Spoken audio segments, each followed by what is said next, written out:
I only got to join out there for Roberto Linguini. Roberto Linguini, come on up.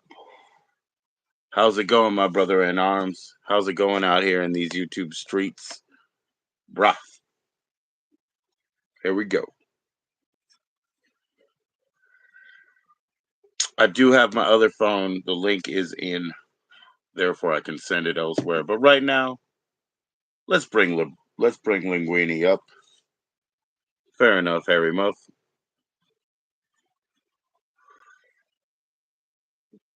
I'd like to see him. Peace, peace. We got a join in link out there for Linguini. He'll be unbanned in a minute, anyways.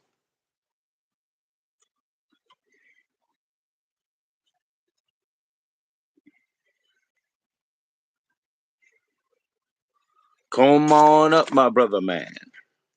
Come on up.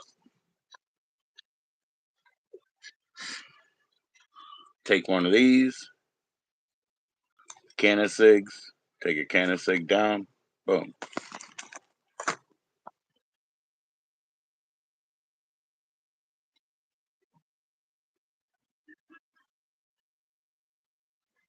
Special join in link in the house. It's for Roberto Linguini. It's in the background.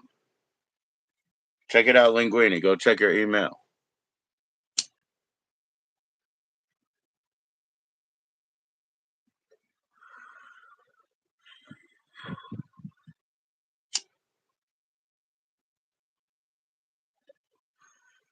What's going on, man? I got a can of cig going.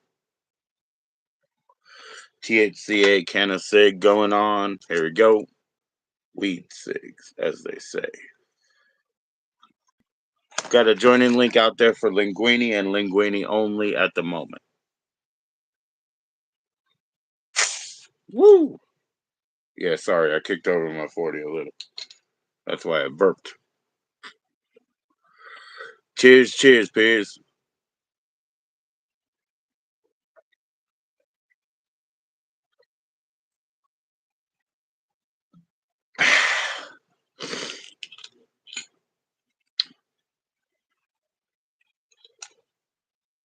Check your email, Linguini.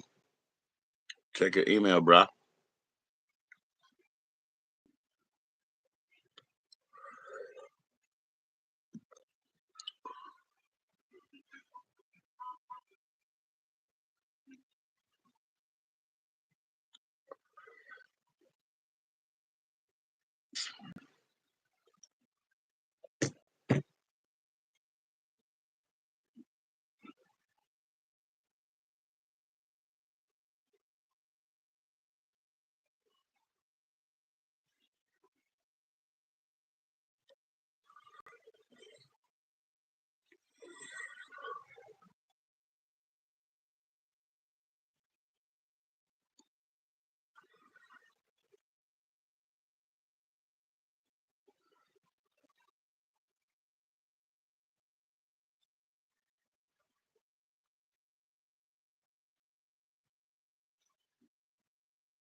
I do have a link out there. It's for Linguini. Jennifer, let him know.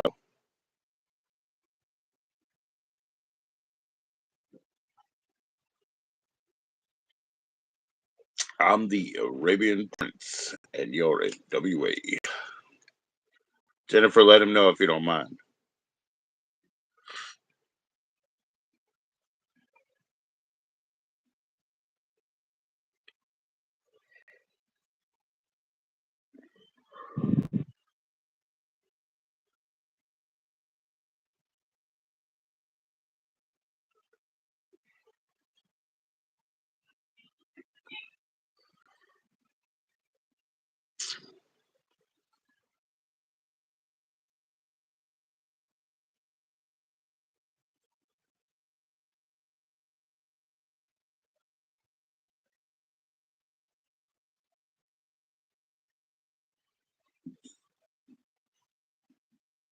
Excuse me for that.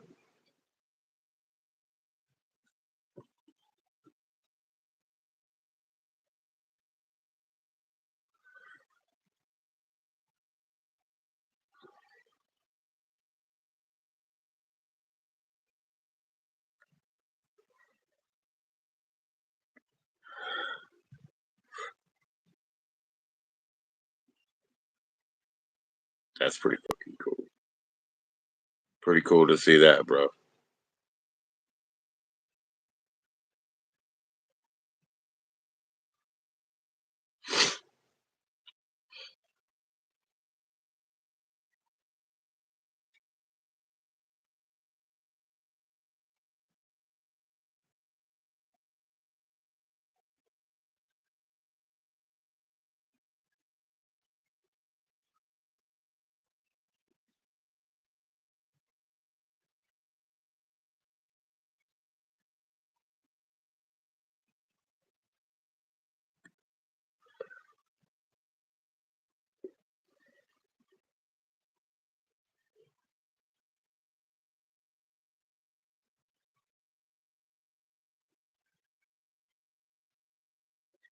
Yo, Cosmic, how you doing, my man? How you doing?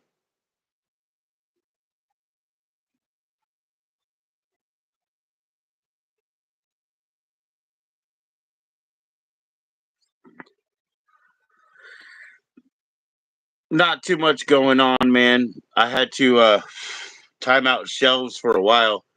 30 minutes, no big deal. Anyway, I sent him a join in link in case he wants to come up. It's only one at a time, you know. He hasn't come up yet, so I sent one to you. What do you think? You're welcome to come up here, my friend. Say hi to the people, man. But I'm doing great, Cosmic. As should be expected, as we try to do. Having a good time. Okay, we got Dream 2's coming up right now. That worked out. That worked out. Did that work What's out? going on, Dream 2? Yo, Guess who's in my chat? Samil? You're just Uh, gonna look. Yeah, okay, that was a good guess. No, you're gonna look next. It's Cosmic Orphan. He was in your chat today, so hey, yo. I actually guessed. Yeah. how you doing, sir? Yeah. Oh, doing. Oh gosh. I wanted to Some ask you about humid the communities, the humidity. groups, and things that you follow because you do say, r slash this, r slash that. I don't make new accounts, so I'm not in Reddit much, but you do shout out a lot of communities. So things that I you don't follow remember and shouting value. out any communities, bro. I don't remember. I have a bad. I don't have the best memory for my. No But problem, no problem. It's just like I said, when you're sharing, sort of yeah, what are your yeah. daily things? What are your daily go-tos? Oh, Things that are worthy of shout out, not toxic Oh, I arenas, was not I was probably possible. talking about RPAN, Reddit/RPAN when I started streaming. It's how I got addicted to streaming on Explain. Reddit. Okay. Start with that. RPAN. Okay. Tell me Yeah, yeah, about yeah. that. It's a streaming service for Reddit, dude. And Okay. but it got shut down. And So how long ago did you start that that? that was during the pandemic. Yeah, let me uh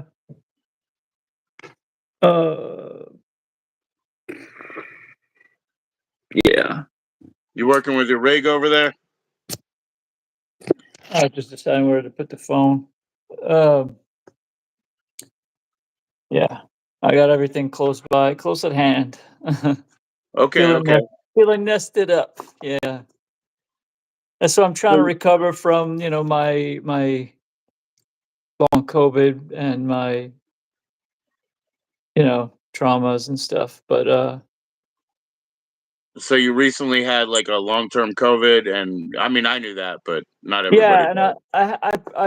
I had a bad time with a woman, like, or like, right before COVID hit, so that's why I was going to group therapy, which is actually so cool. I mean, it's funny when you look back in life, it's highs and lows, isn't it?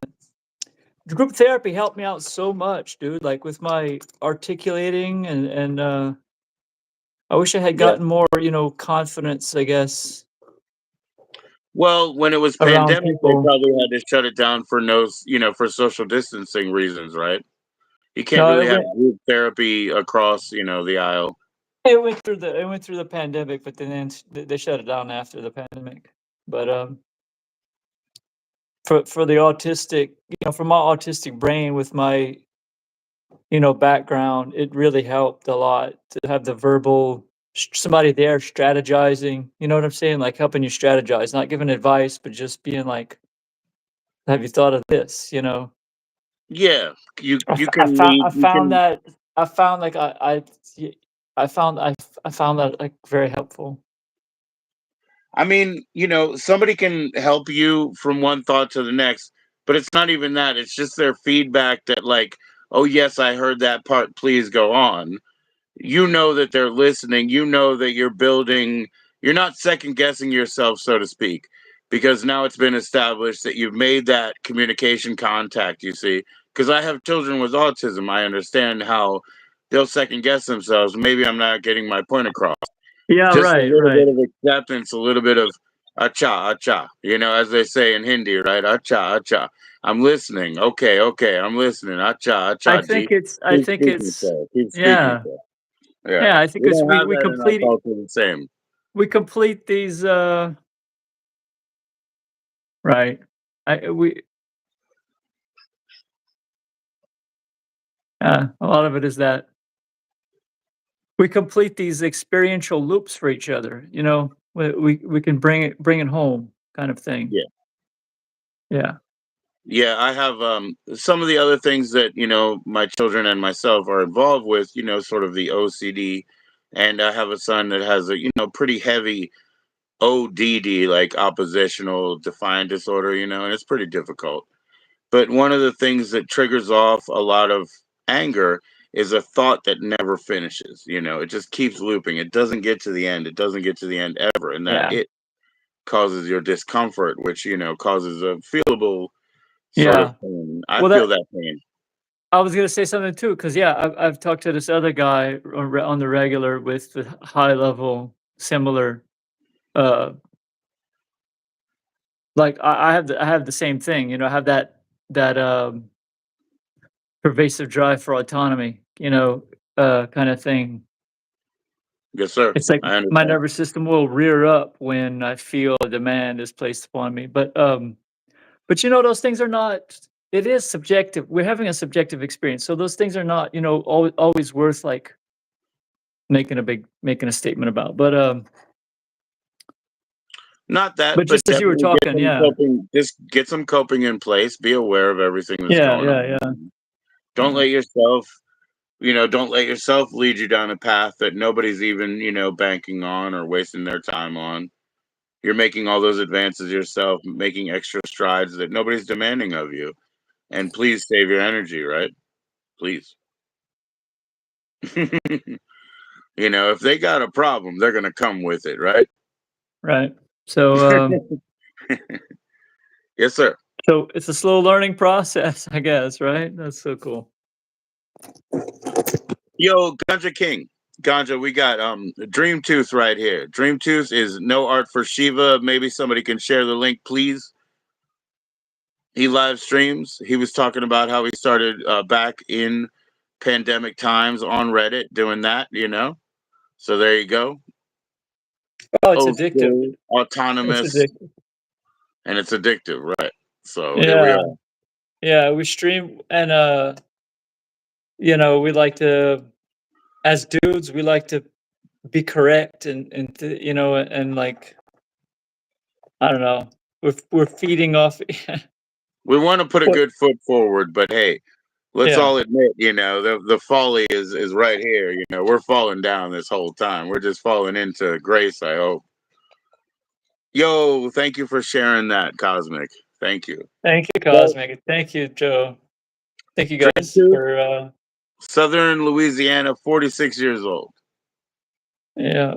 And just kicking it, just home repairing, kicking it with that cat, Yeah, man. We taking got care of that beautiful home with all your geologicals.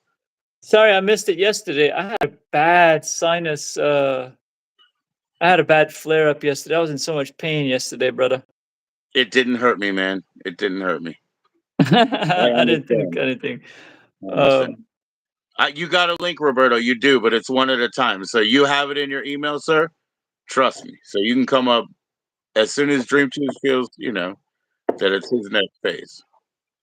But we're listening now. We didn't even get to open up the rig.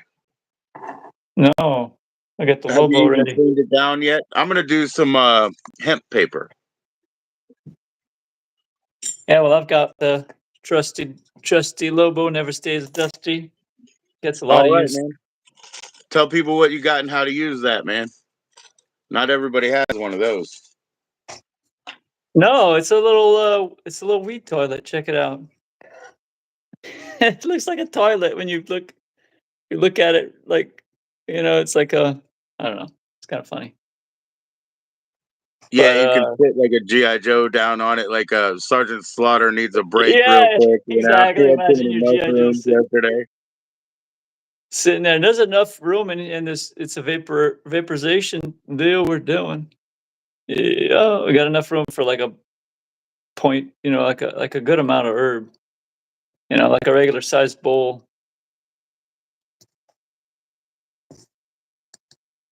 And the Lobo from Planet of the Vapes.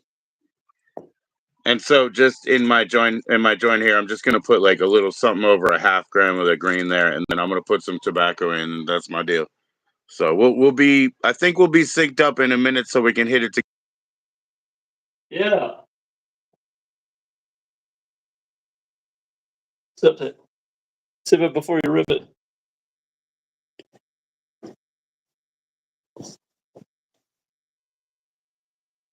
I got my tapestry in. Yeah. Very very nice. Where do you get those? VibrantDye.com. He's a YouTuber. I bought it from this I've YouTuber seen his guy. work. I'm gonna tell you something, man. Some of those T-shirts I've seen from Vibrant Dye recently, they have like that crystalline pattern sort of situation with the light.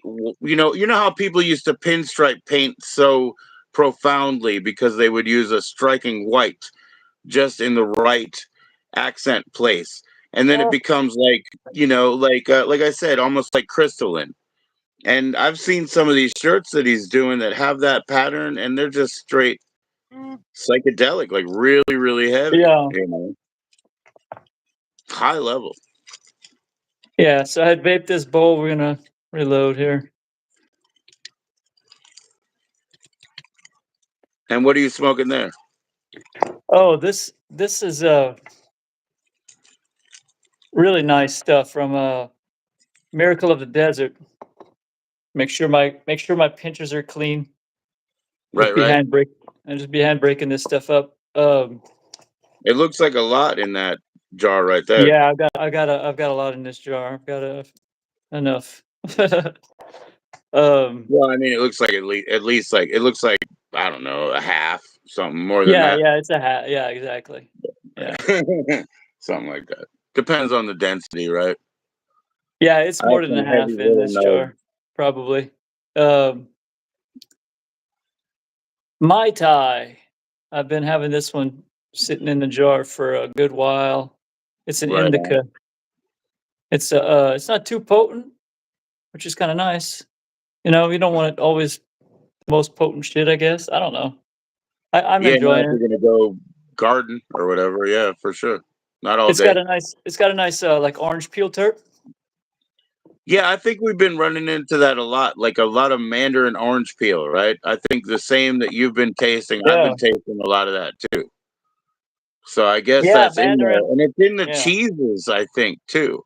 All the cheese varieties, it seems like they have a little bit of mandarin in them. You got timed out, but you're back, Roberto. And I told you, you have a join in link. You just got to wait, until after. It's one at a time. We want you to get your vengeance. Oh, shit, I lit it. And you're still dabbing. I'm sorry. I'm still dab. I'm putting the Okay, I dab didn't in. light it all the way. Oh, wait. It's all good.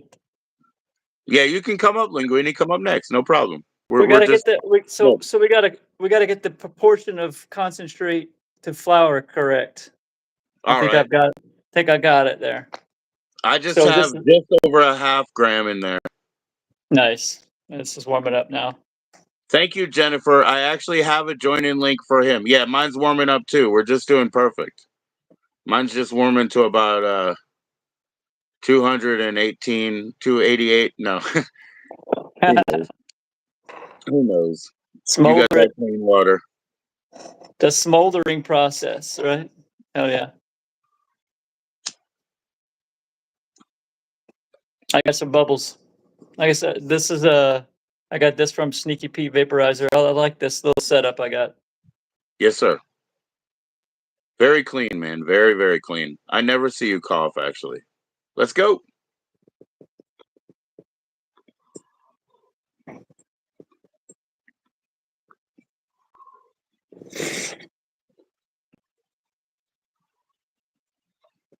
Nice. Nice over here, too, man. Nice Oh over here, yeah. too. Good stuff, man. Yeah, this is 423 degrees.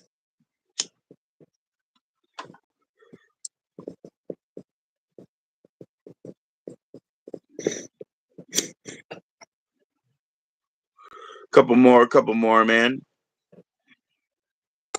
I think this is 380. I don't know how many degrees right here at this cherry, but it's working. It's in some hemp papers. They're nice. Oh yeah. I got the Afghani hemp papers to try soon. I didn't try those yet.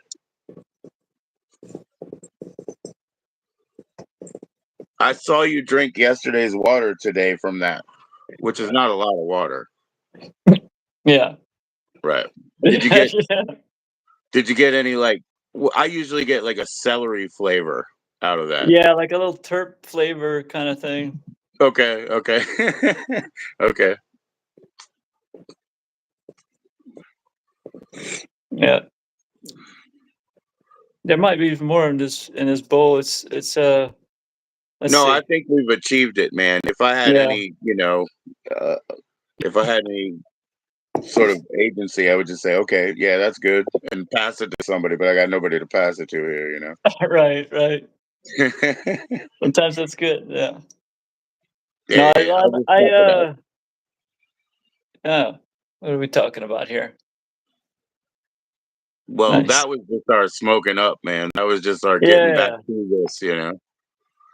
What should we definitely. talk about? Got to pass it. What is the pressing The issue? economy, the flavor economy, the favor economy. Yeah. Okay. Kindness pays. I vote with dollars. I've always voted with dollars. I don't give a shit about it. I've never cried about taxes because you don't want, everybody bugging you about shit, face to face. Do it in the tax fucking phase. Do it once a year. That's it. What are you guys crying about? You guys are crazy.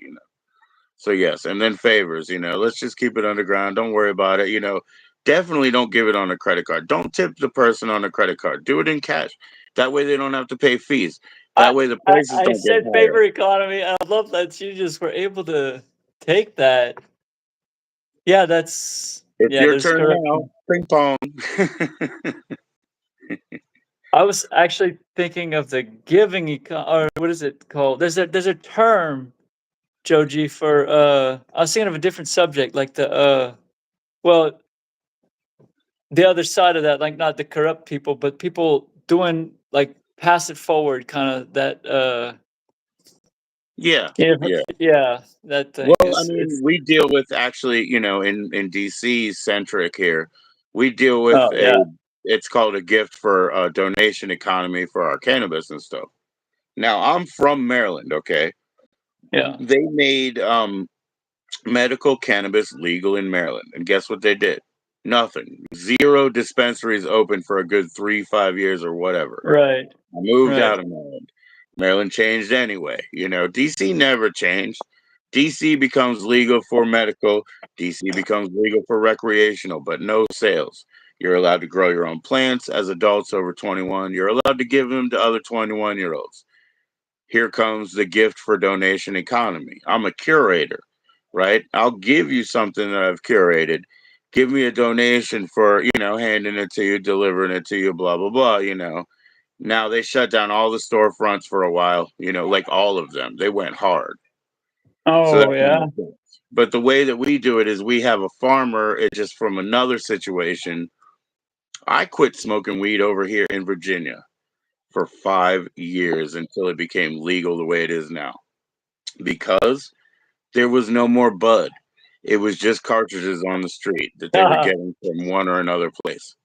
And I'm not interested in that. I mean, I could not, that's not a primary thing. I said, no, no, no, I'll just eat more hot peppers. Forget weed. I'll be Yeah. fine. I'll be fine. I'll slip my focus into something else. I'm so much happier that I'm back to this, because the herb is a big deal to me, but it's not the Herb does. worst thing in the world. I can always stretch my mind and do something else. Well, life requires us to stretch our minds one way or the other, I think. I believe you.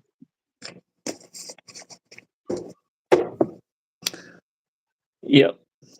No, but I was asking you Yeah. otherwise when you do share out links, what are those things that like daily inspire you, things that you tune into Oh yeah. I mean, on a regular.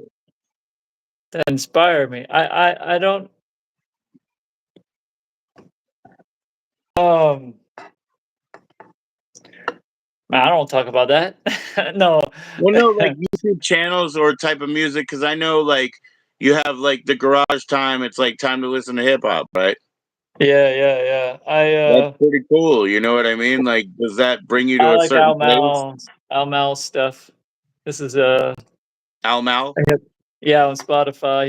He's got some good stuff. He's got a YouTube channel too. there And you go. he does Twitch streams, YouTube. Does he play Yeah. video games on Twitch? He no, what he does better. He does you give him a word or phrase and he does I think it's Wednesday nights. He does freestyle. He makes up a Yeah. rap together. Or if you have a beat, you could give him a beat. It's pretty cool Al because Mal. he puts a he does freestyle rap. So he'll just make up a song together on the spot, you know. And That's, his that's lyrics really cool, man. he has a lot of good lyrics. Yeah. Um I like his hip hop, sort of he does a blending of styles of the hip hop, stuff. So probably a little something for everybody kind Well, of a how'd you deal. get those stickers? Did you order like merch or T-shirts or something? He's like, send me some bucks. I'll send you some stickers. I ordered one of his albums. Oh, right. Okay. Okay. Cool. Cool. Yeah, yeah, Cool. yeah, yeah. Man, that's So awesome. banging that in the car. Yeah, Right? Is that yeah. just a So different vibe when you get in the car? Is that why you go in the garage when you listen? Because in the yeah, it's a in the different home, vibe in the it seems car, like you're right? listening to more chill music. Right. Well, different environment. It's nice to go ahead, get out the trailer. Um, I'm not as sensitive to it now, but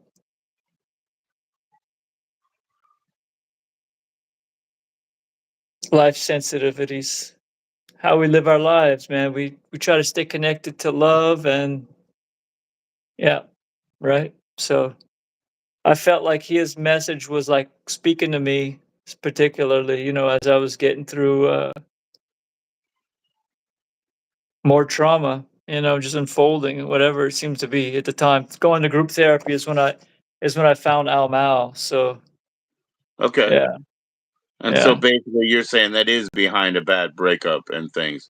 Now you're back in yeah, the yeah, place that you grew up in, which means maybe this is a person you knew for a long time, which causes it to be more of a slight, right? You like really did not see that coming when you know somebody a long, long time. yeah. Yeah, yeah, Um, Roberto. Seriously, yeah, yeah. You're next, man. You come up, but it's only one at a time, so chill. Sit on your hands. You have the join-in link. It's in your email, Roberto. well, no, COVID was a time of great change. I feel like for a lot of people, I had long term friendship dissolve, and Yes, sir. I got all sick and shit. When they boosted me with that booster, bro, that's when I freaking oh no, I just started collapsing. Like Yeah, yeah. How many shots did you get then? Like three? Hi, Care Bear. that was the Moderna. I guess it was the second, the booster, the two. I had gotten Okay. this when I I think that's what my wife had, but I really don't know. so like in the next couple of weeks after I had gotten that second shot, my energy levels just like I couldn't stay standing up. I had they call it orthostatic intolerance. You can't stand up. You can't tolerate. My heart started, dude. At one point, oh, dude, I mean, talk about throw you into anxiety. How is it not going to throw you anxiety? You're getting chest pains. You're getting all kinds of every kind of symptom. Right, right. And you feel like your bones can't they can't keep you up, right? Bro, one time my freaking chest, my body spasmed out, dude. My heart muscle just spasmed one time real big. I'd never seen anything like that. So for my kids, it was so easy because we had this doctor, and she was Egyptian from the beginning, and so she would be like, you guys want vaccines, whatever," and we're like, "No, just whatever is required by school and government minimum. That's it. Whatever it takes them to get into school, that's it." And so she always understood, so she never put them on us. And it would come up, and they have to sell, flu shots, whatever. She wouldn't even ask. And then I just one time there was a particular time where there was a bad flu. I didn't get it. But the next year the guy said, "Hey, you should take this flu shot because of last year." And I was like, "Well, I didn't get it, but man, it was bad." And he was like, "I didn't have a sniffle last year." So I went and got it. And immediately I got so damn sick, and it was horrible. No, And yeah. then that was just the first time. That was the after 48 hours. Ooh. Then I got sick again 2 weeks later. And it wasn't new. It wasn't from the people I met. It was from the shop. I hadn't had any shit like that in my veins since I was 12 years old. That's how I left the doctor at 14.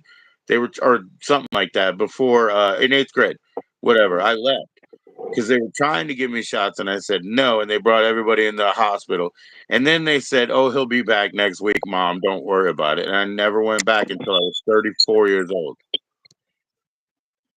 You Yeah, know, yeah, yeah. because Wow. no, I didn't go back. Well, I had a long history with hospitals and stuff too. I mean, Dude was acting like it was magic, and I believed him for a minute. Cosmic, smack my yeah. fucking hand. I did. I fell for it. He was like, "Yeah, last year, no problem," because it was such a bad year, and I didn't even get sick. So what was I worried about? But as soon as I got that thing, I got sick twice. It was crazy, man. I was stupid.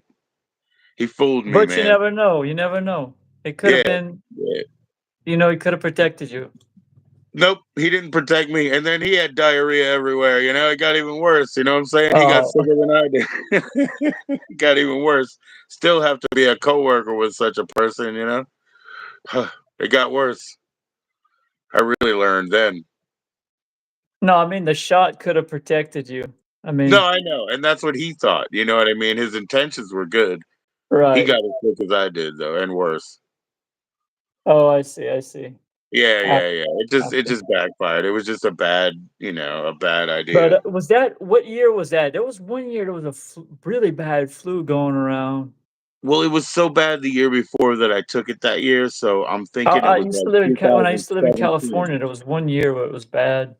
I think I took it in 17 because 16 looked so bad. That's what I'm thinking happened. I can't remember 100%. But yeah, there was an H1N1 bird flu the year before, and I saw what happened. So I think it was 16 that it happened, and I took the 17, season, and that was my mistake.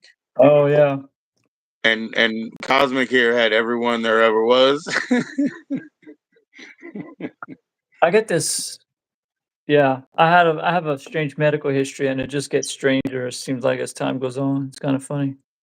I mean, the more you learn about yourself too, it's like there's no some things don't really have they don't have so many good solutions for so many other things. Anyway, I don't know. My mind goes to so many places. No, I like Uh, listening to that. No, Roberto, StreamYard I don't have until the 9th. I'll be back on my birthday. My birthday is the 12th. I'll be back on StreamYard by my birthday. But I don't have it till the 9th. I don't have any hours. I had a roast my dad made today. It was Right on. it was it was like he made some sort of gravy with it too. It was like Roast it beef? was tasty. Roast beef, roast pork. Yeah, it was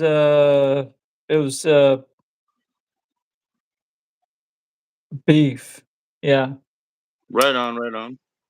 he did a Did he good do carrots, brown. potatoes, all that kind of stuff? No, just the roast and like I don't know. He made like a brown sauce. Like he made like a gravy. Yeah, yeah. Whatever he So put in it, it didn't have like a lot of parts. Like it might have blended up some. I don't know what it was, but my wife had connections with Louisiana, and so she would be, she would be in like Mardi Gras and stuff like that. So when I made my own for her po' boys, I would get her like a French roll, cut it, toast it and butter it, and then I would take like some really thin beef, but I would get raw instead of like roast beef. I cook it myself, and then I threw in like cornstarch and stuff to make a gravy, and then I made her fried shrimp, and I put it together, and that's the way I made her po' boys because I'm not from there. I just tried to give her the real shit that I could. You know what I mean? So I made it the sounds all gravy right. straight out of the strip. You Yeah, know, if you don't know the tricks, you don't know the tricks. But I yeah, just there's a tried to place do it called for her, Harry's man. Po' Boys right up the street. That's they always treat me nice. I probably That's owed him good. some money, but no, I don't know why I said that. Just it's one of those. I Yeah, live you in. gotta Yeah, have I'm roux. Yeah, happy to you be gotta back cook. at You this. gotta have It's butter nice and and put quiet some. here. Sorry. No, like roux. You gotta have butter and then put some kind of like flour in it and thicken it up. Make that that white girl ROUX. roux. Yeah, yeah, yeah. You got to brown your flour with the. Yeah, and I don't Anyway, know all the tricks. I'm telling you that I tried my best because I knew that. and that's not. It sounds better than what I would have done. I would have. Yeah, I mean, you Yeah, tried. It sounded like you really tried. So I definitely do. Yeah, yeah, I that's definitely that's do. what I figured out about myself today. Is like I don't know if I'm really trying half the time, but um, no, I don't know. I'm trying to say. You like to cook and bake? Yeah, and I never. I'm really good. I'm really good at sautéing and doing all of that. you know. So I'm good in the pan, you know what I'm saying, the saute pan. So yeah, as far as baking Care Bear, I went and worked at Panera as a baker overnight. Where you got to do like 24 batches in like 7 hours, and if you miss 2 minutes, you're kind of screwed. So that's how I learned how to bake. I threw myself right into a fire and an oven that I could literally like just walk into, and like that's how I did it. That's how I got over it. And I learned how to dress desserts in such a way that makes them look so elevated. It makes something that would have been $4 look like it's 8 or 12, just by the mark of a sprinkle or something. You got to be smart about the patisserie, you got to be smart about that patisserie. Joe G got the skills. Have you ever seen the movie Chocolat, Joe G? Yes, sir. Yes, It's sir. a good movie. Have you ever seen the movie Delicatessen? I don't know if I have. French director. He did like the one of the Alien movies, Alien 3. Godard. Okay. No, what's his name? Yeah, no, no, no. I Come guess on, I I haven't can't seen remember it that. probably.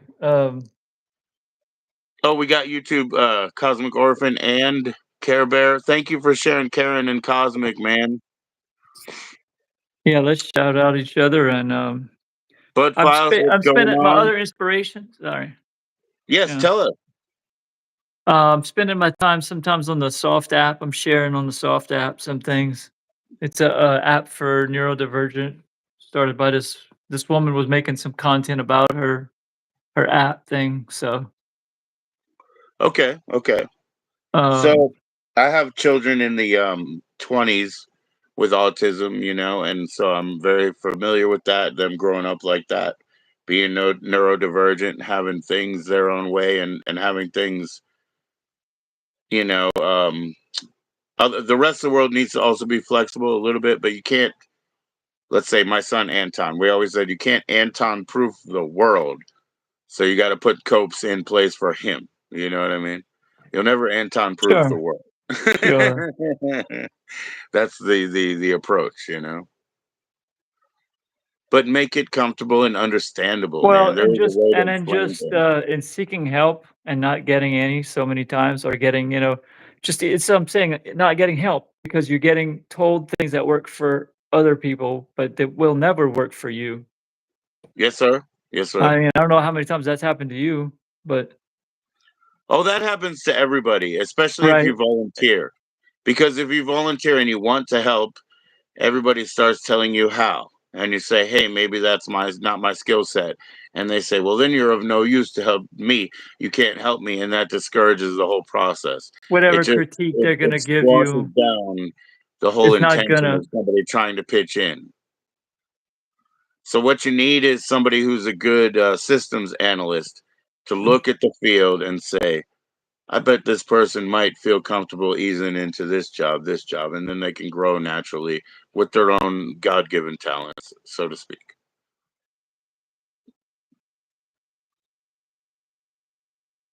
It it's takes not a just good about time. manager It's to about delegate. communication. It's not just about the time we might take extra time, but like you yeah, you said a lot there. I mean, you said it, but I like that, we can do a lot to affect our expression. We can live.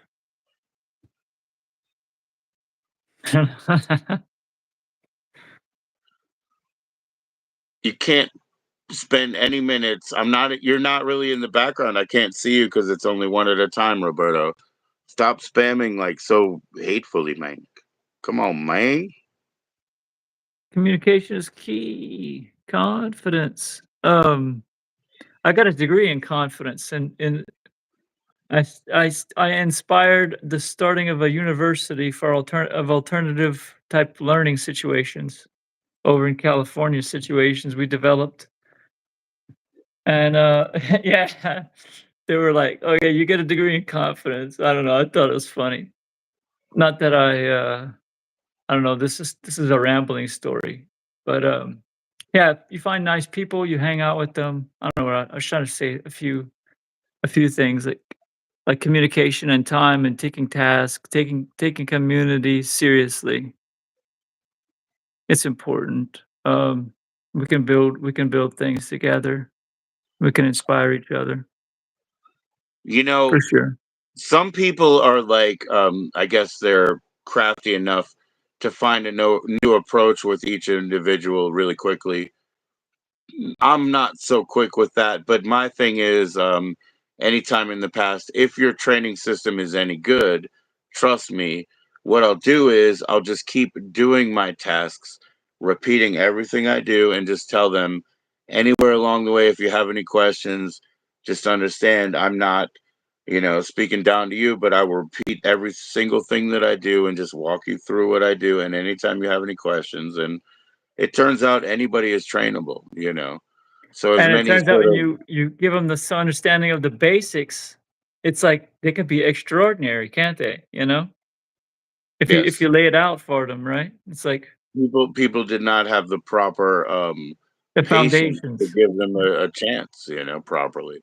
Yeah, if we give each other proper, foundation and this empowerment of education. I know him, Raj. I know Linguini. So don't worry. He's a real guy. Jennifer knows him. She's real too. It's not. It's just the way he is, and he doesn't understand because I explained to him it's only one at a time. So he thinks he's being ignored backstage. There is no backstage when there's a one and one, you see. But it's natural for him to chomp at the bit and rattle horns with the young bucks because that's what he is. He's a young buck. Okay. So don't feel anything for him, man. He'll be back around. Jennifer's his buddy and she's here.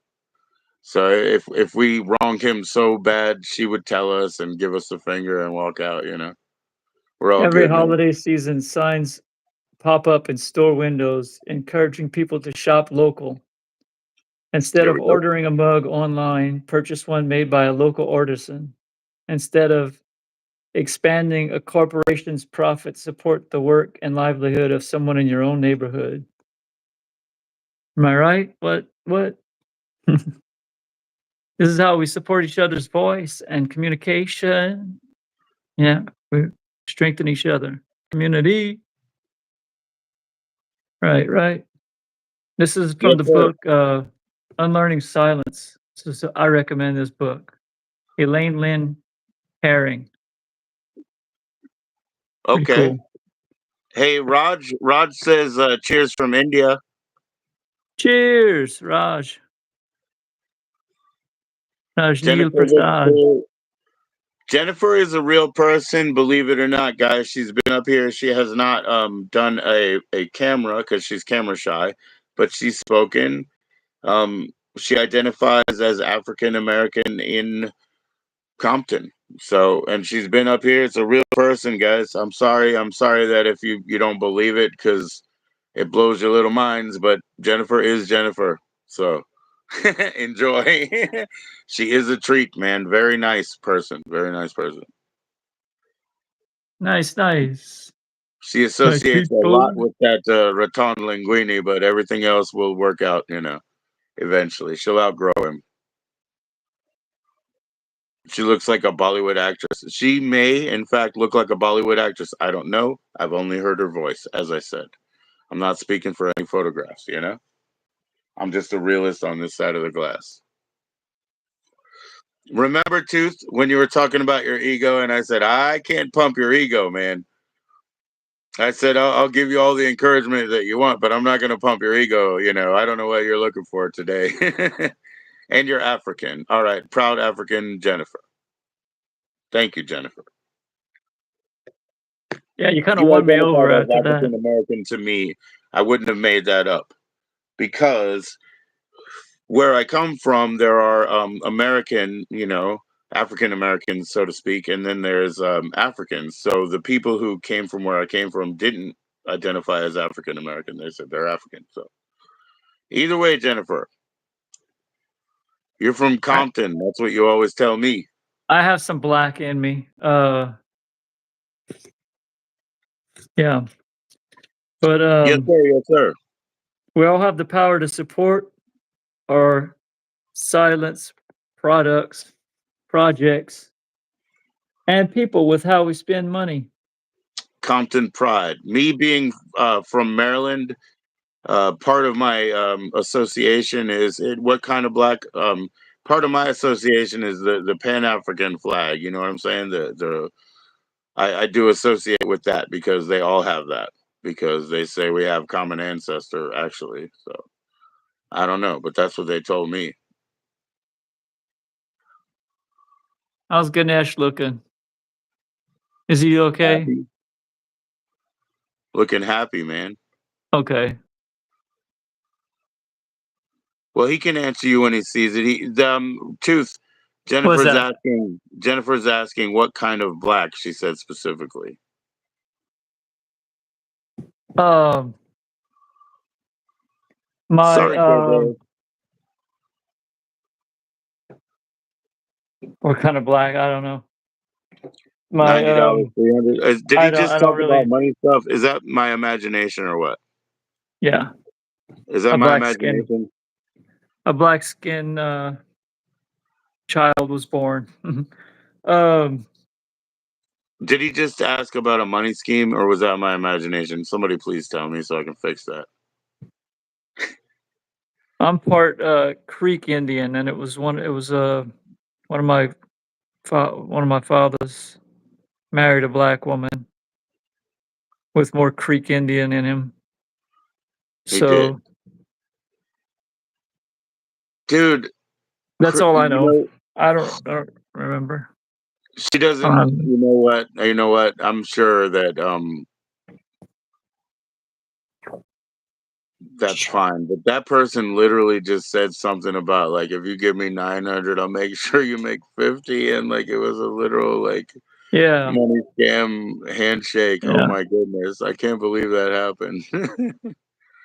So Jennifer's answering. Oh, so native Indian native black.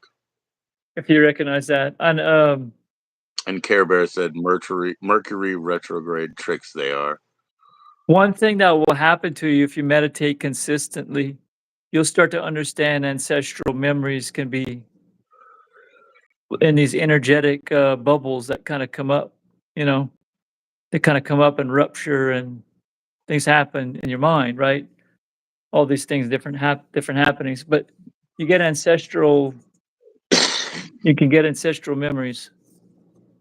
It's a real thing. Yes, sir. Yes, sir. And I'm sorry, Raymond. Yes, it was right after you very kindly linked him. Whew. You never know, man. We're open to all kinds here. This is healthy views.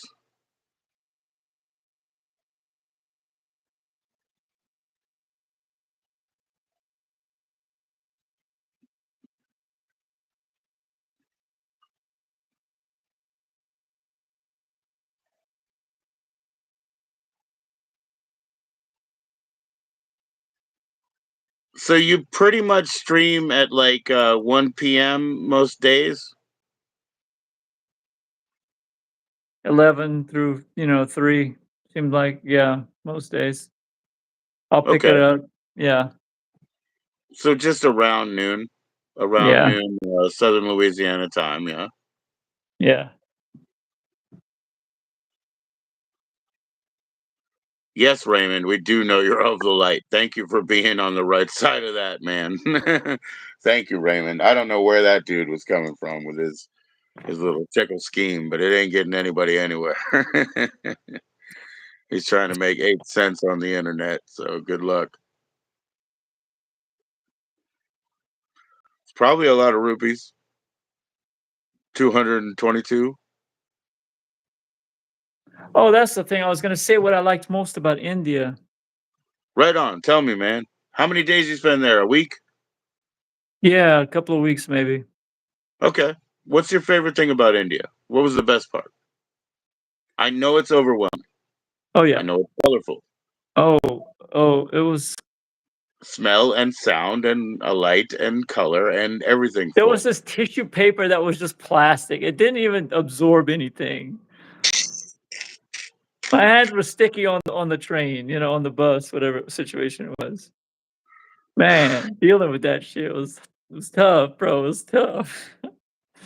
I was trying to buy something and I just couldn't. Money was like my dyscalculia kicked in full blast. Nothing was getting processed. You know, I I go just eat held everybody up 13 in my char group. There punch was like ke 4 people chai in my group just like 13 char watching me punch. have I like can a count in meltdown, Hindi. but it wasn't even a meltdown. I just couldn't process anymore. Like I just hit my limit. I can count in Hindi, so it's okay for me. You know what I mean? I had to learn how to do that. I can do it, man. But I didn't. But Mm. yeah, like 784 rupees is like 89 cents and stuff like that. So, The flights are expensive. When you go in a group and you get, a discount. what was your favorite part about India? It definitely wasn't the weird Maybe it was the flight, tissue bro, paper. because it was fucking quiet and you could like tune out shit. Okay. Okay. No, Yo, off grid. We'll see. We got Tooth in off grid. Tooth. it happened around 2000, happened in 2005. So, I'm saying give me some haze on those memories already. But Right. um I enjoyed the people I was with, I guess. I mean, what else can I say? I was with Well, some cool people. What did you learn from local custom? What did you learn from locals as you went from place to place? Because you were sharing a specific image today. I have that image. When I got that though, it was a poster for a locality. Like that's like kind of the god they like. You know what I mean? Like the face that you were showing today, the HA, I can't remember what it was, but it's kind of like locality. That's where it came from that I got.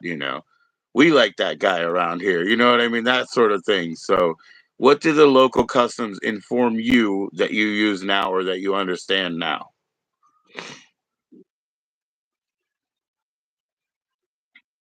Um, I'm not the best learner from, I don't know, or to synthesize a response from for that kind of question, Okay. but I just wonder if anything was so impactful because maybe it blew your mind because you didn't expect to see it that way, but you did I because you saw it through a new lens of a local. Something like that. Like, did I'm something a crystallize pretty in your like mind? yeah, I did. I saw a lot through a new lens. I mean, there was, but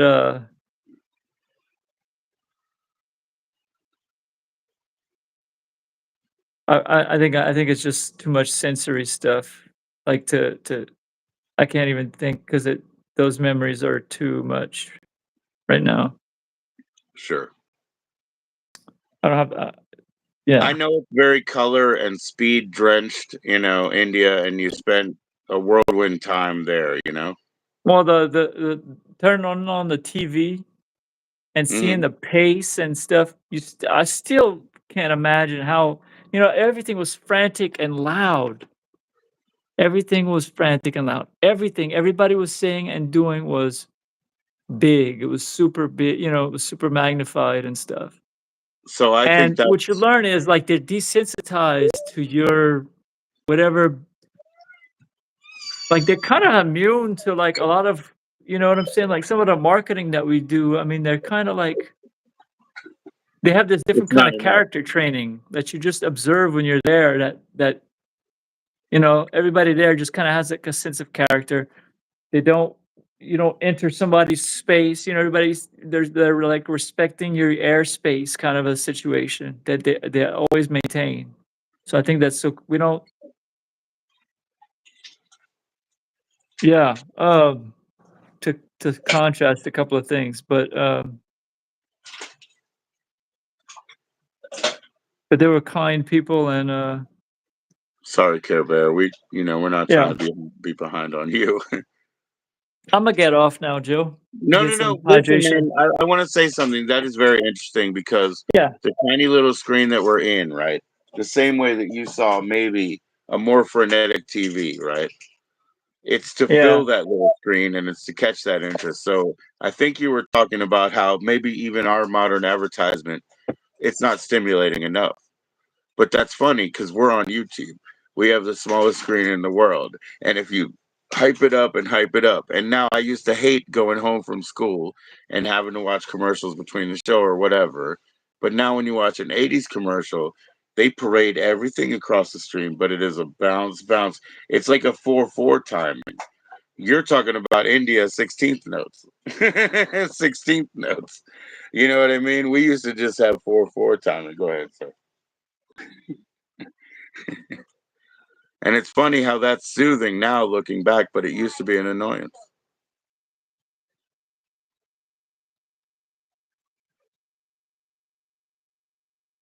Right.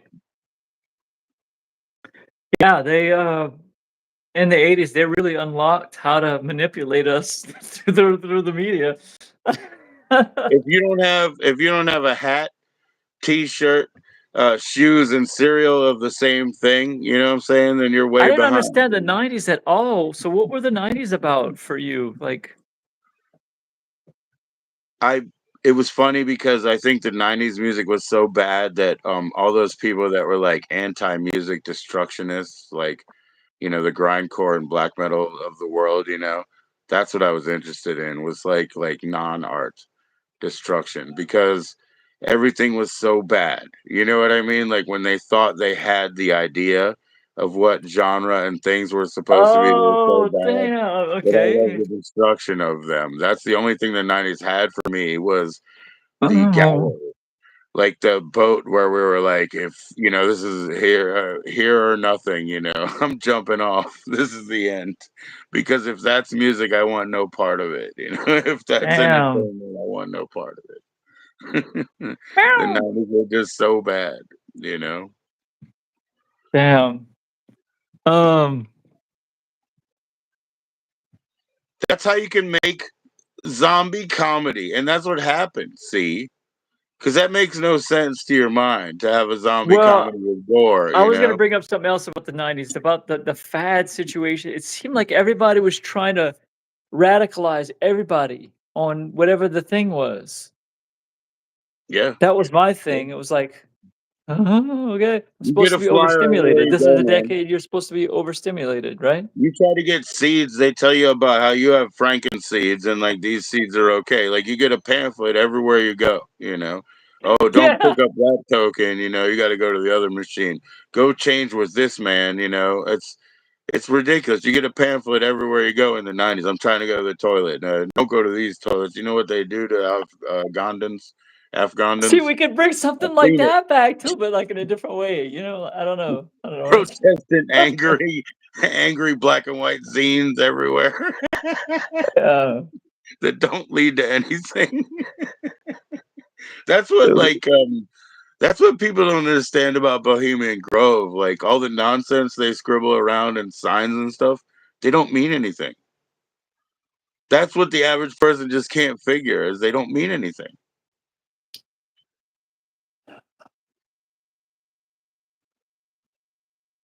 Look at it.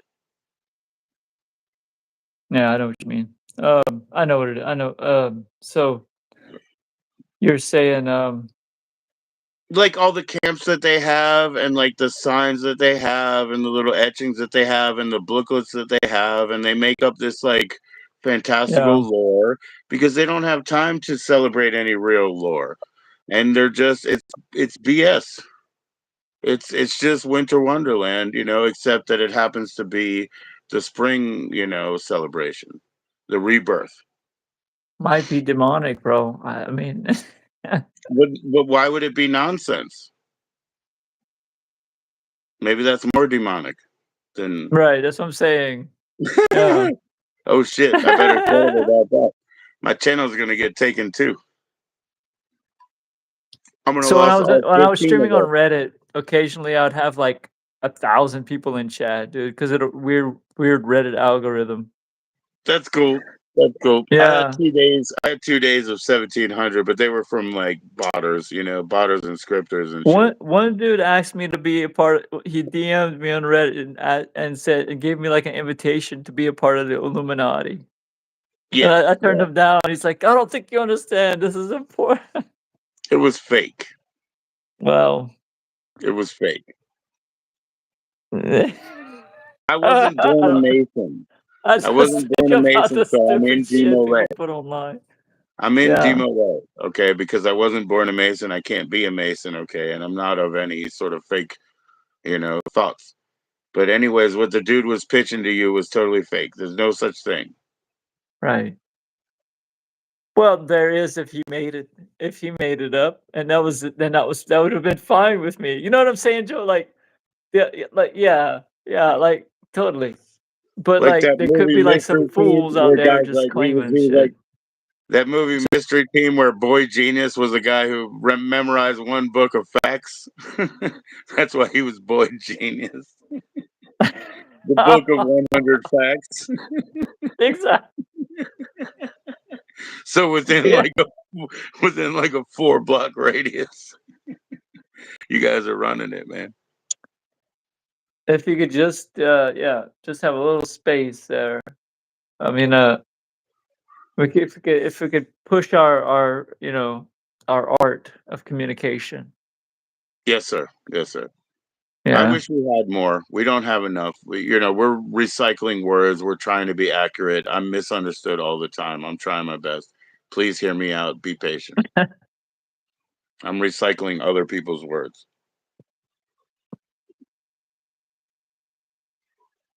um, hold me down. Yeah, I get the earworms going on. Well, Maybe 6 feet ain't so far down. what's the timing on that one? No. Uh, 6'10". in the '90s, I was, like, listening to Nine Inch Nails and Yeah, yeah.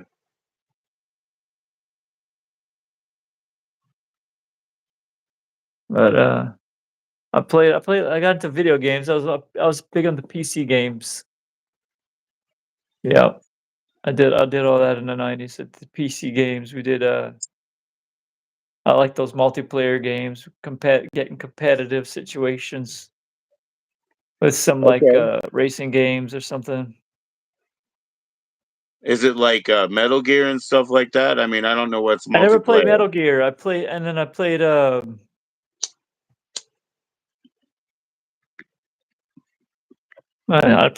there was this one called Power Slide, Yo, not good, Dan. It's been a while, man. How you doing? and we used to Like super connect on the heavy. Heat network. It was called. Okay. It wasn't apps, but they were, like this hosting network, whatever it was. You could download their little applet thing, whatever it was, and Right. And then IRC chat. yeah, IRC chat each other. We had little tournaments, Right, right. but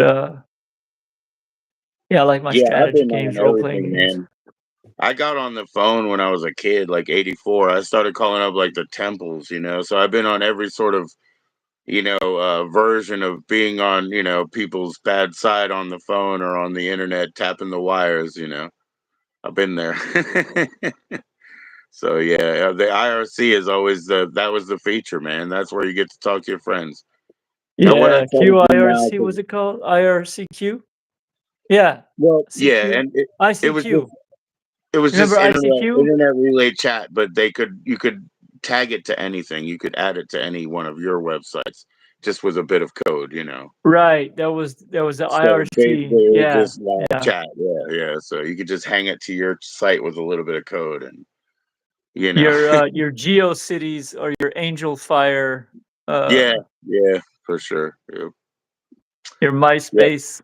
But all the way back to like 87, you could do that, but you had to put it on a phone and it took forever. You know what I mean? Like Mhm. the transfer, you could do it. They even had the same formats in a way, like a JPEG was a JPEG back then, but it took 8 hours to download, you see. That was the difference. Yeah. And if somebody kicked your phone line out, you're never going to get it. You're never going to get it. So that's just how it was. Pink Floyd, Led Zeppelin, Tom Petty. Oh man, I'd love to hear some Tom Petty right now. I swear to you. Neil Young, Yeah, the Beatles. Yep. Yeah, LimeWire, Kazaa. Yeah, those things were a big deal. 'cause, That's that was the one I used the most. yeah, that's like my wife's age. Pirate Bay was after that, but I did Pirate Bay for sure. Yeah. Yep. Nice I stuff, go to man. house parties and the dude had, massive MP3 library, and Right. we just rock Tool out, just everything. Right. Right. Yeah, man. That's one way. I did a radio show, but I sourced it all for my own, either vinyl or tapes. Awesome. I What? did like two shows that were independent, and so some people sent me MP3s from their record company, and that was the only exceptions. Ever has custom CDs. You wanna hear an original? Yeah, If I sure. can I'll remember a couple of lines. There's a Oh, couple are you of gonna wait a minute? Are you gonna play the tongue drum? I was sing it. I was gonna sing Can you it. play the tongue drum? Come on now. Yeah, no. You already wrote instructions on the tongue drum. I saw it. So it's Yeah, an I arm's can see the reach. instructions. You're already telling yourself how to do it. Um, Yes, no, let's hear that's it I had so original. much Okay, fun. I had I fun in won't high interrupt. school. I was thinking about, my friendship in high school, and, we had a little band, but, so did you ever, that's cool. I worked for a radio station, Joji. I actually worked for a radio station too. I was a board op for the Raging Cajun, Okay. KLRZ. KLRZ. Yeah. Yeah. My goodness. We Deuce, I tried to read one of those like ham radio, like independent guy books. My mind was destroyed. I mean, Oh, my mind yeah. has never been shredded that far. when they're What? talking about the hertz and like the directions and the coordinates of the earth. And then you got to remember the numbers and the letters and the my mind just was shredded trying to read that book. And I said, there is no way I'm ever going to be a legal Care operator of Bear. any Bye. antenna. Care Bear's going. Oh, see you later. Sorry, see you soon. And I think she said she might be able to come up on like Thursday this week, which will be awesome. But no, my brain was completely shredded. I could not. I mean, there's no way. I mean, I my was my looking at my it like thing I'm gonna was take a test. well I did remotes. The guys that were more the guys those are just two guys that would go out to like high school basketball games. Most of the time it was high school basketball or whatever it was, and broadcast the game, and I would have to be at the station and switch on and off the commercials. And Yeah, that sounds good, man. it was, but I wasn't good at it. I was in the back one time lighting up a joint when they're like, "Oh yeah, now there's nothing happening on basketball court. We'll go to a quick commercial." I had to like try to run back. I did not get there in time. They had to like stall on air. Well, I was Just putting a flyer not out here proud of at the that. Not proud of Raging that. Cajun, everyone. Just hang on. Yeah, not proud of that. Just being in there, just like I'd be just searching on the internet, just reading, devouring like websites. I'd be reading. Uh, So I have a record. It's like an industrial record, but it's a promotional thing for a band that would have been sent to a radio station. It's an interview record. The questions are written down on the sleeve, the answers are in tracks. So you're supposed to ask the questions that are written down and then record their answers back so that you have a whole program. So, eventually I was like, I'm just going to do this, but I can't take it seriously. So, in the background, as I did it, I was joking. I was reading the questions and being like kind of like snarky with them, even though they weren't here. But in the uh, background, I started creating like a radio play where there was a fire in the studio, people were breaking in. The guy who was DJing before was snorting coke in the bathroom. Like I started making all this like background like a radio play bullshit behind it. But I just wanted to accomplish the thing because it yeah. seemed so simple. Back in the day, you could just sit there at your desk and be like, it's cool. The band doesn't have to come here and stink up our studio. I can just ask them on record and they got the answers canned. Yo, can I get through this whole thing? And I could, but I could not take it seriously. So it got more and more unraveled and elaborate as I went. It just got more crazy. You know what I mean? There was more disaster in the background. It was like War of the Worlds eventually. Bruh. Thanks for being up, man. Yeah, we'll see you. We'll do it again. We can do it again sometime. Right on, man. Thank you. Alrighty. All right. Take care. Enjoy yourself, Later. man. Have a good night. Take it easy, man. Okay. See ya. Bye.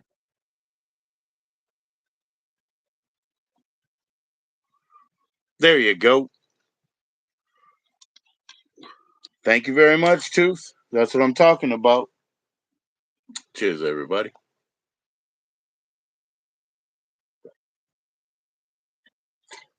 Let's see where we go from here.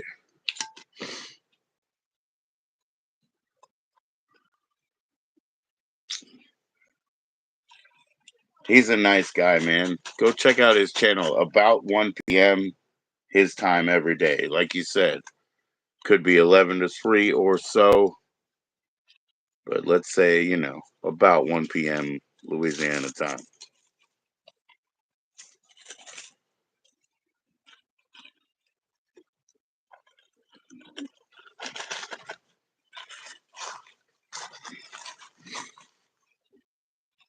I don't know what rage he's talking about.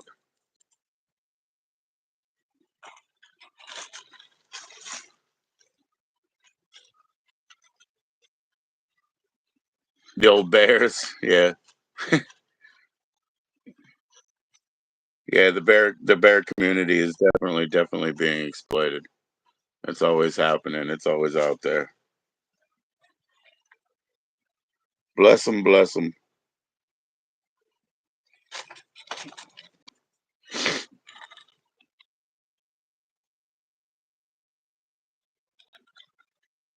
Hey, let's have a staring contest. Ever, you ready? Guess what? I don't have to blink. You ready? One. Wait a minute. Ever, look at me first. Don't cheat. One, two.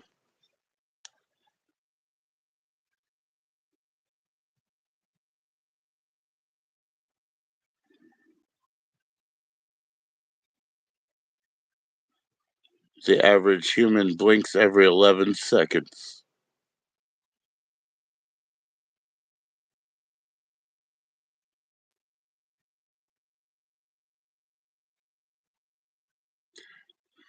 Maybe you blink every 20.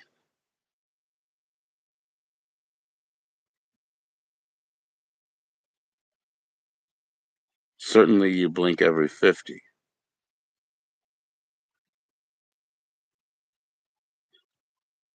Your turn.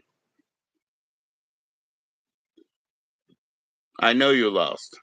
There's nobody who can beat me at that shit. I know you lost. You're not David Blaines. You didn't fucking win. You're not David Blaines. I know you lost. He's a he can do a little bit more exuberance than I can. You look hypnotized. Jeez, man. That's what my dad used to say. Don't hurt my feelings. You look hypnotized.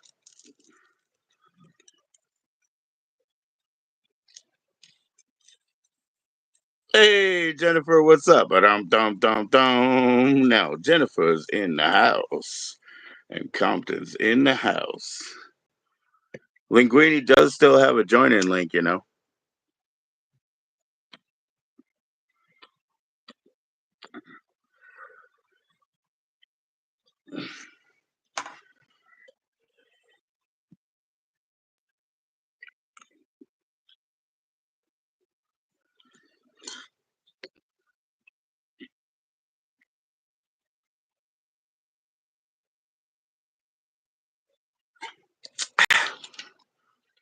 You can tell him that he has a join-in link in his email. He was getting all butthurt because he thought I was leaving him backstage.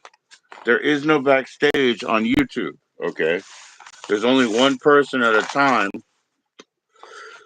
So when I had Dude up, there's no way for Linguini to come up. You understand? So when Tooth was up, it doesn't tell me, oh, Linguini wants to come. It's just one person at a time, no answer. So it's not like I was ignoring him. He probably thought I was. I told him quite clearly, you gotta wait.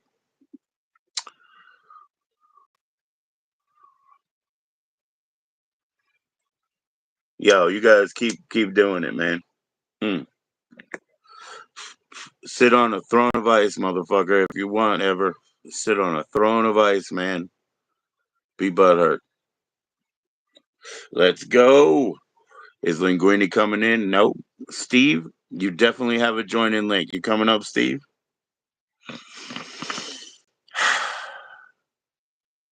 Come on in, Steve.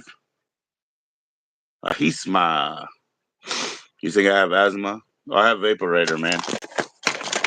I have vaporator. Okay, no problem. I have treatment. Treatment from old day. Yeah, come on up, Steve. Let's talk the real, man. Let's talk the real.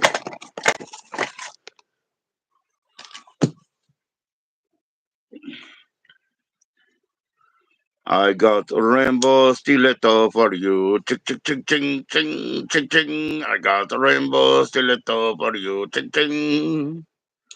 Yes, Cosmic is Steve. You guys are so on point with each other.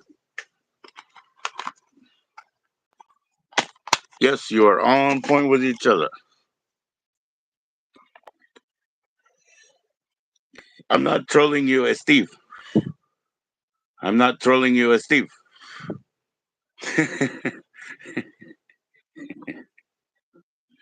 You guys are hilarious, man. That is me. That is Alex.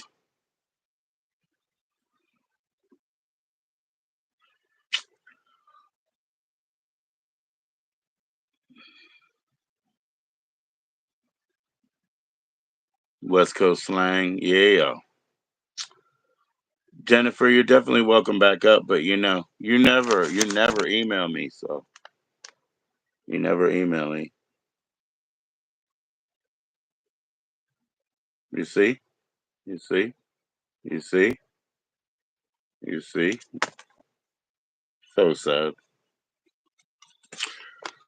I'll just talk to Minnie.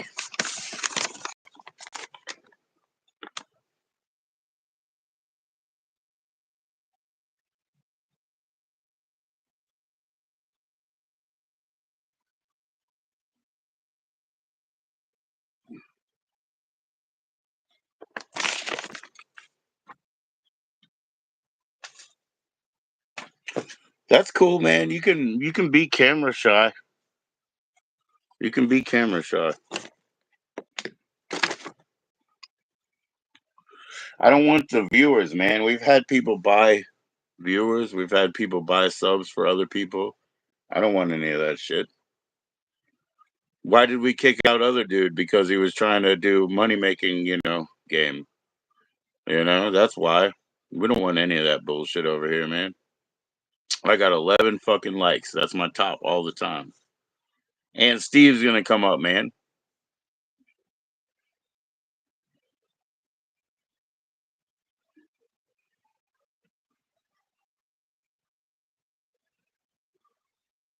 Jennifer doesn't come up. No, she doesn't come up.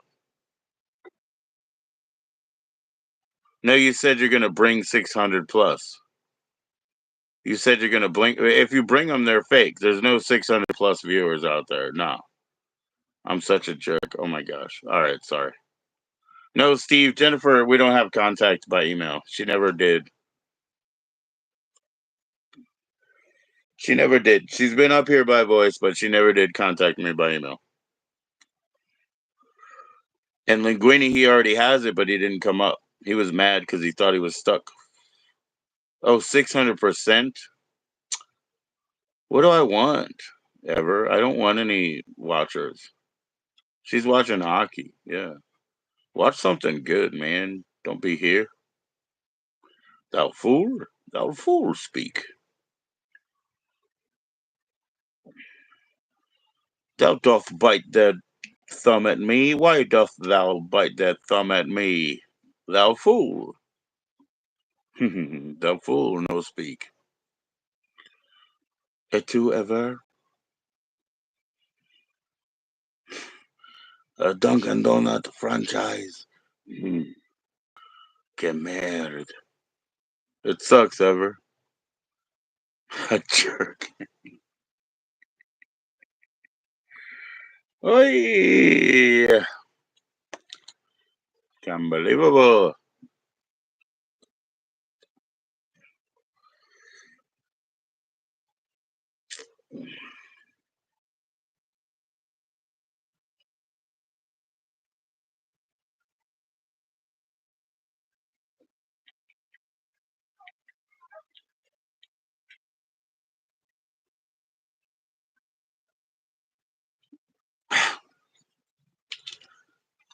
Uh-huh. Uh-huh.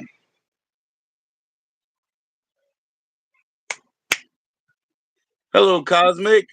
What's up, brother? Not much. What's going on, my man? You, man. Jeez. You know what you've heard recently? All these ladies, they said you got so much swagger. Where are you showing yourself around? Have I been missing you? No, uh, I, I've had a lot going on. Uh, I've been, I, s- I s- I study a lot, Yes, uh, sir. and, spring's coming up and all my honeydew work's popping up, and I try to get to a certain point, with my studies before the weather kicks in. I've been kind of on a deep dive on voodoo and chaos magic, and another thing I've been working on is the Greek magical papyri. Uh, Okay. so you know, stuff most people probably could give a crap less about, but Well, no, I'll tell you what I've been seeing. I've been seeing a lot of people sort of like because we do have this extra wind and rain and stuff going on right now.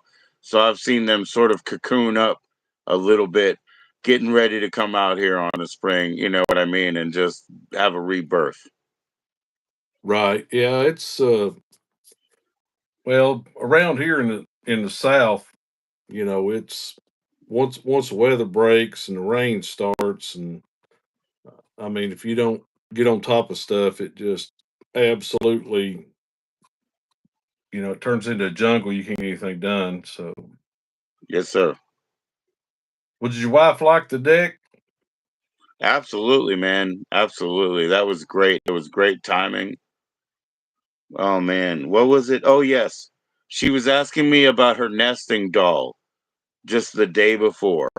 Now her nesting doll has been behind me forever, and it just was on the shelf underneath. But she didn't see it, and she panicked because it's from her mother. Now it's a mirror image of what you would normally see as the cover, where she's holding the dog. So it's a mirror image. So obviously, like the artist did it like that. But then all the characters are down into these smaller pieces, you know. And Right. that was just the day before, and she's gonna see her mother real soon. They got a real deep connection that about that specific object as well because it was a gift, you know, from an artist that her mom probably knew, you know. And she just kind of like panicked about that. I was glad to be able to assuage her on that. But the next day, for her to have a new beginning, say with the same idea, the same story, franchise, or whatever in mind, it was really good timing because it made her feel real at ease. Because the thing that I was kind of saying to you is like, but there's no upcoming occasion. And now that it's number one, oh my gosh, it's in competition. I'm not in all that. I'll just wait because I didn't think there was an upcoming occasion, but there was one that I didn't foresee and you didn't foresee. So Right. there ended up being a payoff to the fact that it was the day after that sort of, you know, sort of slight panic that she had. And it's just because she recently had a rhythmic event with her heart and stuff. And Oh she wants man. to get her stuff in order. And when her mother passes, which you know, I mean, I hate to tell you this, but her mother's older than she is, you know, so it might happen sooner than not. She has children too, you know, and there's nobody else here except us. And we got to take that on, you know. These are my wife's half brothers, you know. But somebody has to take that on and there's not really anybody else here. So, Well, man, we'll throw up some prayers and meditation for you, man. well, I'm just very appreciative. That was very nice of you, you know. Um she was Well, happy, and like I said, I didn't know there was an occasion from it, but it turns out there was, and it was right on time. So thank you. well, that's great. It was really my pleasure because you're such a great guy, man. That it was really the least I could do. You're just you're a stellar dude, man, and you mean a lot to a lot of people, on here, and I'm one of them. And it's just nice to you know get to interact with people like you, Joe. I spent 33 years in the government, uh, in Yes, sir. and I've met some real turd birds, and, Hmm.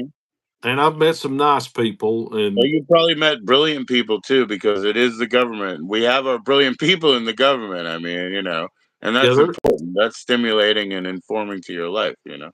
right, yeah, there's some brilliant. I met some really brilliant people, and uh, you know that a lot of that with what's going on now in the government, a lot of that never gets recognized. There's a lot of people out there in the government that really deliver what people need on a day-to-day basis, and it's not politicians that do that. But anyway, but back to you. I just think you're super dude, and You you too, know man. and I enjoy watching your show. I mean, I enjoy just sitting there and watching Ever Inferno stay butthurt about not being a moderator. I He's mean, so funny. Yeah, yeah, yeah, yeah. He's just climbing up the ladder, man. He's He's gonna trying. he's gonna be a killer streamer. He's gonna get his stuff together. I told him put on a bandana until you get 200 subs. That's how they used to do it. These weirdos, I don't know what they do, but they put on a bandana, then they get 200, and it's like Kiss. It's like unmasked. That's the day. Do it, Inferno. Do it. He told you to put your hat off. Who are you to say, ever? I saw you with your hat on. I've never even seen your dome, ever. He's I've wants to see seen if I you got with a hair. hat He's wants he wants to know if I got hair. I've got a head full of hair, but I freeze to death most of the time, and you're lucky I don't have on a flannel shirt to go with my hat because my wife freezes me to death. And Yes, sir. Yes, sir. so what do you want to talk about, Joe? I mean, your intellect is far and wide and as deep as the ocean and as high as the sky. So what's in your heart and mind tonight? Well, I do want to talk to you about something. Ever is trying to learn the standard tarot. So he's not through the book. He's somebody who wants to get through and handle the cards. So, do you have any advice for how do you attack that book? How do you understand the basic tenets of the typical deck? Well, let There's me tell no you. adding you to the panel, though, ever. It's one at a time. There's no backstage. That's what I'm trying to say to everybody. Yeah, Please. he's not on StreamYard. It's YouTube. So And I we're have no StreamYard hours until April 9th. My birthday is April 12th. Please expect me, as it says right there, 4 people watching, 12 likes. Please expect me on April 12th. well. But At, right now, no. I mean, how does he initially get into that book? How does he understand this? Well, let me tell you the schools of thought that are out there right now. Right now, most everybody learns to do tarot, the intuitive school, and basically what that means is they kind of get a basic understanding of the archetype. The tarot is divided into two arcana or two, secrets: the greater secret, the lesser secret, or the greater mystery and lesser mystery. The majors are basically the overarching archetypes. That's the Empress and the Emperor. Those are Jungian in nature, like psychological. Just like Carl Jung, kind of identified that stuff. He was into tarot and esotericism. The minor arcana is kind of day to day things that happen to you, and it's based on a couple different things. It's geared numerologically in a series of 1 to 10, ace to 10, and ace is the root or the beginning, and 10 is the culmination or the completion of the cycle, and also indicates going to seed and death. And all this was based on Kabbalah, but most people, particularly now with people that are non-binary and stuff like that, most people don't want to really embrace anything that has kind of a religious connotation, particularly with a lot of the issues that Christianity caused for people that are in the non-binary status or the LGBTQ community. So they kind of like to totally get away from anything that smacks of organized religion Of because fundamentalism. See, now that's what I have to ask you right now. I mean, I was gonna, try to find a break in there, but of fundamentalism, which means I wanted to ask you: is that why right now you're looking at chaos magic? I just wonder. well, for Because me, I've always done, chaos magic sigils. I've always done this in my life. You know what I mean? It's just been nothing but, yeah, that's what I grew up with. You know what I mean? Like, that was what the willow tree told me to do. I'm a willow tree type. I'm from the East Coast. I don't know, but I've got this information from these things, and that's what I just do. right. I figure out how to make a sigil out of language that, it resonates with us, and you look at it and it looks like it doesn't matter if it was 3 days back in time. I don't know how far it goes back, but it doesn't even look like it has to be today. It Well, looks like you can go into the past, you can go into the future. I mean, just my own personal experience. I mean, if I denied it, I would be discounting the gifts that I've gotten, and I won't do that. right. Well, a lot of people. Let's kind of define chaos magic for people that Sure, don't please. really understand. Chaos magic is the latest iteration.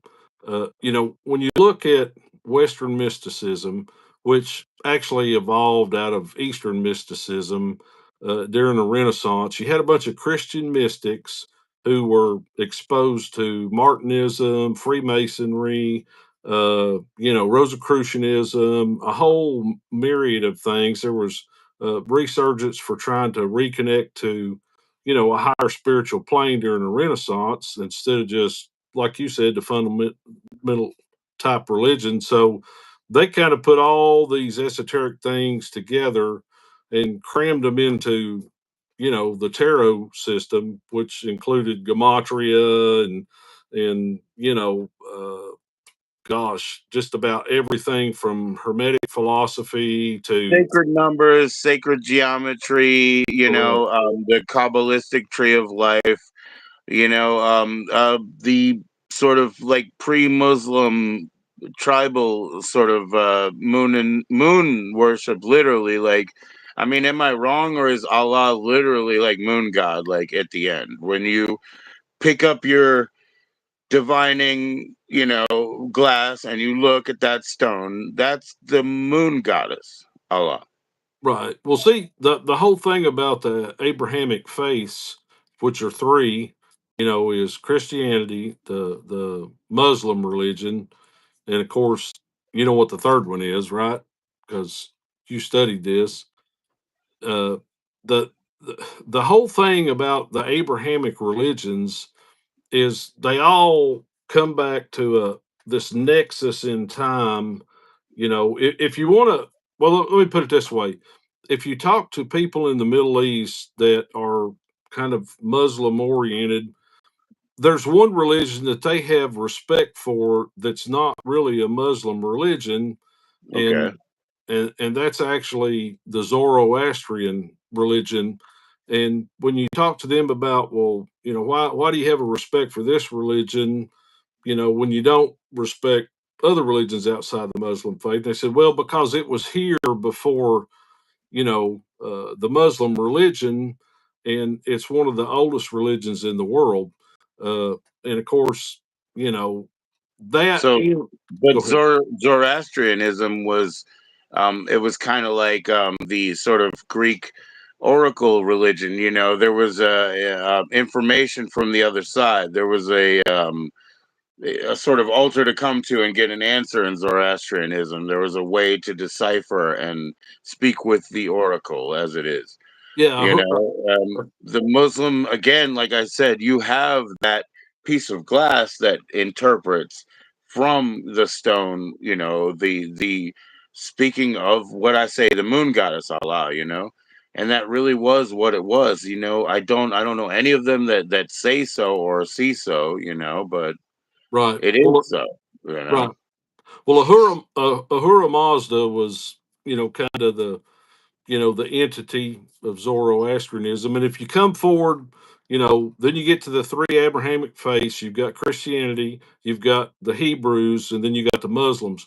Well, if you look at the core of their teachings, they all come out of the same place in space and time as far as what influenced their teachings. And I want to be careful not to step on anybody's toes because I respect everybody's religion. I respect everybody's faith.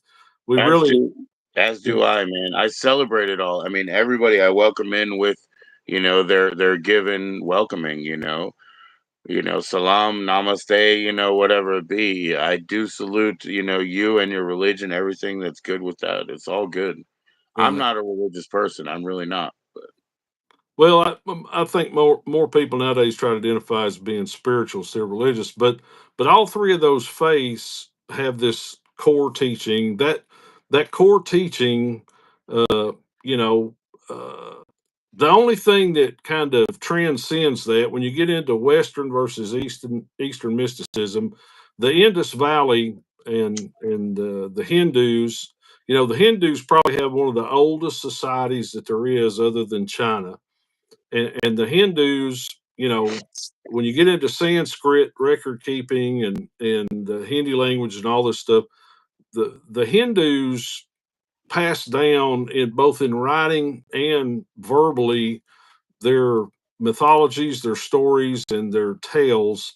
And when the Germans were ramping up for World War II, one of the Yes, things they sir. did was send all these people over to India to capture esoteric teaching that the Hindus had because they felt like it was probably closer to the source of reality for these type of teachings than anything out there. Yes, sir. That's why they get this, that's why they get this from writing red ink, you know what I mean? That's why they get that. It's not a surprise or anything like that.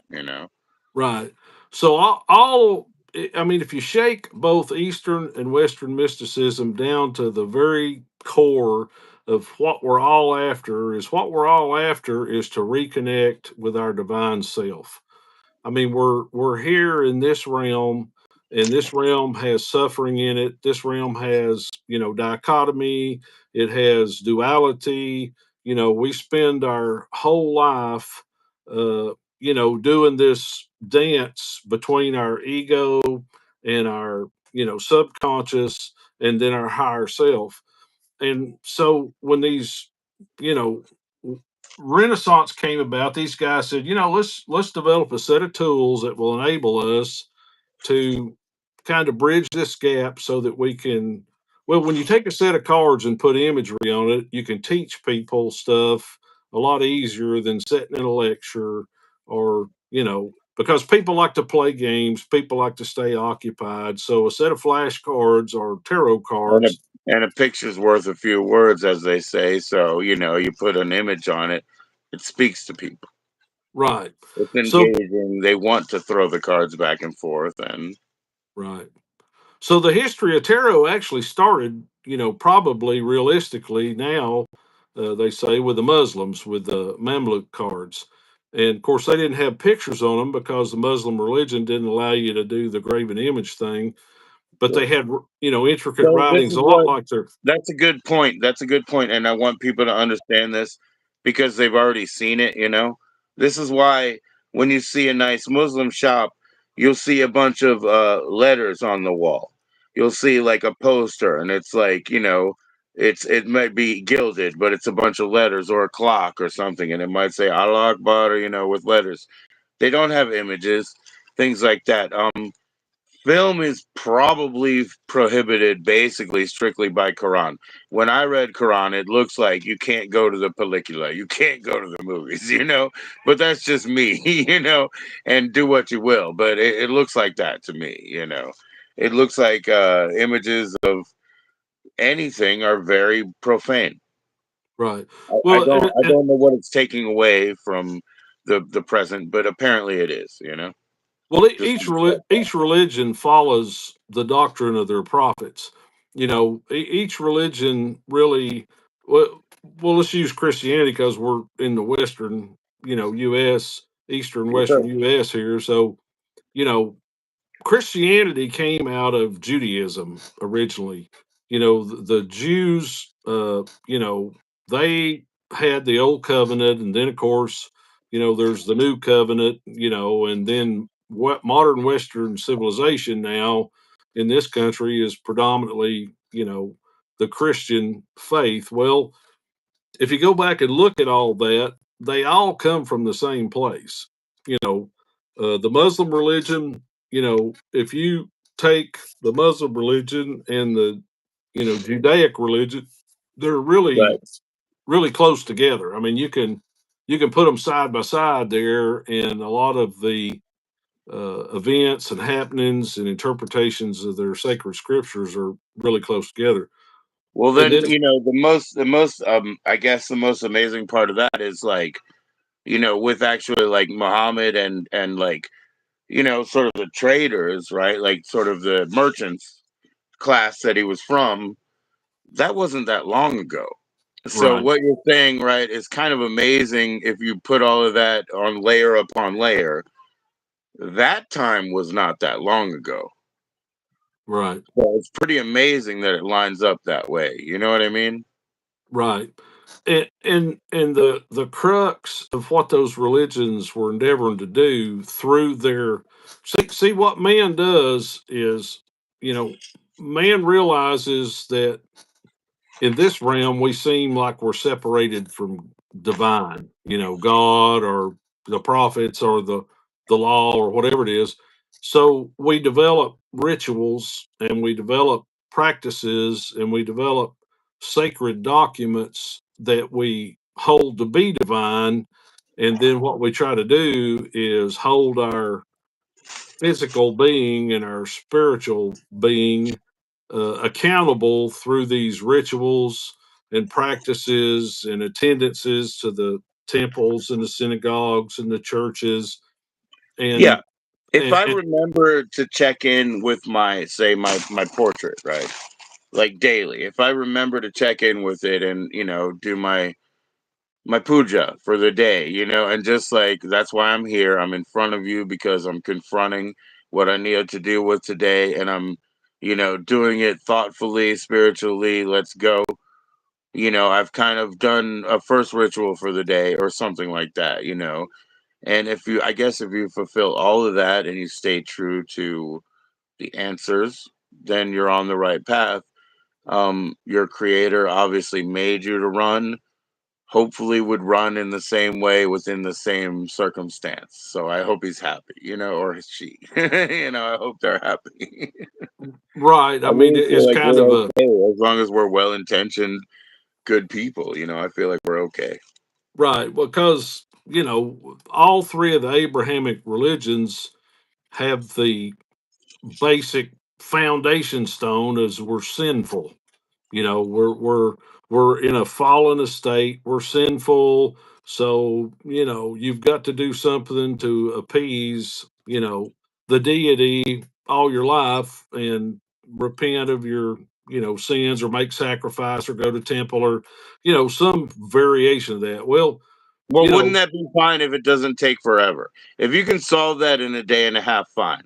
If you want to settle up for everything that everybody's ever done wrong because it's in your ancestral DNA, and you could do it in 3 episodes today, tomorrow, and tomorrow night, like, meeting somebody for the first time, and then, yeah, it doesn't work anymore and you're done, fine. But if you're going to dwell on that for the rest of your life, you're never going anywhere. right. Well, see, that's the thing. It's kind of my slogan is the church trap, uh, Okay. because the real revelatory thing about Christianity, and I'm not defending any particular religion here. I'm just stating certain aspects.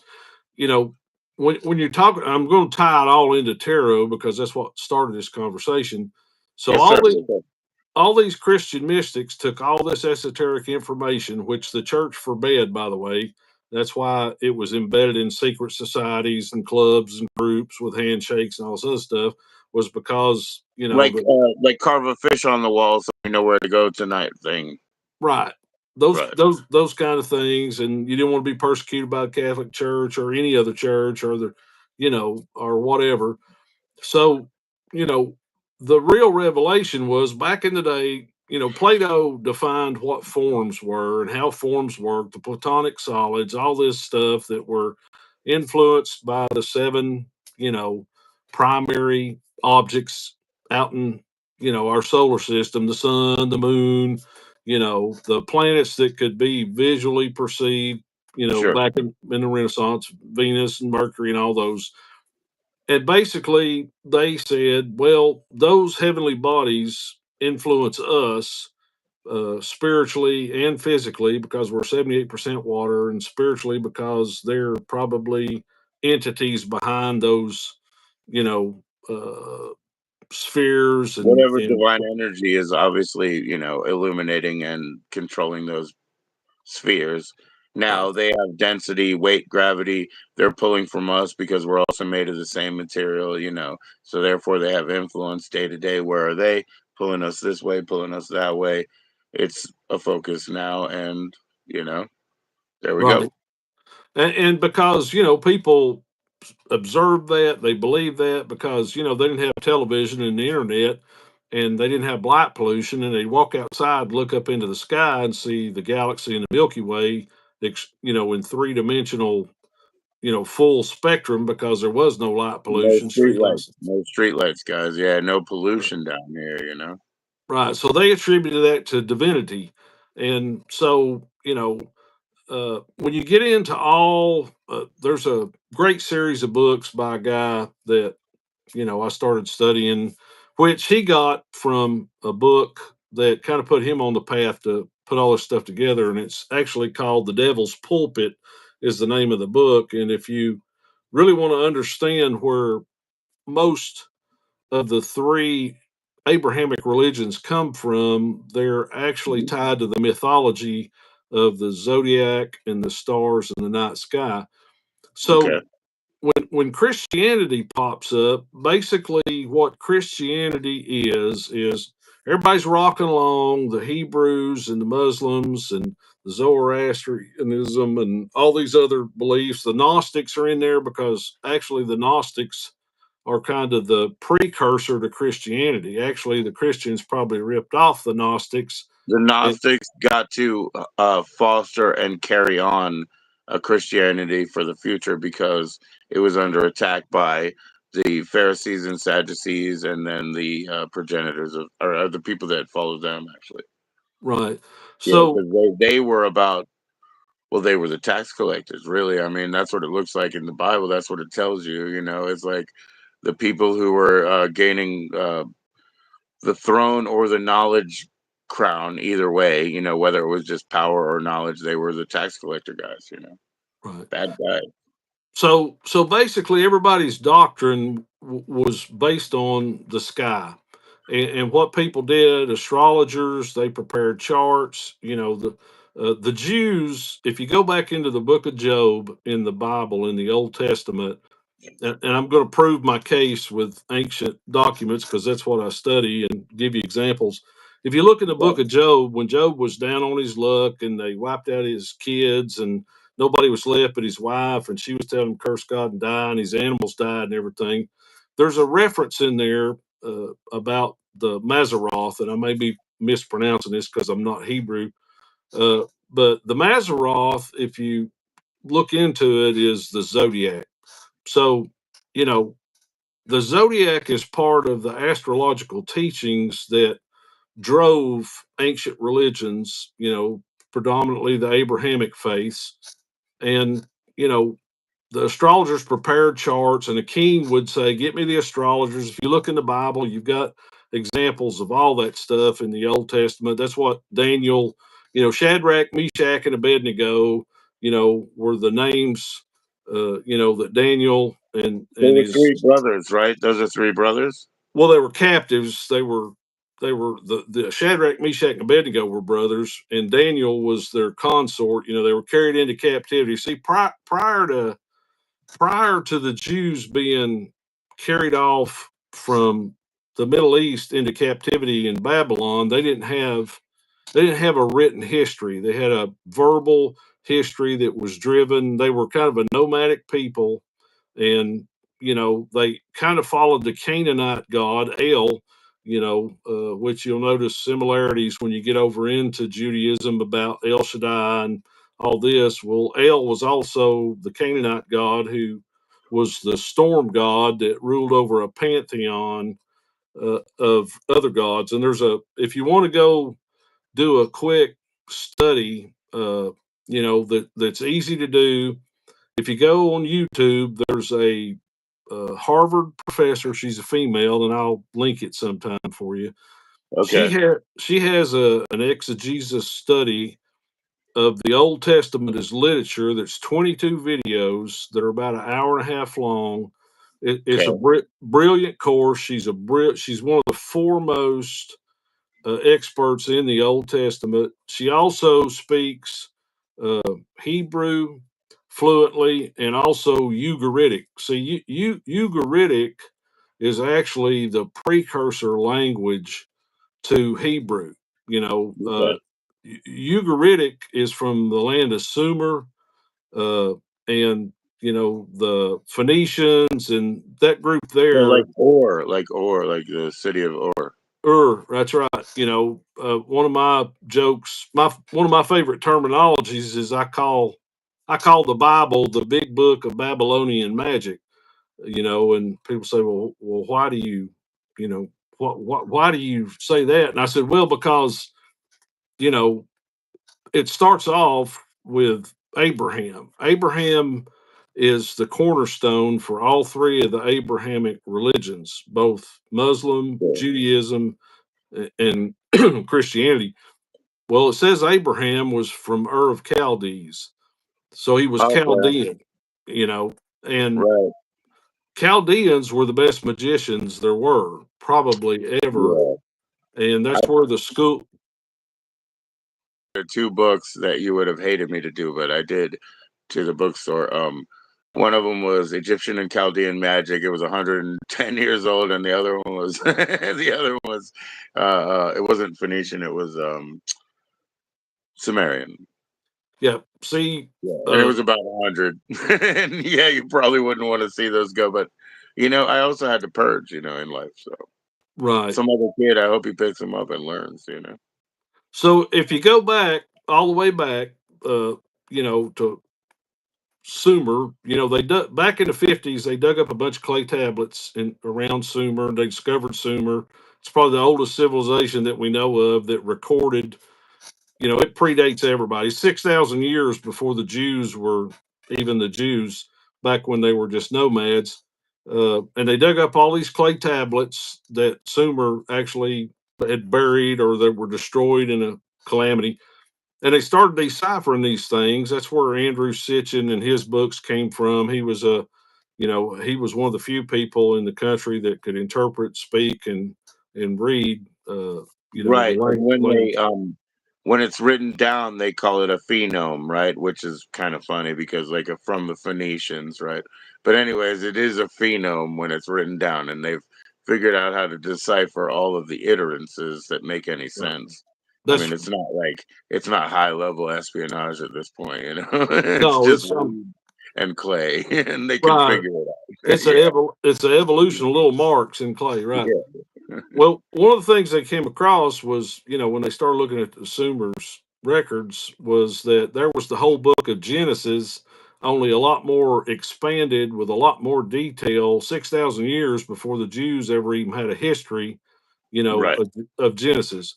So, in saying all this, without getting too long and drawn out, is there's actually a truth out there of what's happened on this planet down through the millennia, and there's probably been numerous civilizations that have come up, and come to a pinnacle and collapsed, and so on and so on, and then you throw in the reality of cosmological events happening like comet strikes on the earth and things of Right. that nature, and what you get is we have this long and checkered history, and probably somewhere way back in the past, we had kind of a knowledge that most people knew of how these systems operated, the importance of the night sky, and how to track all this stuff, because Right. all the astrologers in the Bible were reading the stars and they were making predictions for the kings, and their life depended on it. If an astrologer made a bad prediction, they cut his head off or throw him in prison. I mean, look at Joseph. You can see in these allegorical tales of the Bible and all these other ancient Sure. documents, you can see the definition of what their practices and their rituals were, even though they tied it to some person. It's there for an allegorical aspect to teach you a spiritual wisdom. Sure, So, that's how Santeros can just pick up Catholic saints and just make a candle, with a vague imagery, and that's it. It's okay. It's still a focal point for a Santero. It's the same thing. right, It's not their locals, but it's adaptable. right. So, moving all that forward, everybody was worshiping the stars, everybody was worshiping the planets that they could see, and they were being influenced, and they bore it out. They would say, okay, we watch these planets, and just like we talk about Mercury retrograde. Well, they observed that millennia ago, and they knew when Mercury retrograde was coming, and they knew how fast Venus, circled the sun and all this stuff. So that's what they base these religions on. And then, of course, out of that comes all these experiences and allegorical happenings and prophetic utterances and interpretations of these sacred things. And you move it forward, the Jews, see, if you tie this into the Yuga cycles, the great wheel of time, and I'm going to always come back to the Indus Valley and the Hindus because everybody plagiarizes, in my opinion, the Hindus. They Okay. plagiarize, the wisdom of India. They plagiarize the systems of India, or they modify them and bring them forward into a westernized, along with also some of the other Asian beliefs, simply because they're older societies. They've been around for a long Sure, I can time. go to I can go to a temple that's like 6,000 years old almost. Yeah. Right. So when we get into the Western side of things, what we're doing is we're doing the same thing. We're following Judaism and Christianity. And the nuance and the difference is that Christianity now has popped up as kind of the new fad under the Roman Empire. I mean, Christianity probably is just a Neoplatonic belief that the Gnostics kind of modified some of the esoteric teachings of the day. And the So Gnostic, Emperor Constantine was able to basically like solidify that, and Con- he had the same trip that Akhenaten did, having Atun as the sun god come to him in a dream. The same thing happened to Constantine, and therefore we're here, And so the right, Bible, yes, it's the book. So if you want to know the culture you're in, read it, understand it. You better understand all the what do they call it? My son says I forget how he phrases it, but all the common sayings and things that you'll come up with and the ways that we should behave and understand each other. It's all in right. there. It is. And so really what Christianity was solar deism. Mm, See, I think so. I think that to me, I believe that happened that both of those times, which means both of those stories mean the same thing to me. It was a shift that the leader felt needed to happen. It was Um, for political purposes. He looked around and saw that people that were practicing the Gnostic religion, the Christian religion, they kind of had their crap together. They tried to follow, sayings and rules that made them behave. They weren't, just out here living like animals.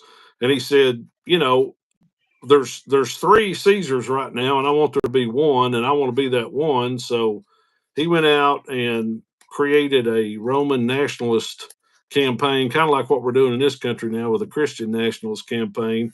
Is he began to use religion for the purpose of hijacking the political system, and his mother was on board with him. She was a huge pagan, and yeah, you know once they made it the kind of the religion and got people on board with it, she went out and designated all the sacred sites. She went around and said, "Well, this is where Jesus was born here, and we did this and we did that." And sure, sure. And they were probably already consecrated sites for other reasons.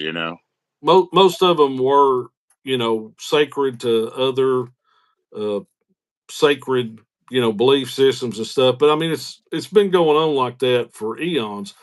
The difference is that one of the things that they also saw potentially, in Christianity was to be able to expand their level of control. See, there was control even under Judaism. You had to go to the temple, and you had to make sacrifice, and you had to buy your pigeons, or you had to buy your sheep or your goat or lamb or whatever it was, and make sacrifice, atone for your sins. You'd have to pay, So money.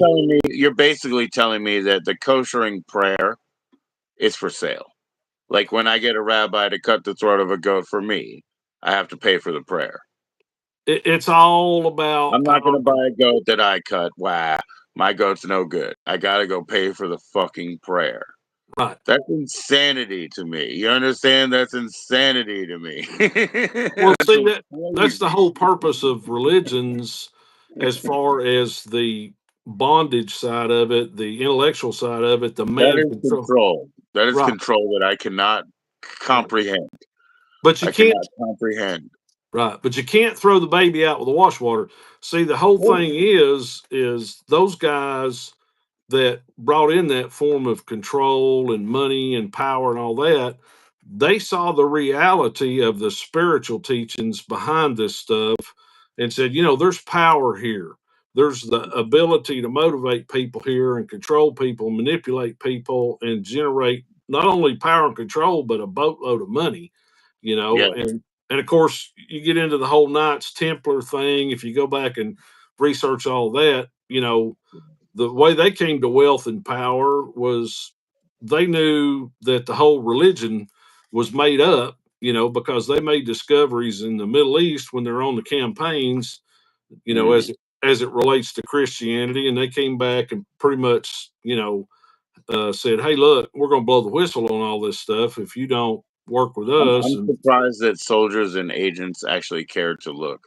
I mean, I'm glad it happened. I am surprised though, because if I'm on a job and we got to tear it down, we don't necessarily read it first.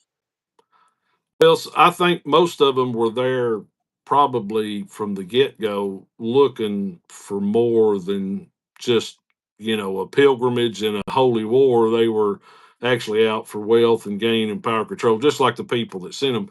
But anyway, moving on from that, Sure. what came next was you had the Reformation. You had Martin Luther, and what Martin Luther said was, you don't have to have the church. You don't have to have a priest. That spirituality is by faith. It's not about works. It's not about, being splashed with water and all this It other is stuff. about the word, though. It is about the word. The word is, well, that's another whole thing to talk about there. But I'm talking about as far as the structured religion, as far as the churches and the priesthood and the canonization of the Yeah, I don't. doctrines. Yeah, I know that of course, any Protestantism, like sort of not necessarily needing the Pope. Maybe more importantly, not necessarily needing lineage of Peter. Blah blah blah.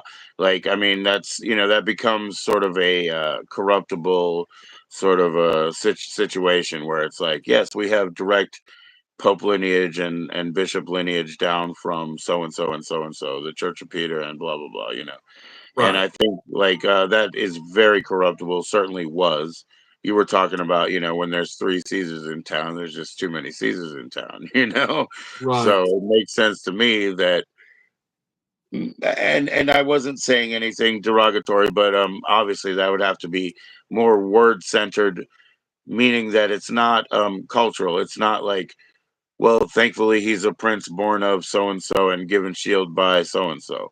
So we have the right to be full express beings in this Christianity, Lutheranism. You know what I'm saying? Like, to me, I see that. Yeah, well, the whole lineage thing, just like kings. Oh well, God made me king. See, all that is the manufactured stuff of money and power and control. Martin Luther set people on a path of saying, I can look outside of the organized religion and find God. And that's Okay. kind of where we are today. See, when I was talking about the Yuga cycle, see, under the Hebrews, we were under Aries, the blowing of the ram's horn. You see all these people that, the Jews on Christian nationalists on TV, they're blowing the ram's horn and all this stuff. Well, that's a that stems from the era of Aries. So if you look at Moses, the Mosaic law, he was a symbol of Aries, the ram's horn, blowing the ram's Okay. horn. And then Jesus comes onto the scene, and we're in the Yuga He's a cycle, and lamb now. He's not the Aries ram. He's a lamb. he's Pisces. He's the Oh, he's fish. a fish. Oh, He's because the he's the fisherman. Okay. Yeah, he's Pisces, and the Piscean personification. So where we're headed next is I we're would have headed. thought because of the sacrifice. I'm sorry. I would have We're thought it would come from down to the lamb. No, it's Pisces. That's why they had the ichthus as the Christian symbol. You know, Well, I that's did mention that about, like, underground, Gnostics, because I understood that. But yeah, the symbolism itself, no, I didn't get that. So that's nice. Thanks for letting me know. right. So we're headed into Aquarius, and I'm trying to cover a boatload of history here, so don't get lost with me. It's I okay. I'm fine. sorry for taking so much time. So anyway, these medieval guys, the Renaissance guys, they started tarot, and it was a parlor game, and it was the triumphy, power.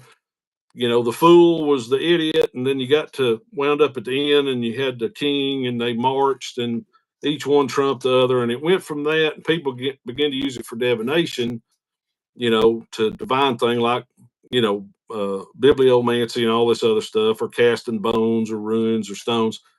Sure. And then you bring it to the Christian mystics there, and really where you have the culmination of this thing kind of being put in a pot, and really brought to what we consider the modern day occult tarot is you had the Golden Dawn. You had people like Eliphas Levy, Mathers, and all these guys. You had Pamela Coleman Smith, Edward Kelly, McGregor Mathers. right? You said L.A. Levis, and who else? Uh, Um, Eliphas Levy. You had Aleister Crowley. You had Pamela Coleman Smith. You had Arthur Edward Waite. There was a whole group of them, and initially they founded kind of the Golden Dawn and the Hermetic Order of the Golden Dawn, and they used the term Hermetic because that's kind of what they named this conglomerate of all these esoteric teachings that they lumped together from Martinism, Freemasonry, Gnosticism, uh, Rosicrucianism, all this stuff. And they created kind of the occult tarot. Well, the whole purpose of the occult tarot was to be able to teach you how to take your lower self and bring yourself to the higher self and become one with your higher self and kind of escape the duality and know who you really are. Because, all religions after a certain point are Neoplatonic. After Plato defined all this stuff, he kind of defined what forms exist with the sacred geometry. The only entrance into this realm is the Vesica Piscis, which is the vagina, but it's the two forms coming together, two toroidal vortexes.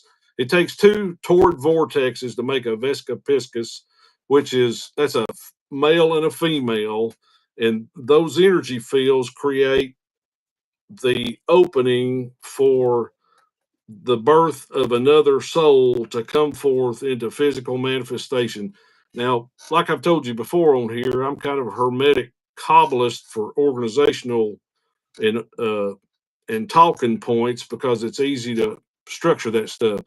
So you've got we all have this tree of life, and getting back to the foundational teachings, you're a tree of life and you're created by the seven spheres: the sun, the moon, all these spheres spinning, Mercury, Venus, the zodiacal spheres, their movements and their orbits around the sun and their energies create these worlds. And I'm using Kabbalistic teaching here because it's easier to relate and simplify it. Right, They and like from crown to ground, it would be colors as well. So we're talking about those 7 points. It's the same as your chakra system. The chakra system is just another iteration. Probably was before the tree of life, but it's all hamburger and hamburger with cheese because they all come from similar areas and similar time periods. But it's your energy centers that cause you to be what you are. In Kabbalism, there's four worlds. This is where the four elements come from. All this is in tarot, and that's how we got on all this. There's the four elements which everything's created out of. There's fire, there's air, there's earth, and there's water, and then of course there's the ether. And ether is kind of like spirit and kind of not like spirit, and that's another whole set of teachings. Well, hey, the recent stuff, when they've been explaining to me in like particle physics and talking about the cones of energy, that we're projecting, that are more here by agreement. See, that's the plutonian thing. Plutonian thing, it exists. Why does it exist? By agreement.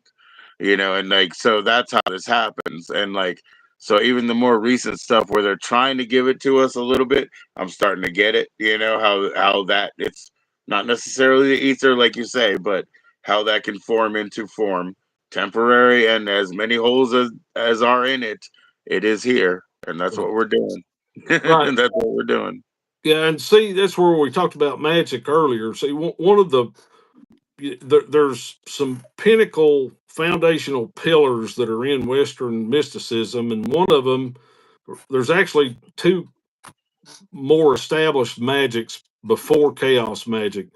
That's Enochian magic, and then of course that's the magic of the Shemhephraish, which is where you're dealing with demons and angels, and you're under the. I would call that Solomonic, I guess, It because you got is. the Solomonic, and then you got the Enochian, and then you've got, yeah, that's what I would call that. So. It's And when Solomonic. you talk about the fours, now you're talking about, the grand angels, the Gabriel, Azrael, like those, So Yeah, you're really that's talking about that same, like you said, that rip-off map from the Indians, You're yeah. right.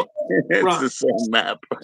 Right, and some people say, that they took those angels and demons and mapped over the pagan gods and goddesses, and Sure, that's sure, sure, that's there's sure. probably a lot of truth in that. But No, it's but like you said, when it's a usable, thumbable thing, there is a lot of like crossover there. That's just because it's easy to relate and deliver to us in color, right, like a Simon. They got the basic colors in every corner there. You got to hit them.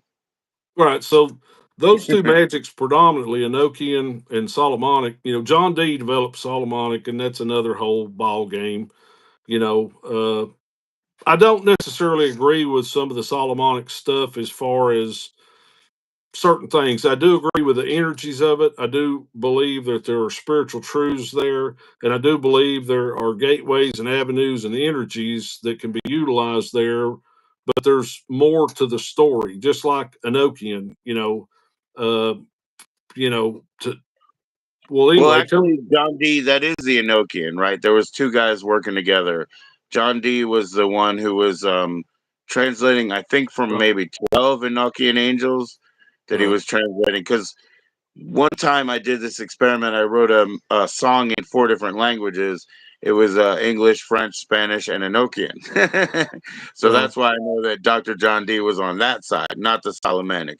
Like the Solomonic is like from whatever they call like Simon and faux Simon and that whole lineage of It's from Abrahamic. the It was Abrahamic, it's from the Shemham. It's Yes, Hebrew. But yes, it's it's not Hebraic. really Hebrew because the actual No, rabbi that it's wrote a all this cult. stuff It's a down. cultist. It's a cultist from. I guess you would just call it Hebraic mysticism. I guess like to be fair, Yeah, and because it actually the there. Shem Harath, the Shem Hamfarash, it's the names of God. All the names of God and the power in that, and all the Well, it's based. demons, angels, sub angels, and everything else. It's calling Yeah, them out. it's based on the books of Solomon, the lesser books, and the Hmm. greater books of Solomon. But basically, I don't really get into arguing. When it was And I written, who wasn't wrote. trying to argue anything except for that John D was on the Enochian side. That's it. That's all I Yeah, meant.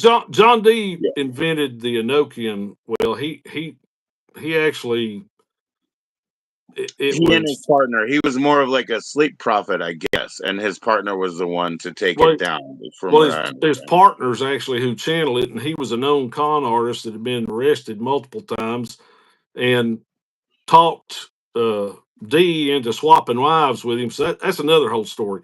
Uh, Well, when hey, but that's what LRH and Jack Parsons did too. They swapped the wife off, called the fucking whore of Babylon into Earth. Now we're in outer space. I don't know what happened. Yeah, well, I don't the, know what the, happened.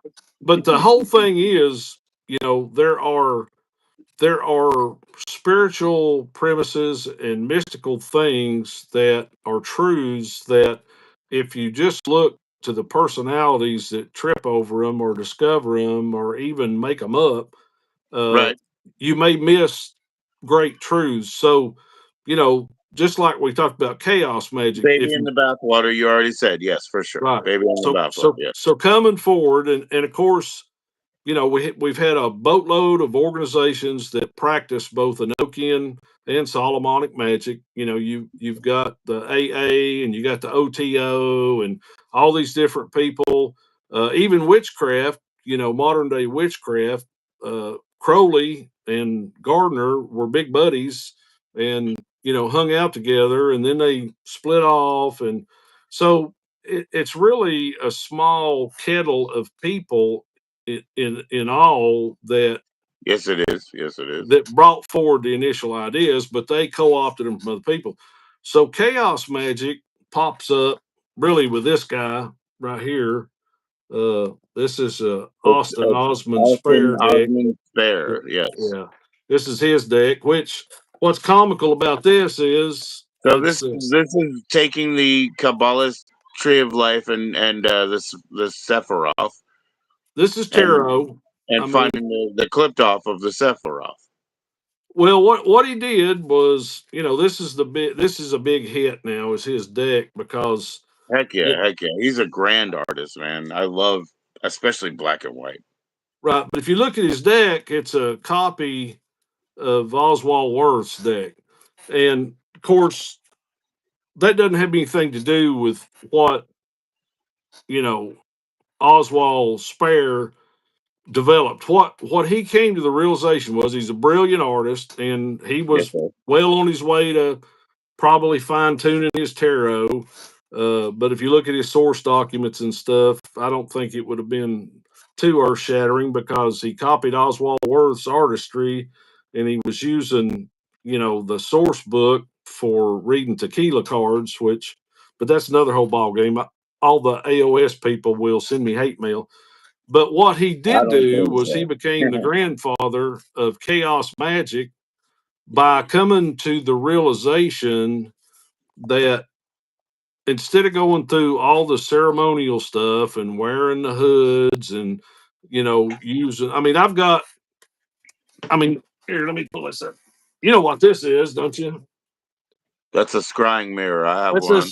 that's a scribe mirror. I scribed for years. I got one right over there. Yeah. Yeah, You know what this is? You want to talk about some weird shit? That's a diver's watch. The moon jumps around here, and then you're supposed to go fishing or something. I don't know. I don't even know how to read it. The right, moon jumps here. The moon jumps on my watch for some reason. I think right. it's for fishing. So Isn't what? that What? weird? So what? That's what Also, you said. We're always looking up there. That's what you we, said. we are, and the here's the revelation. Uh, is we're God. We are an emanation of God. We're that God's light passes through a prism, splits us all into a rainbow, and we Yes, all sir. go about our individuation path to learn whatever it is or do whatever it is we're supposed to do, for whatever reason. And you can communicate with your higher self. You can communicate with your divinity self, and you can use different religious documents to point out what these are, what revelations are what, and all this stuff. But Plato said it before all the religious people said it is you got to know yourself. You have to come to the realization of who you are spiritually. I don't mean your ego. Sure. One of the reasons I like a lot of the Golden Dawn teachings is because even though they didn't do them, they kind of became the Golden Dawn because they, in the Ten of Swords in the tarot, that's the one Mm. where the guy's stabbed in the back. He's laying on the That's ground. the He's one I facing. get. I get that one about 2 out of 3 times. I get a 10 of swords upright. Well, every time you get that card, that's the Golden Dawn card because he's got a chakra realignment going on. He's stabbed in the back. He's deader than a doornail. He's facing away from you. He's making the sign of the Hierophant, which means what you see is not all there is. And he's facing the dawn breaking. That's the Golden Dawn. And the whole premise behind that card and that teaching is that until you come to an egoic death, you're never going to see the light, not the real light. See, most of us spend our entire life, you know, running around trying to pump up our ego, pump up our egoic ways, you know, instead of coming to the realization that I mean, everybody's got an ego. You got to have an ego up to a certain point to Yeah, exist but in. it's just an operating thing. You know what I mean? It's not your true self. It's not your higher self. When you align yourself, holy guardian angels, you're aligning with the higher person. The higher version of yourself, the clearness. Right, There's no blockage between all these pathways in the Sephiroth now. You know right, what I mean? Like I'm just always there all the time. My juice is the full flux capacitor is full, and this thing is hitting 88 miles an hour. Right now. right. So, but most people spend their whole life listening to their ego. You Yeah, know, they want the money, they want the car, they want the trophy wife, they want this, they want that, and they get all that. A lot of them, and there's nothing there. You know, yeah, yeah, uh, yeah. you see the cult of personality is what's driving society now. Just like our political system, it's not really about governing or doing anything for the people of the country. It's about you know, it's about personalities. My I mean, teams. if you go up and you see, you're like, oh, this is a presidential debate. You watch the president up, and then they say it's your turn to speak. They say something, and the crowd is a bunch of people in hoodies going, "Damn!" Then something's wrong. But that's what they're doing right now. They're like, "Mic drop! I just dissed you." It's like what? Right, I saw that in man. They used to have very cantankerous like in the Southeast Asia, they used to have like big, riots in Parliament or whatever. And we've always had like a really full of disdain like Parliament in Canada, where they don't touch anybody, but they're very vicious in the way they speak to each other. But now what we have is kind of a like, I mean, it's just endless. It's like it's just a slam, I got you kind of culture, and it's who cares? That's just a popularity game. That's just glamour. It's fake. None of right. that's real. So when you shake it all down, all of this, in my opinion, comes down to a simple thing, and that simple thing is that we're all searching for that religious experience of the awakened Kundalini energy. You know, Okay. I mean, that's why they chased the teachings of Egypt for years. That's why people adhere. That's why all the hippies went to India. Yeah. In the '70s, and Yes, sir.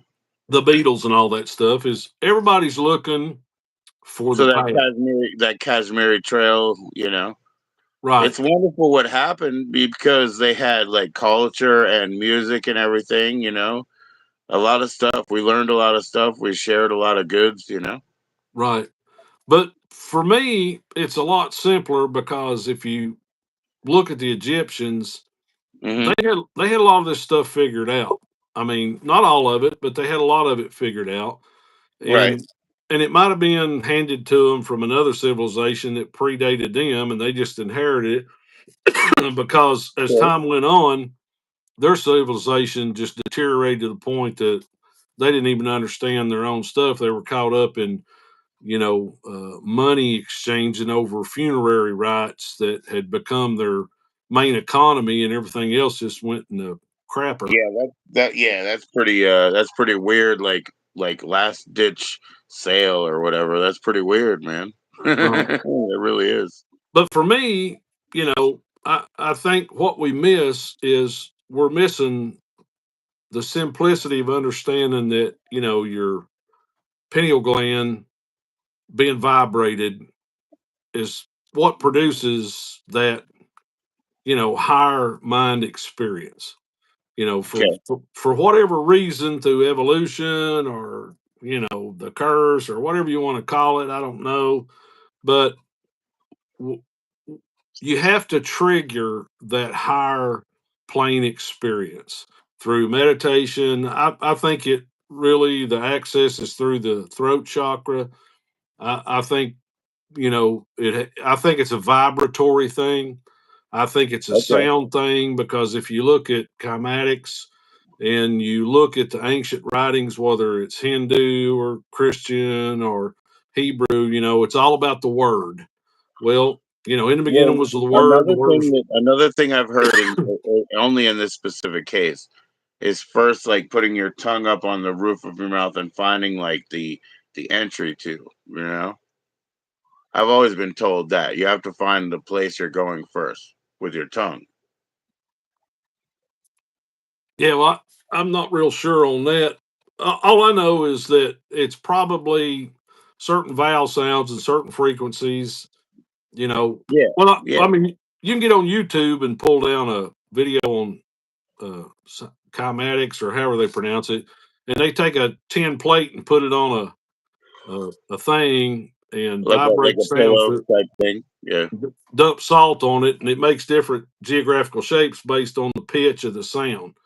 And you can I've seen that. also shape water, But I've anyway, seen that. Sure, I've seen that.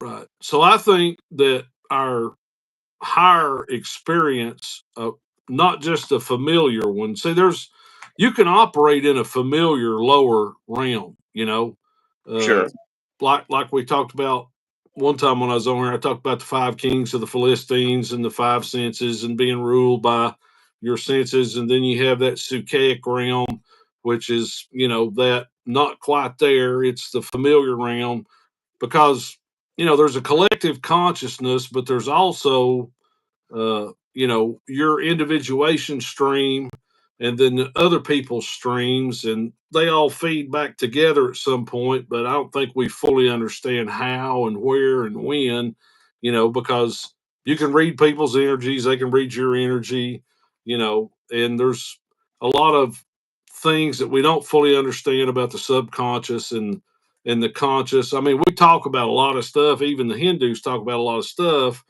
but nobody has brought it to the point where they become transfigured. You know what I'm saying? That sure, they wake up one day and, oh my gosh, they are the epitome of the divine. They're not. They get up right. every day and they got to comb their hair and brush their teeth and go to work and all that. They can, identify as a lot of things, but to come to that fullness, it's an effort every day, every day. I think what changes that is through the communion of the higher self. We have to walk, but we can become less susceptible to the suffering and the pain and the fear and all that stuff. And this is, where that all kind of feeds back into, Eastern type teachings also. But, a lot of people operate more on here on tarot too, and I'm probably gonna get in trouble over a lot of this, but I don't really care. There's Let's go Tarot Tube. Let's sub them up. Let's tag them. Let's go Tarot Tube. Let's talk about it. well, I mean, there's a lot of mimickers on here. There's a lot of people that don't really know anything about tarot, not true tarot. They memorize some keywords. Most of them don't even know the astrological, designations of what they're doing with. They just memorize a bunch of keywords and they're out here slinging cards and fishing in people's mind ponds and giving them life advice, when in reality, they really don't understand just how dangerous some of the stuff they're doing is, not only for the querent, but also for their self, but it's all driven Right. by ego. A lot of it. It's about, well, I want to make some money, and I don't have to do a lot of work if I sling cards and PayPal me and and all I, this I stuff. don't.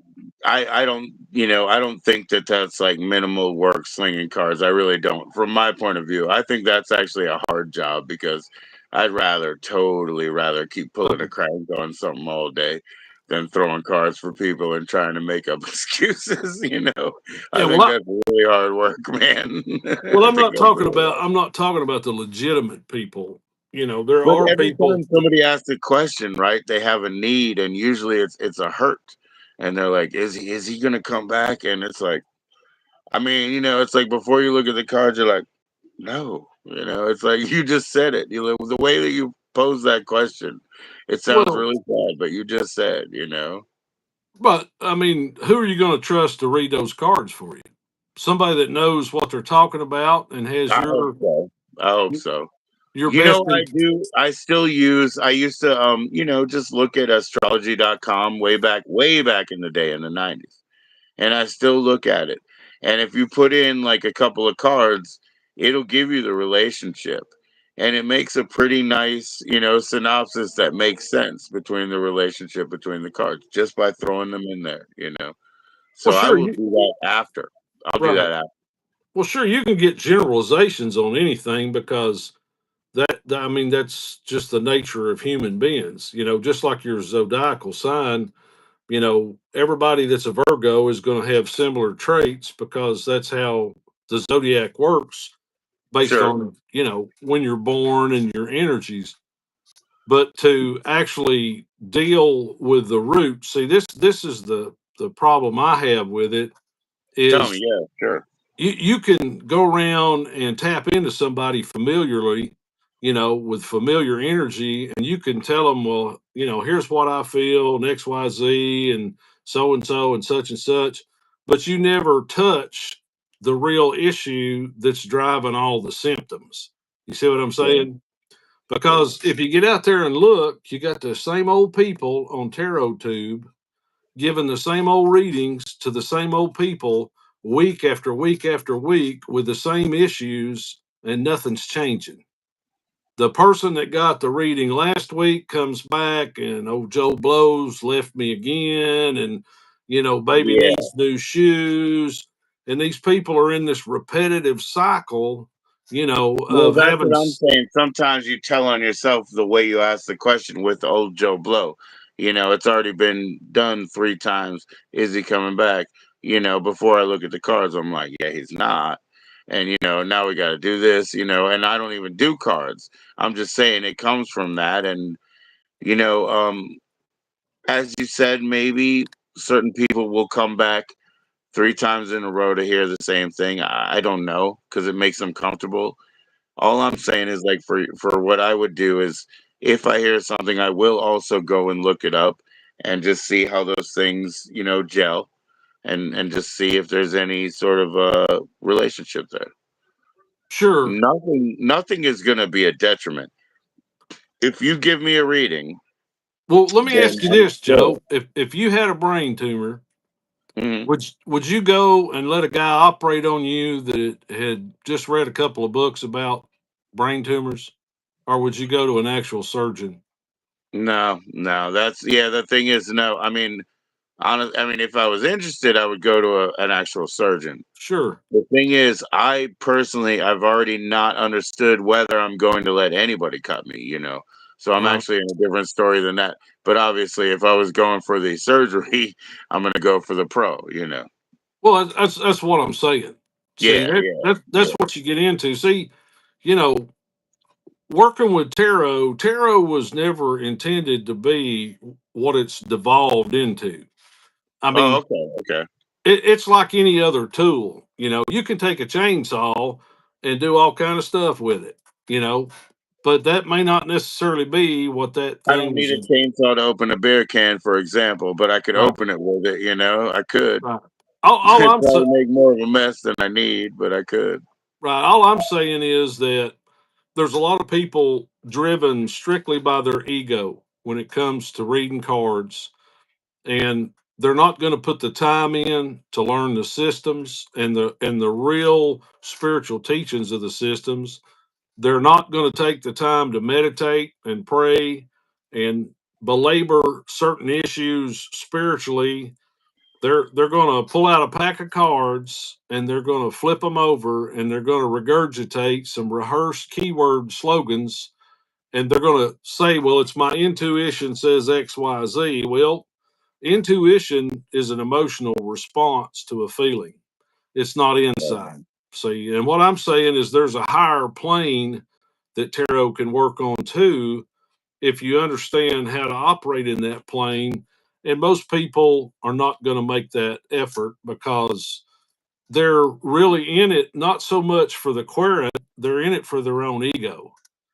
You know, they Do like you do you have to do you have to develop, okay, like a connection with a higher plane to guide what you're doing? Like, do you have to develop a connection first? Because that's, I'm hearing something that I'm trying to understand here. I think you have to understand.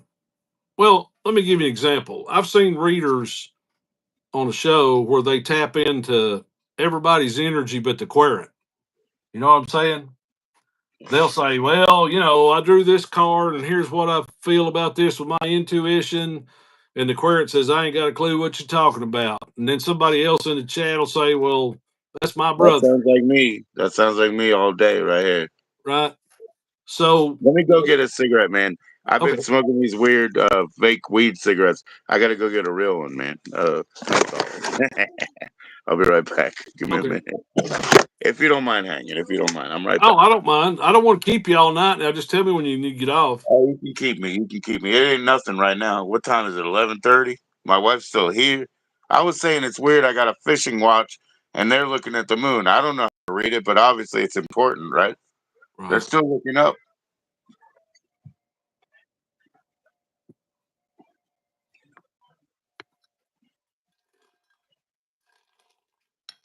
There you go. Okay. He was worried that he was keeping me too late. I don't think. Woo! She don't think so.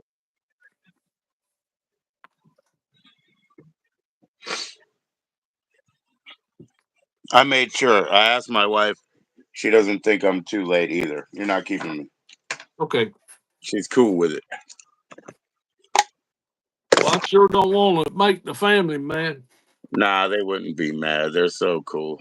And Don't I'm worry not about it. I'm not throwing stones at nobody. I'm really not because I love all these people, but I'm just saying that Yeah, yeah. No, you said you didn't want to get yourself in trouble, but right because it's would you if you had a real psychological issue, would you go to somebody that's certified to assess what your problem is, or would you go over to some dude's house that had watched a few YouTube videos and read a couple of books on psychology? Which one you gonna let diagnose you?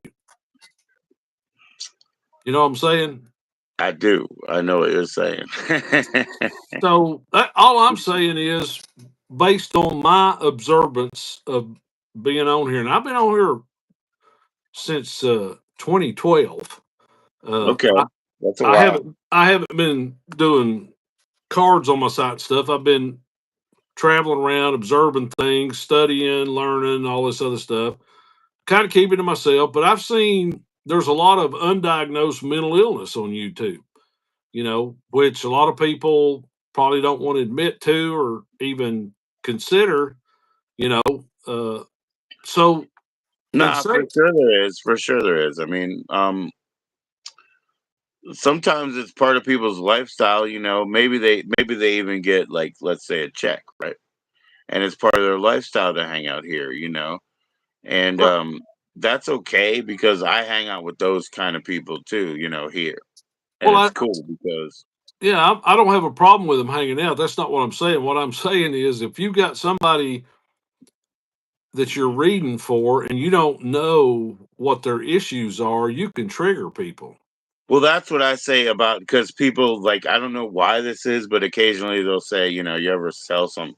I never sold any drugs to anybody for that reason, because I don't know what their mentality is, and I don't want some chain of events to happen that's on my hands. If they're not stable and they got something, I would never, never, never, never, never. Sorry, because Right. it's been to the level of, like, people kill my sister because selling her drugs, and I'm like, yo, Mhm. never, never me. But the specific reason is because we have all sorts of diverse minds. and you don't want to unlock something in somebody that's dormant or whatever, and it can happen anytime, man. It's very fragile. You just got to try to hold everybody up, give them some support, coping mechanisms, try to create a good environment so they feel comfortable, man. Sure. Too much pressure in the real world all the time, so just try to make people feel comfortable a little. Yeah, all I'm saying is that there's a lot of people, and not all of them, but there's a lot of people in this arena that Yeah, are all about their self. They're all about subs. They're all about making money, and will say and do whatever it takes to get all that above. And they really don't have a concern for the people that they're projecting their energy out onto. See, the people who are they're quite honestly asking, with open hands, and they're quite honestly asking. So anybody who has an ego and they're just trying to build a name for themselves without really serving the community that's coming and asking so genuinely, they're causing at least some discomfort and some disharmony in the world, because that informs people who believed that that's what they should be listening to. Nobody well, should be about their ego. It's we right. need to be a little bit about each other, a little bit. Well, right. Well, we do, and we need to learn the. You know, if you're going to practice something like playing music, you know, I mean, I can stand up and beat on a guitar and call it music, but that's probably not necessarily music. You know what I'm saying? Might not be, yeah. Might want to rehearse it a couple times. Right. You might want to learn some of the foundational stuff. And if some dude walks up to you and says, I got a message from God for you. Now, you don't know nothing about him, you know, just some dude with a channel on YouTube. I mean, Yes, what's your perspective on that? the when they put a bunch of hashtags, that's when it really gets bad. When there's a bunch of hashtags and you're like, oh my goodness, he's got a message from God, and there's like 14 hashtags. I get a little bit nervous because a message should be a gift for free, but it seems like you really got to affiliate. Members only hashtag. This and that. Yeah, okay. I get a little bit. I don't believe you. I don't believe you. I'll Right. talk to God myself, actually. You know what I mean? Like, I'll talk to all of them, like all three, or whatever it takes. I'll talk to all of them. Right. I'll Well, talk to all of them. I'm not waiting for him to save me on YouTube, but right. some people might be. That's the thing. I used to Well, work in credit. You know how many credit cards there are out there, Well, there's Discover cards, and Discover, unfortunately, went after a market that never had credit cards before. So when they would call us, it would be a whole different animal. right. They didn't know what they were talking about. But that's because of the marketers that said, we'll give credit cards and not explain what they are to all Right. these people. So one specific product is now like, it's like way skewed because of the way it was sold, and they're all the same thing. Everybody else was the same thing, but we had quite a different challenge dealing with that market. Right. Yeah. All I'm saying about tarot is that, if people are going to practice it, they really should learn something about it. And Right. second, they should practice it from the perspective of doing no harm, you know. That'd be good. Sure. And a lot of them don't do that. I mean, I've because I'm not part of a certain circle on here, and a lot of people come to me when they have issues because they know I'm not part of a certain circle, Okay. and of course I listen to them. You could be Uh, more of a voice of reason from the outside of that. well, I just try to be somebody that will listen to them and hear their complaint or hear their issues, and not that I'm any different than anybody else. I mean, I just try to be a compassionate listening ear. But I think in society as a whole, we feel like that. we can just do anything without any training.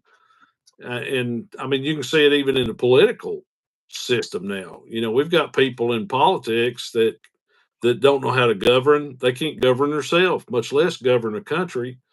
And on both sides, it's not Yeah, necessary. that's for sure. Like, because that was actually, I was thinking about this before I thought about this next part, but if there's no barrier to entry, then what is a qualified practitioner of X, X, and X? But before that, even before that rewind, I was like, what would be a tarot barrier to entry? See, now that you're on with the even politics, I'm like, yeah, there kind of isn't a barrier to entry anymore. And that's part of the problem. We have to be either helpful, critical, or trusting. I've Well, always and had to trust people smarter than me, man. I've always had to do that. Be a little bit humble so that they can debrief you at the end of the day. right. Please, guys. Yeah, try that too. Well, in the old days now too, there was a group of people that were motivated by their moral compass. You know, Okay. they weren't going to do certain things because it was immoral or was unethical. You know, well, there's not many of those people left anymore. I mean, we have migrated society to this point where it's about getting as much as you can, as fast as you can, with most people, not everybody, but with Sure. most people, and then the whole feedback cycle of social media and the news media is 15 minutes of fame at any cost. And Yeah, you're not viral. You're not viral if you don't get those 10,000 likes right now in that share. right. Whatever it be. I don't know what the share is, but you I, got to I get don't it. know. I don't keep You up. got to get it. I don't keep up with any of that stuff. I really Yeah, don't. This is just my hobby, and I just do it to occupy my mind and stave off Alzheimer's as long as possible. So, that's cool, man. That's cool. because I'm an old man, Joe, I've How been many doing years this. young are you there? How many years young? I'm about to be 47 next month. I'm 65, There you go. 65 years young, man. and I've been studying esoteric stuff for 45 years. Whoa, wow. Okay. And I started in the 70s and walked through most of the movements that people currently talk about, not only in the New Age community, but religious communities and everything else. So So, like I mean, McGregor's Mathers versus Regardi, and he was there. He was there when that was happening, right? yeah, I mean, I've lived through all that stuff and the societal Yeah. stuff too. Me So, too, but only because I was really interested when I was like 4, because I was right. born in '78. But I've been interested forever, so I was in on it too. I was watching. I mean, I can Good remember job, where I bro. was when Kennedy was assassinated. That's how old I am. Yeah, I'm not that old. I'm not that old, but Yeah, I am. I mean, I'm old as whew, dirt. But no, I mean, I just care about people, and you see a lot of things now in social media, and I don't mean people cutting up and having fun and just shooting a bull, but I'm talking right, about right. when you start, you know, pulling out It's a deck of cards detrimental. and talking about people's marriages and their lives and their kids and their jobs. It's That's a detrimental, man. Yeah. that's a serious thing. But anyway, enough of that. So let's You talk know about how you you. know how you know how it's always been dealt with, sir. It's always been dealt with as that's entertainment. You could play fool the guesser with me, ha ha ha. I can guess your age within I mean your birth month within 5, duh. Because how many choices do I have? 3? Look at the wheel. Right. But anyway, anyway, Right. they always just make it entertainment only, and I mean, it's like But it's not really entertainment though. So that's the thing is you can not when people are coming to the table with their desperate needs, and you have to sure. see what's going on.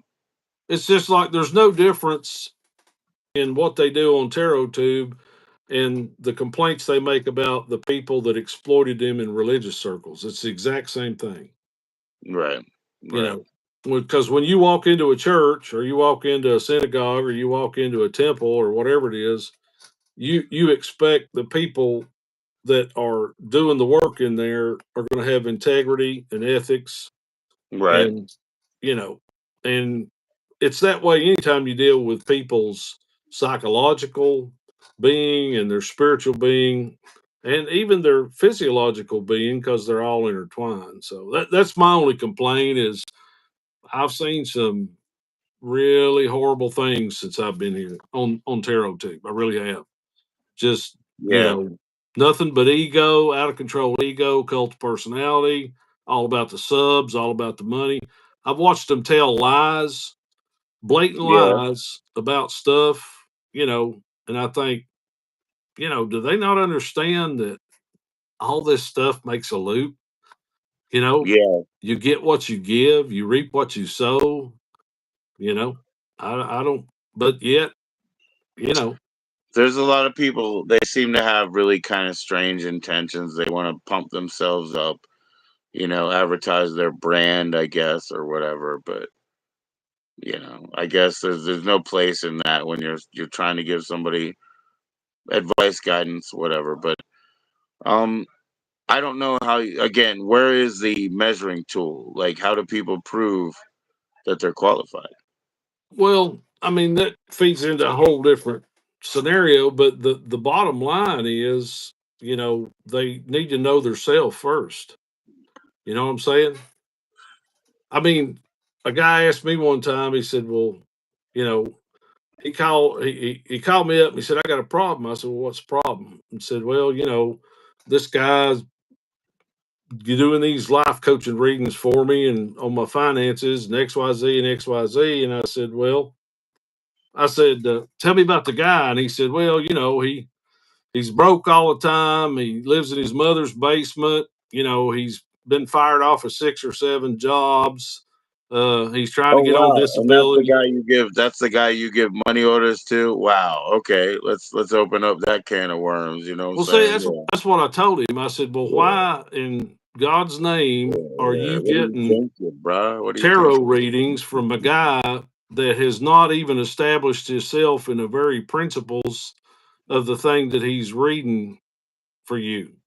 See that's what I'm talking about. We hold people in ministry to a high set of standards by saying, well, hey, if you're going to say you're working on people spiritually, then you should adhere to these things right here. Yeah. But Yeah. we'll allow somebody on here to be a low life, not have any kind of experience or training, uh, blatantly nothing but their ego driving the boat and tell all kind of untruths on a daily basis. I mean, I've got on here and heard stuff. I mean, one of the biggest things I thought was kind of sobering for a lot of them was they all missed the boat on Trump. They Mm. were slinging cards, oh, well, They really didn't think that was Trump. gonna happen. Oh, Okay. well, I Okay. mean, it wasn't popular. Yeah. So they didn't go that route. They don't want Right. to Okay. hurt their sub rate. They don't want to hurt their financial compensation. There was one or two that told the truth and said, I think Trump's going to win and she's going to lose. Yeah. But, then you watch them come back and respin it. Oh, wow. Well, the election was stolen and it's going to work out here before he takes office. They're going to come in here. I mean, there's a long list of all this. So what I'm That's saying pretty is, interesting. I'm glad to hear this. It's very interesting. well, it's the truth.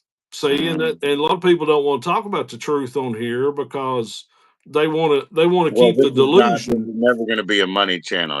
That's part of the secret here. Well, there's no money on Yeah. YouTube Yeah. unless you're already famous, and then you really don't need to be on YouTube.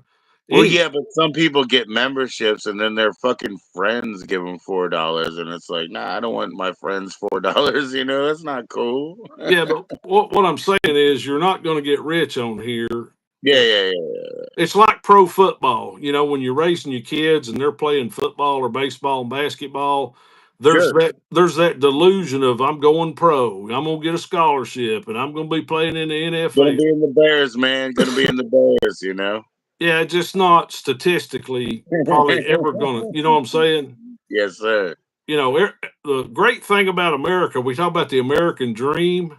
Well, the whole thing What's up? about the American dream is you got to be asleep, to Right, right, attain it. right. Just swallow, man. Just swallow. It's a dream, you know. Right. Don't be awake.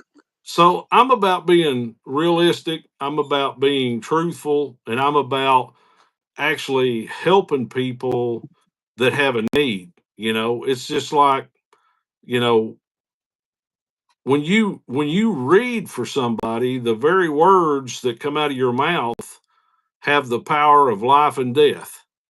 You know, Well, what would you do if I asked you for a past, present, and future three-card reading? Would you be able to do one for me, I even would. though it's so high stakes?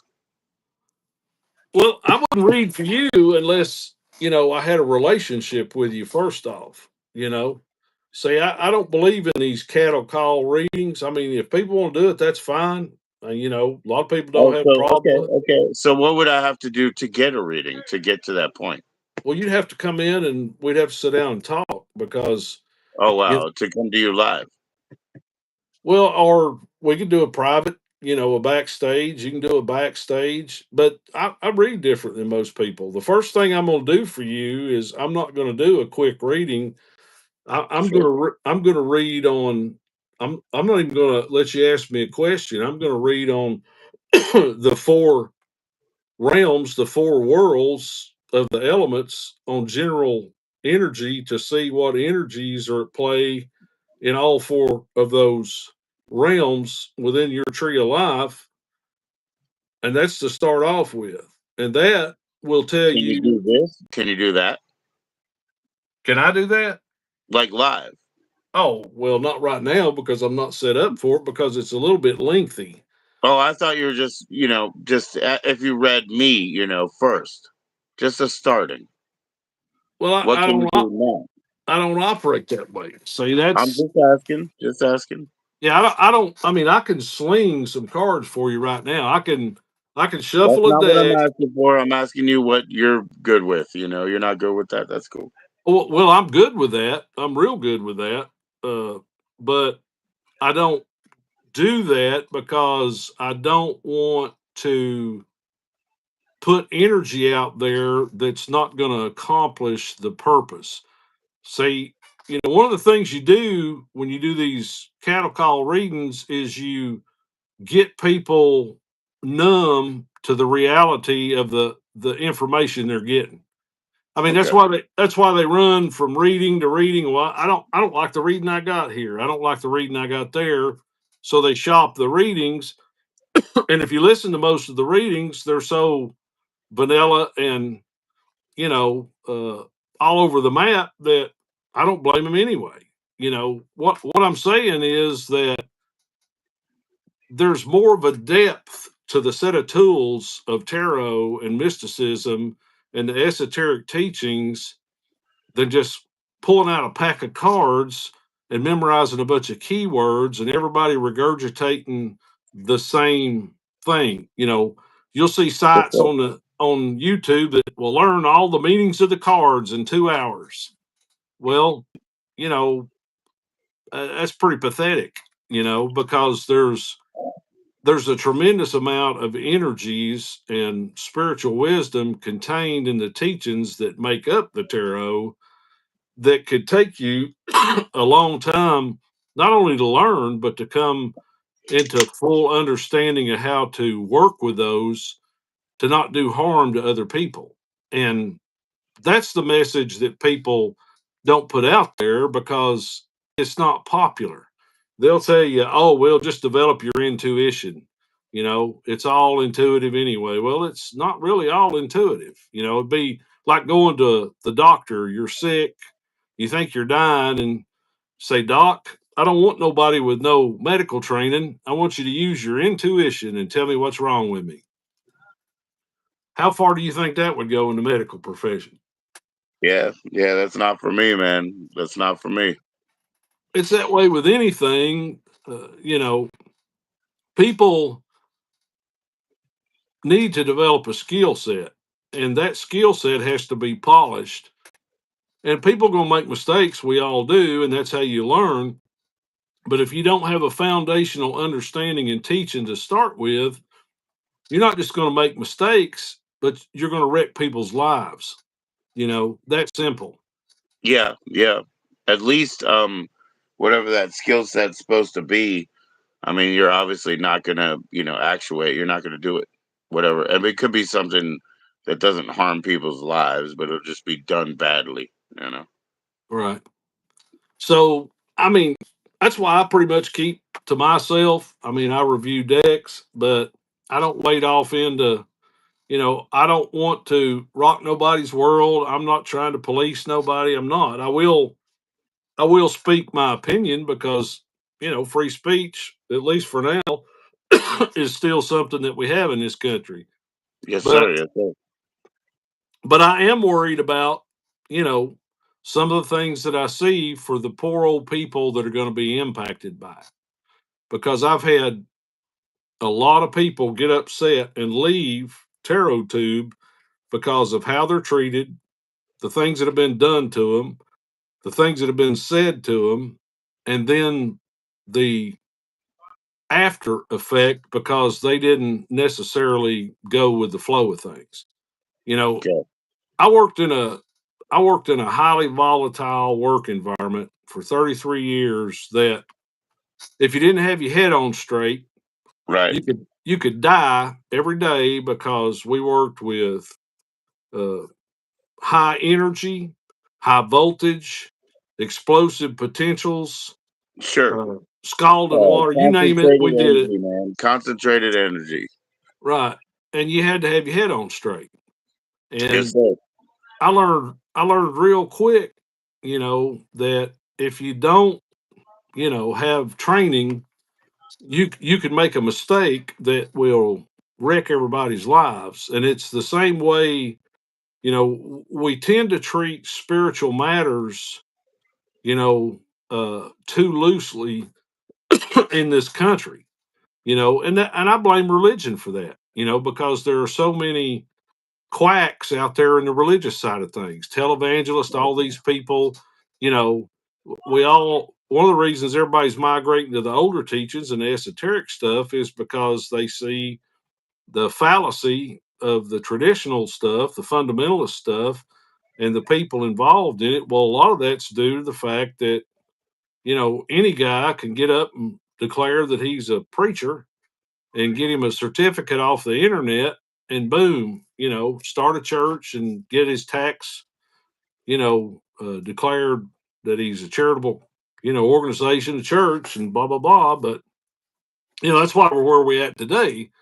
And because of that, you have all these people that have been hornswoggled into this Christian nationalism that actually think that God's behind all of the chaos, and he's really not. It's just people's misunderstanding, lack of teaching, and lack of understanding of what their holy scriptures that they are quoting every day of the week that they don't fully understand are saying. Sure. You know, ignorance is no excuse. Ignorance can be cured. Ignorance is just a lack of education. And I'm all for education, just like with tarot. I love seeing people get involved with tarot, but I also recommend that they get some education on it, that they actually, Yeah, if you get into like a discipline so that you get some education, right? And just follow a discipline, chapter one, chapter two, chapter three. Now let's do the review. If you get through that every once in a while, it's a good brain exercise. So right, please, please just get into something like that. Try your best. yeah. But no, I mean, if you ever want a personal reading, I can give you a personal reading off, Sure. No, with the, I was just asking what was a possible live thing. I don't really, I mean, I don't really do the shotgun readings because, I just don't see much value in them. Uh, Sure. Sure. because I mean, you read some cards for somebody that you're not even sitting in front of, and just like I Yeah, gave you, yeah, yeah. When you said to come visit you, I was like, well, maybe we can't do it live anytime soon where I show up, but Well, we can do No, it. it's not a thing. You've already answered why. I FaceTime. mean, you don't have to answer why. I get that. I get that. I was just asking. I was just wondering what the limits are. Yeah, well, FaceTime is fine because just like we're sitting here right now, Yes, sir. our energies. I know, our energies are working back and I forth, finally got and nicotine, so my energy is now cool. I left that nicotine over there for so long. Now I got it. My energy is cool. I how was long you been missing that. how long you been smoking? Since I was 11, my friend. Weed and cigarettes all day, every day. When I was a kid and when I was 11, if you had a dime bag, it was illegal. If you bit the corner out of it and it was less than a gram, it was legal. So I used to bite the corner out of my dime bag and just walk around with it in my little, you know how they have that little lighter pouch in your pants? I was walking around like a little kid with my dime bag with the bite. That's hilarious. I love it, man. I love smoking, man. Come on. Oh If well, I made it this far, if sure. I make it to 52, I'll die a happy man smoking all this shit.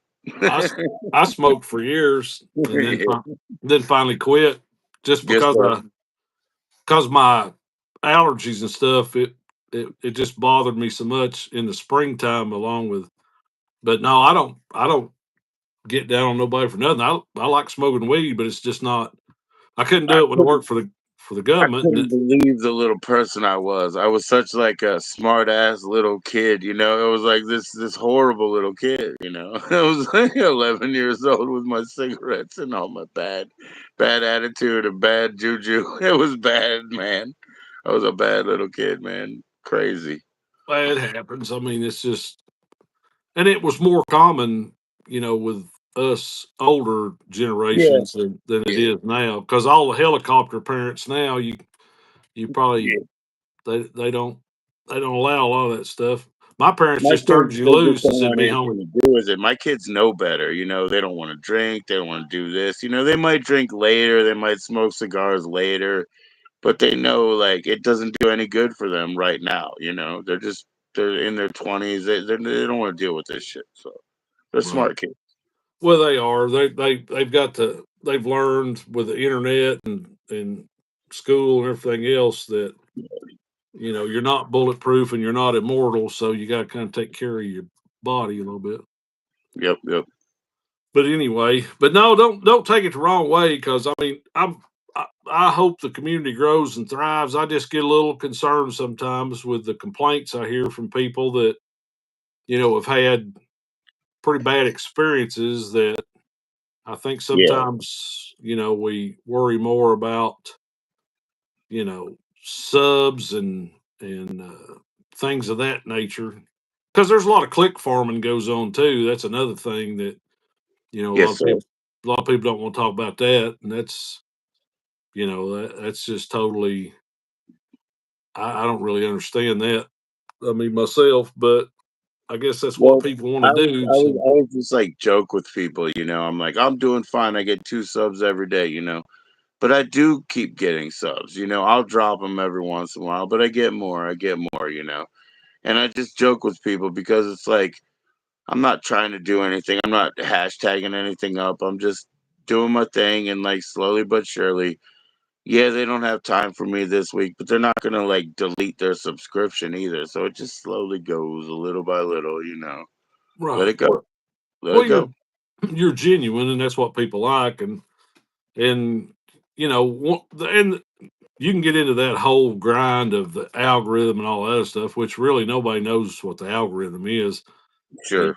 There's a lot of gossip about it, and I get kind of tickled about it. But one thing I do know for a fact, because a YouTube person told me this, one of the things that hurts some people's, as far as subs go, for is the older your page is, the less likely you are to get into the stream of the algorithm, because there's a computation there for, like, if you've had a Well, channel for a I long have the time and you've never. oldest. Yeah, I have the oldest channel in the world. My channel's 19 years old. So Well, see, one year after YouTube started, I started mine. So right, mine's pretty old too. It's not as old as yours, but it's pretty old. But I really don't care, because you know, I started doing this just as a hobby, because it's something I'm interested in, and I wanted to just meet people that were interested in, what I'm interested in, and I've actually made some really good friends on here, couple really good friends, you know. Man, so have I, man. Yesterday Dougie Doug came up. He said, "Hey, I want to send you something soon. Are you listening to some music?" I said, "I am." And he's like, "Oh, what's that? A Sony Walkman?" I said, "Well, it's more of a dictation device." I look at it. I say, somebody sent me this on YouTube 15 years ago, by the way. The thing that I, rely on when I go to a hotel to listen to cassettes. Some dude on YouTube sent it to me. There's a video about me getting it. You know what I mean? It's like, wow. You know what I mean? It's like I don't even need what wasn't given to me by now, Right. except for just consumables. Well, I mean, you've got a great perspective. It's, the older you get and the more of life that goes down the road, the more you realize that there's really nothing but relationship. Nothing Sure. else, nothing else means anything because, Just you know, handshakes and smiles and agreements and the souls of the people that when I go to sleep, I can still feel them inside and I know they're eternal. That's what I do. I go to sleep and I'm like, remember my eternal friend. I do it all the time, instead of like sort of a Catholic dream before where it's like, God bless this one and this one. I just remember. I just say, remember the eternal soul of the person I spoke to, and like it just goes around me, gives me comfort, and I snuggle up and I disappear. right. That's how I sleep. And I'm up in 4 hours being like, now what do we have to do? Now what do we have to do? Because I care about the real world too. Well, that's all there really is. I mean, when it's all said and done, everybody wants to be loved. Everybody, you know, wants to find who and what they are. It's just what I have a problem with is the people that try to take advantage of other people because of their vulnerability. I've fought against that my whole life, even when I was in the government. Was For you know sure. I fought I've a always lot of been that. like an anti-bully measure because people expected me to be a bully, and instead, I was like, "Oh, who are you picking on? Who are you picking on? You think I'm gonna be a bully? Now I'm gonna stop you. I'm gonna stop you." Right. So yeah, that's always been a thing. And now, like you say on YouTube, yes, people take advantage of people with all their different mental illnesses, and people love to pick at it. And they're like, "I bet I'll break you by saying such and such and doing such and such." And sometimes they have no idea, man. A lot of us have a lot thicker skin than they ever fucking thought. Oh yeah, this stuff on here is nothing. I mean, Yeah, yeah. um, It really isn't. yeah, it's the I worked with a lot of ex-military people, and I'm gonna tell you, you know, if you want somebody a grind fest, where everybody's really grinding on everybody every day, all day long on a 12-hour shift, I'm gonna tell you, man, Yes, day sir. af- day after day after day, in a hot, horrible, dynamic work environment, man, that's a whole different ball game there. So this stuff on here it ain't nothing. I know, man. I know, man. Because my children have told me so much worse. That's the funniest part, and I still have to love them. There's no troll over here that I don't want to give a nice hug to. Well, What are that's you part. doing with yourself, son? What are you doing with yourself? Well, most trolls are just looking for attention's all they're looking for. I know, man. I feel bad for them. I feel bad for them. Sean says don't go on social media. Did he? Oh shit, man. I don't think I don't know why I keep missing somebody's first. Oh, you're just ahead of me. You're just ahead of me. Man, I gotta do. Hey, Sean, what's up? You have insomnia? It's good. Don't go on social media. Okay. Well, you got to go on social media because that's all there is anymore. I know I'm not gonna get arrested, man. I'll drink as much as I want right here, right with you guys, right? I'm gonna get. That's what Sean, you forgot. It's not about that. It's I need a breathalyzer so I can show what I'm doing. Trolls Lives Matter, says Shaggy. What's up, Shaggy? Everybody sub up to Shaggy, man. Share your link. Sean, send me the box, man. Somebody Hey, need, somebody needs to put a group of trolls together where it's like a community, a troll community. I mean, I think they call that Discord. Is that right, Sean? But now I'm on Discord. There are some trolls on there, but there's This is the funny part, though. I feel bad about YouTubers because what they do is when they feel threatened, they go background in Discord too, and they talk to people who are already their friends, and then they start doing like backstage, fests where they watch movies together and shit. I just want to be public, man. I'm not scared. You know what I mean? Like, I don't want to go hide over there. You know what I mean? And like hang out with my friends that are already my friends. I'm not scared. I want to do the impossible. This is not fun otherwise. It's not. I understand what you're saying. I think some people use backstage though too, just to BS. Well, they're good friends and stuff, and they really are. But there's other ways to do that, I guess. It's even when like a friend will try to call me, and I'll be like, "Hey, man, I don't want to diss you, but why don't you come up on the live?" Like I don't want to diss you, but why don't you do this? We got time to do this. You I like know you you're like not being sure. on reality TV. I like reality. Yeah, yeah, yeah. I like reality. Well, there's nothing wrong with that. The only thing I'm worried about moving forward is if they try to single people out because of their opinions. That's all I worry about. I know. But I grew up with that. My dad's DOD, like that's what they did. They try to track people all the time. Yeah. Whether by your eyelid or your earlobe, like they figured out they're like your mustache. I've got your mustache out of the crowd, and that's all they did all the time. So we live in fucking public. I'm in public. Let's go. Oh yeah. Well, see, I don't have to worry about it because when I was working for the government, they stole my identity 3 times. The Russians got it once, the Chinese got it once, and the Koreans got it once. So Oh, I'm what? on a permanent watch list.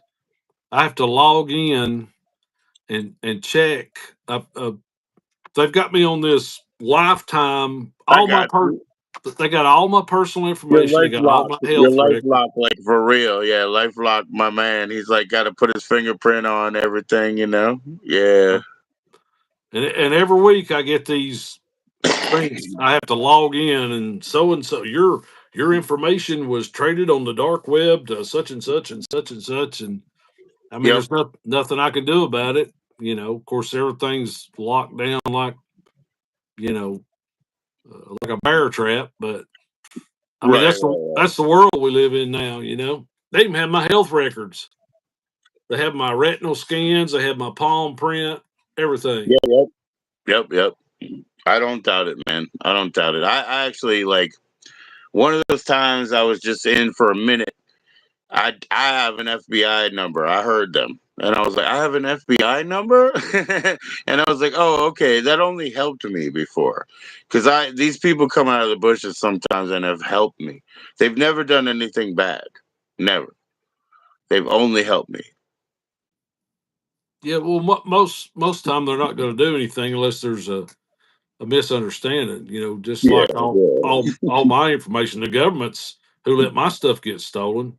Yeah. They had data breaches.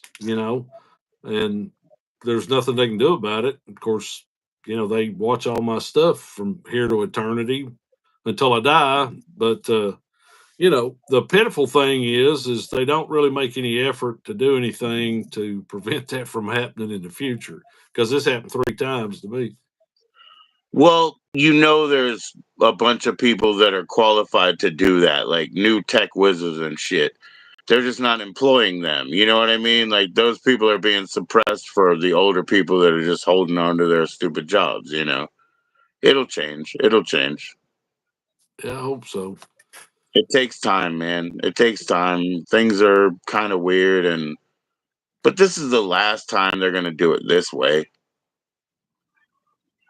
Your What's your that? your Sean brother got says, into a romance scam. Oh boy, we well, had a scammer on here. He said, "Give me $300.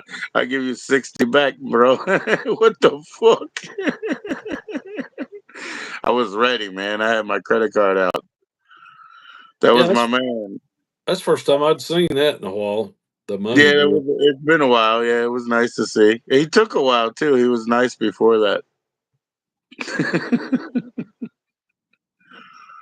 Man, these So, fucking compliment bombing trolls are the worst. They're nice for like 20 minutes and then they flip. well, I did a little research a couple years ago on here, and you would be surprised how many of the trolls are people in your circle. Yeah, yeah, I mean, I had one dude, I caught him red handed, right, right. and What he he would get just up. had like two accounts. Well, he had more than two. He had probably about 50. Good God, man. Yeah, Okay. yeah, it was. Of course, there's a way you can deal with all that stuff, but it's too big a pain in the butt. It's just not worth the time and the energy because they're just going to keep on finding some other avenue. I can't believe how juvenile it is, that they get that big of a jolly out of it. That I mean, it's just really, Nothing surprises me on that level. Nothing surprises me, man. If it's disruptive, somebody gets a tickle out of it. yeah, I just don't get it because most of the time they're interrupting, common people that are just trying to do good and enjoy themselves. It's not like they're throwing a wrench in the gears of government to make society better. They're just pestering the crap out of decent people.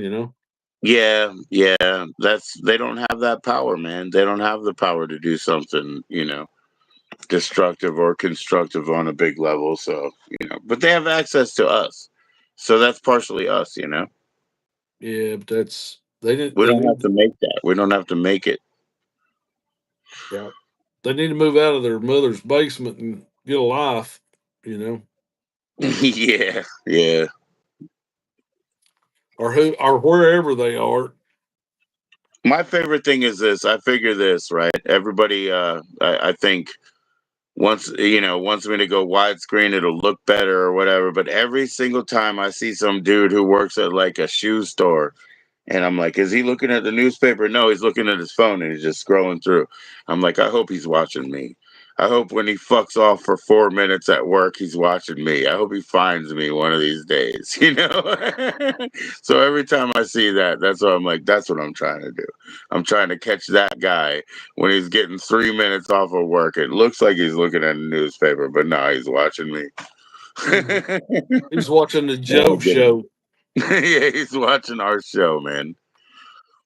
So we can have all these nice people up here. Interesting stories, man. Well, when you get You're living famous, in the don't forget pond? us. You living in the koi pond, man? I know Sean's got that. Where's Sean at? What part of the country? Utah. Utah, Utah. man. Oh well, he's got it made out there.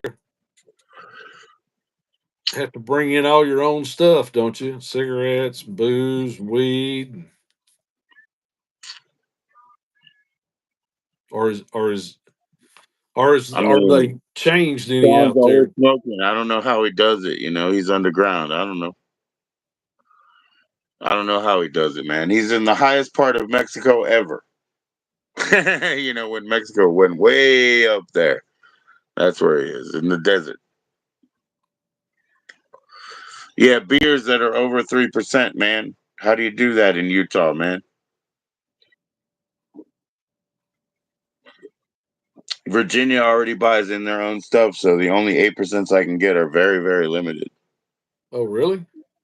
Yeah, Virginia is, because it's Commonwealth, they buy in all their own alcohol. Wow. So most of it is under, it's 4, sometimes 5, but in Maryland, like let's say I get a cider in Maryland, it'd be 9%. Here it's 6. You're not going to get over 6 over here. They don't even allow like specialty shops where they import beers and They stuff. do, but See, again, the government buys it all. So guess what else they do? They have lockers. So yes, they do import specialty stuff, but it goes to their little warehouses and their little lockers. And then it goes on to the auction market. Oh, wow. So that they can auction off all the rare fucking whiskeys and shit that they bought in and filter that money down to somewhere. I don't know where. So But they do it.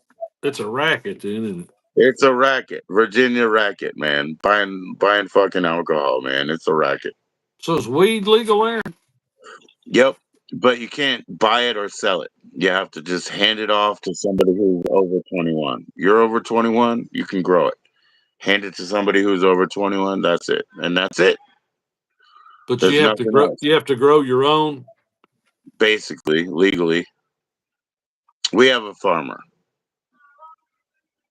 Well, see, we don't even have. I mean, even medical marijuana in my state's a nightmare. So Well, we see they have a Philadelphia, excuse me, a Pennsylvania dispensary here, right? And you can go in there and apply, for medical. They'll give it to you. People are lined up there 7 o'clock in the morning like it was a liquor store. But a fucking quarter costs you like $75 over there.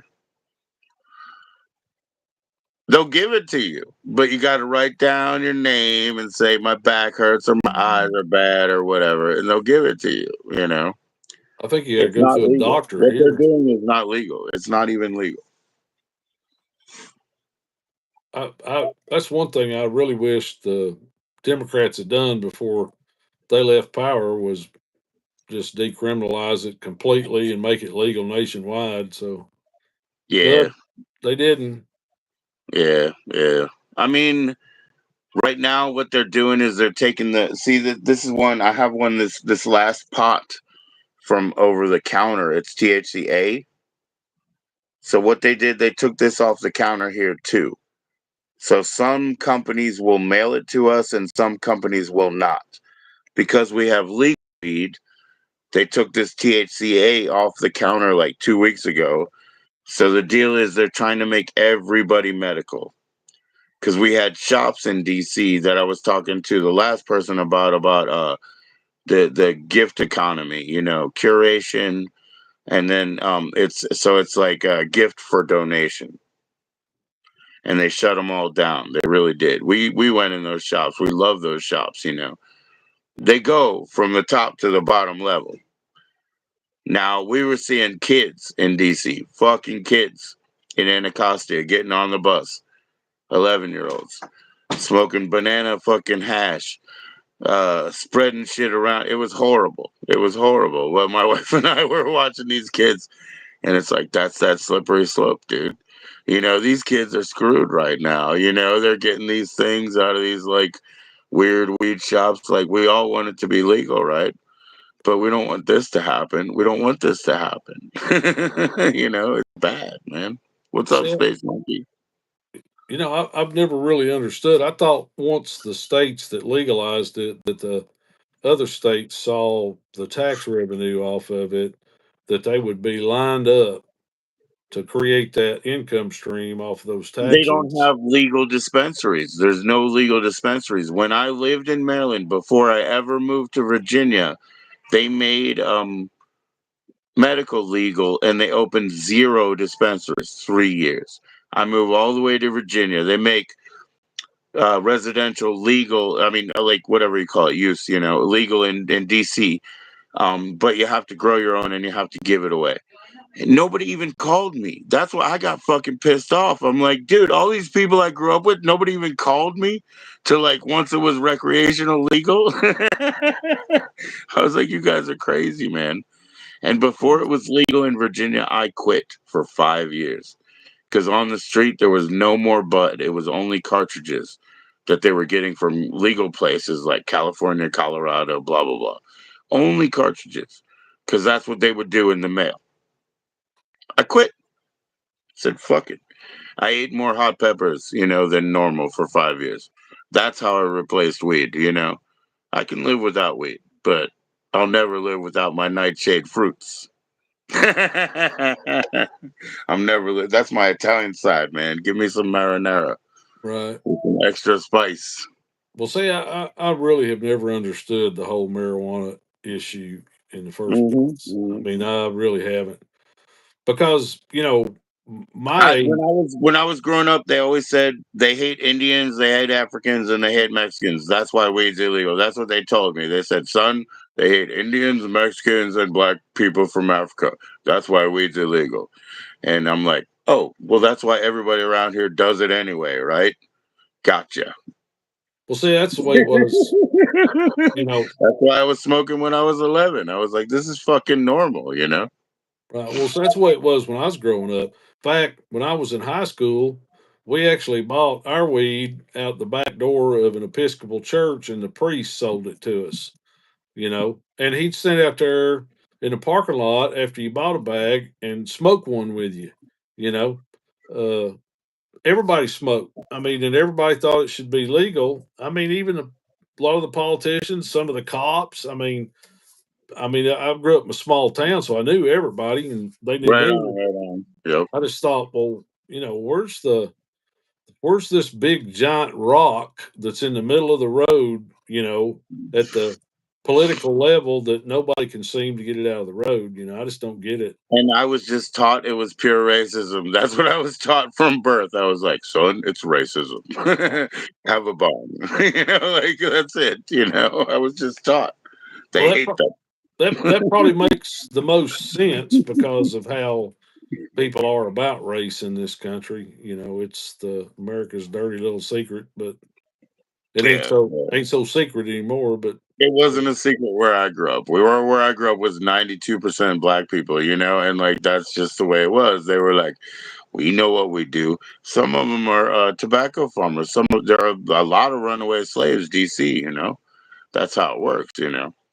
And a lot of them are fucking scared, dude. Like when I grew up, they're not gonna get in trouble. They're scared. They live like that. But at the same time, man, my son sells crack because my sister smokes weed. Like it really wasn't a thing. It was just normal. it's crazy, man.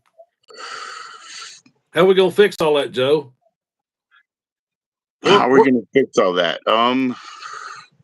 Tell me where we're headed in the next 6 months. You prognosticate here. I'm gonna put you on the I'm spot. not scared. I'm not scared. I don't think anything horrible is gonna happen. I do think that, there's a short, like my daughter, she's the rat. My daughter is the rat. That's how she associates and that's how she goes through life.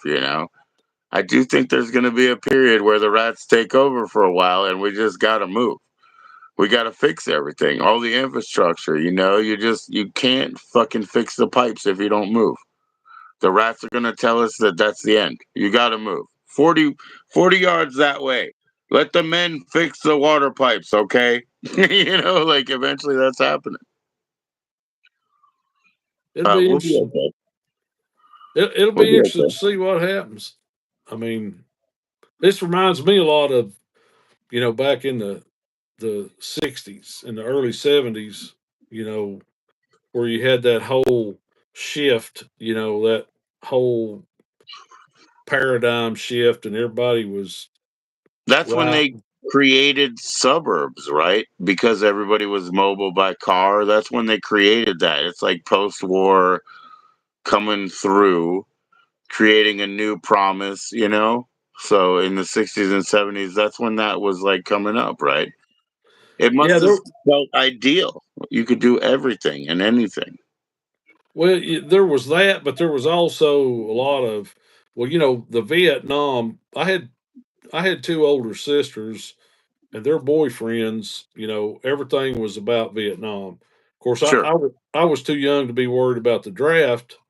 But you could see the whole social unrest in the younger community, the teenagers, all the guys getting ready to graduate high school. The war had been dragging on. Like the guy that grew up uh, behind me. There's three brothers.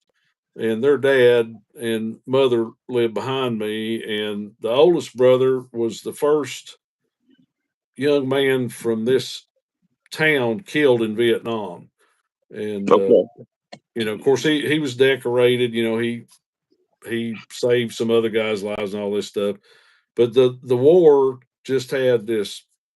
I mean, just had all the young people's minds captured, and then on top of that, you had the civil rights issues. I mean, George Wallace was doing his thing. That's why nothing Well, no, Trump or he's talking about the high school students, Sean, that are threatened to go into Vietnam at this point.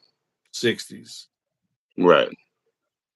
And of course George Wallace, he was doing his thing in Alabama, and Lester Maddox, had a axe handle shop in underground Atlanta. That's why all this rhetoric that I'm seeing now with a lot of the conservative party doesn't really surprise me much, because I've seen it before in the '60s. And it was a lot more violent and vehement back in the '60s. I mean, there was riots, there was race riots, and they were, you know burning down different parts of major metropolitan cities and stuff. That's Yes, part of sir. what drove the suburbs too, was the white flight and all that stuff. But it was over, you know civil rights. I mean, the black community was just tired of, being treated as second class citizens, and then all the young people were mad about the war because it wasn't going anywhere, and the guys coming back from Vietnam were telling horror stories about how that, they'd go take a hill, and then abandon the hill and come back 2 weeks later and have to take the hill all over again and suffer casualties all over again. And then after that, they'd pull out and never go back, and just all that. It's just a big, social, big paradigm shift. And I think what drove most of all that was JFK's assassination. I think that, JFK's assassination, when it happened, I think the innocence of the good old USA was shattered, and everything I've always, going everything going forward from there. I've always said, because I mean, I've seen all the death footage, right? But I've always said there's a reason that everybody's seen the Kennedy thing. You know what I mean? Like, that's put into people's faces. That's supposed to deliver a message. That's supposed to say something. That's the start of a new world that we're in. Gerald Ford went through, Jimmy Carter went through. Okay, you know what I mean? Like, rest in peace to Jimmy Carter and stuff like that. But once 1980 hit, the control was in the OSS. Excuse me, but and the Secret Service, and that's what happened. From like 80 till when? Like, go ahead and find the end date. You know what I'm saying? Like, the Bush and that conglomerate took over. Well, And that's my entire life. I was born in 1978. That's in my entire life. And I know that day one was Kennedy. yeah, Kennedy, I think was, of course, you know, well, I don't want to get off in that conspiracy stuff. I tracked all that stuff for years, just out I of bet you have, sure. interest, because there was just so many things changed because of that. I mean, it. I mean, it really changed society. I think that's when people in America really lost their confidence in the government. I mean, it just because Let's like I said, man, let's put it out there. That's the only death footage anybody's ever seen, number one. Number two, they probably already have a picture of Christ slit upon the wall. Do you know what I'm saying? Like, there's the other level to that, Like, what does that message deliver to you? yeah, it's a mess. So, give me the rest of your prediction next 6 months. Next 6 months, well, I'm not a prognosticator of any type here. I'm going to ask the frog here. Pull out a pack of cards, Joe. Yeah, I gotta ask the frog or watch Puxatawny Phil or something. What's up, Frankie? Frankie. All right, let's go. Let's go. Let's go. Okay. All right. So the problem is we're not here together in strength and harmony as all the tribes of the world, right? Are we gonna get over that within a few months? No. Um, will people stop being so ugly to each other? They're gonna be a lot less ugly, like real quick. Because when they come up and they've been throwing it out because look, I've always wondered for the past like 4 years, why do we have these avocados from Mexico videos and commercials when I know that there's an avocado shortage? That doesn't make any sense. So now that I'm seeing that and I'm seeing the commercials of, look, let me tell you this, if you want to get in here legally, there's a way, but you need to leave right now. And I think about the reality of that, and I think about, you must be kidding me. You know what I mean? Like, oh yeah, yeah, I'm gonna quit my job and leave, and then send you a letter. Can I come back? No, no, no, no, no. So I think they're flexing so hard because they don't really have anything but a house of cards behind them. So within 4 months, nobody's going to lose any benefits. Nobody's going to lose any Social Security. Nobody's going to lose anything like that because they would be such a threat to the status quo and they're already bought off by pennies. So just stay cool. In the next 4 months, nothing's going to happen. Then they're going to start asking you to, do these weird things and you don't have to. Just don't do them. So just wait 4 months. Take a breath. Oh That's well, my prediction. I'm not really worried about any of it. To be honest with you, I mean, it's one of them things. I mean, I've got my apocalyptic plan in place, and you Yes, know, sir. Yes, sir. and it's just set right here. You know, Oh wow. Okay. All right. Well, they can come haul me off, put me wherever they want me in prison, execute me, whatever they want to do. It don't matter you got to because do that deadfall. It takes 4 men to drag you away. So right. Well, I that's figure by the that's what time I they always say, man. If you drove 21 hours to come put a bullet in my head, I deserved it. kind I kind of deserved it. way I that's kind of way I see it. You know, but if they're focused on me, then everybody else is gone. There's no point sticking around anyway. You know what I'm saying? It's like the NASA lady, man. Put on a diaper, drive across country, and come put a bullet in my head. I probably deserved it after all of that. You put in all that effort. I knew it was my fault. I'm sorry. Right, See you in hell. right. Yeah, I mean, I worked for the government for 33 years. One thing they're not is organized.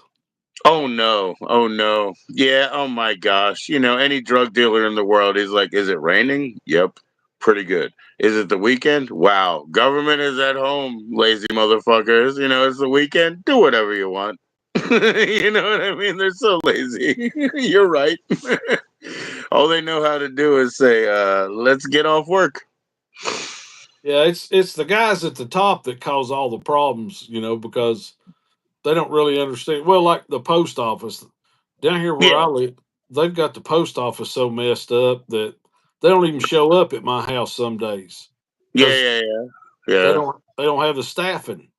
You Well, I'll know, tell you what's funny, man, because we live on a highway. They've continued to build the town and everything in the occupation, but the post office has never gotten bigger. So guess what? I've been here since fucking 1999. There are no post office boxes.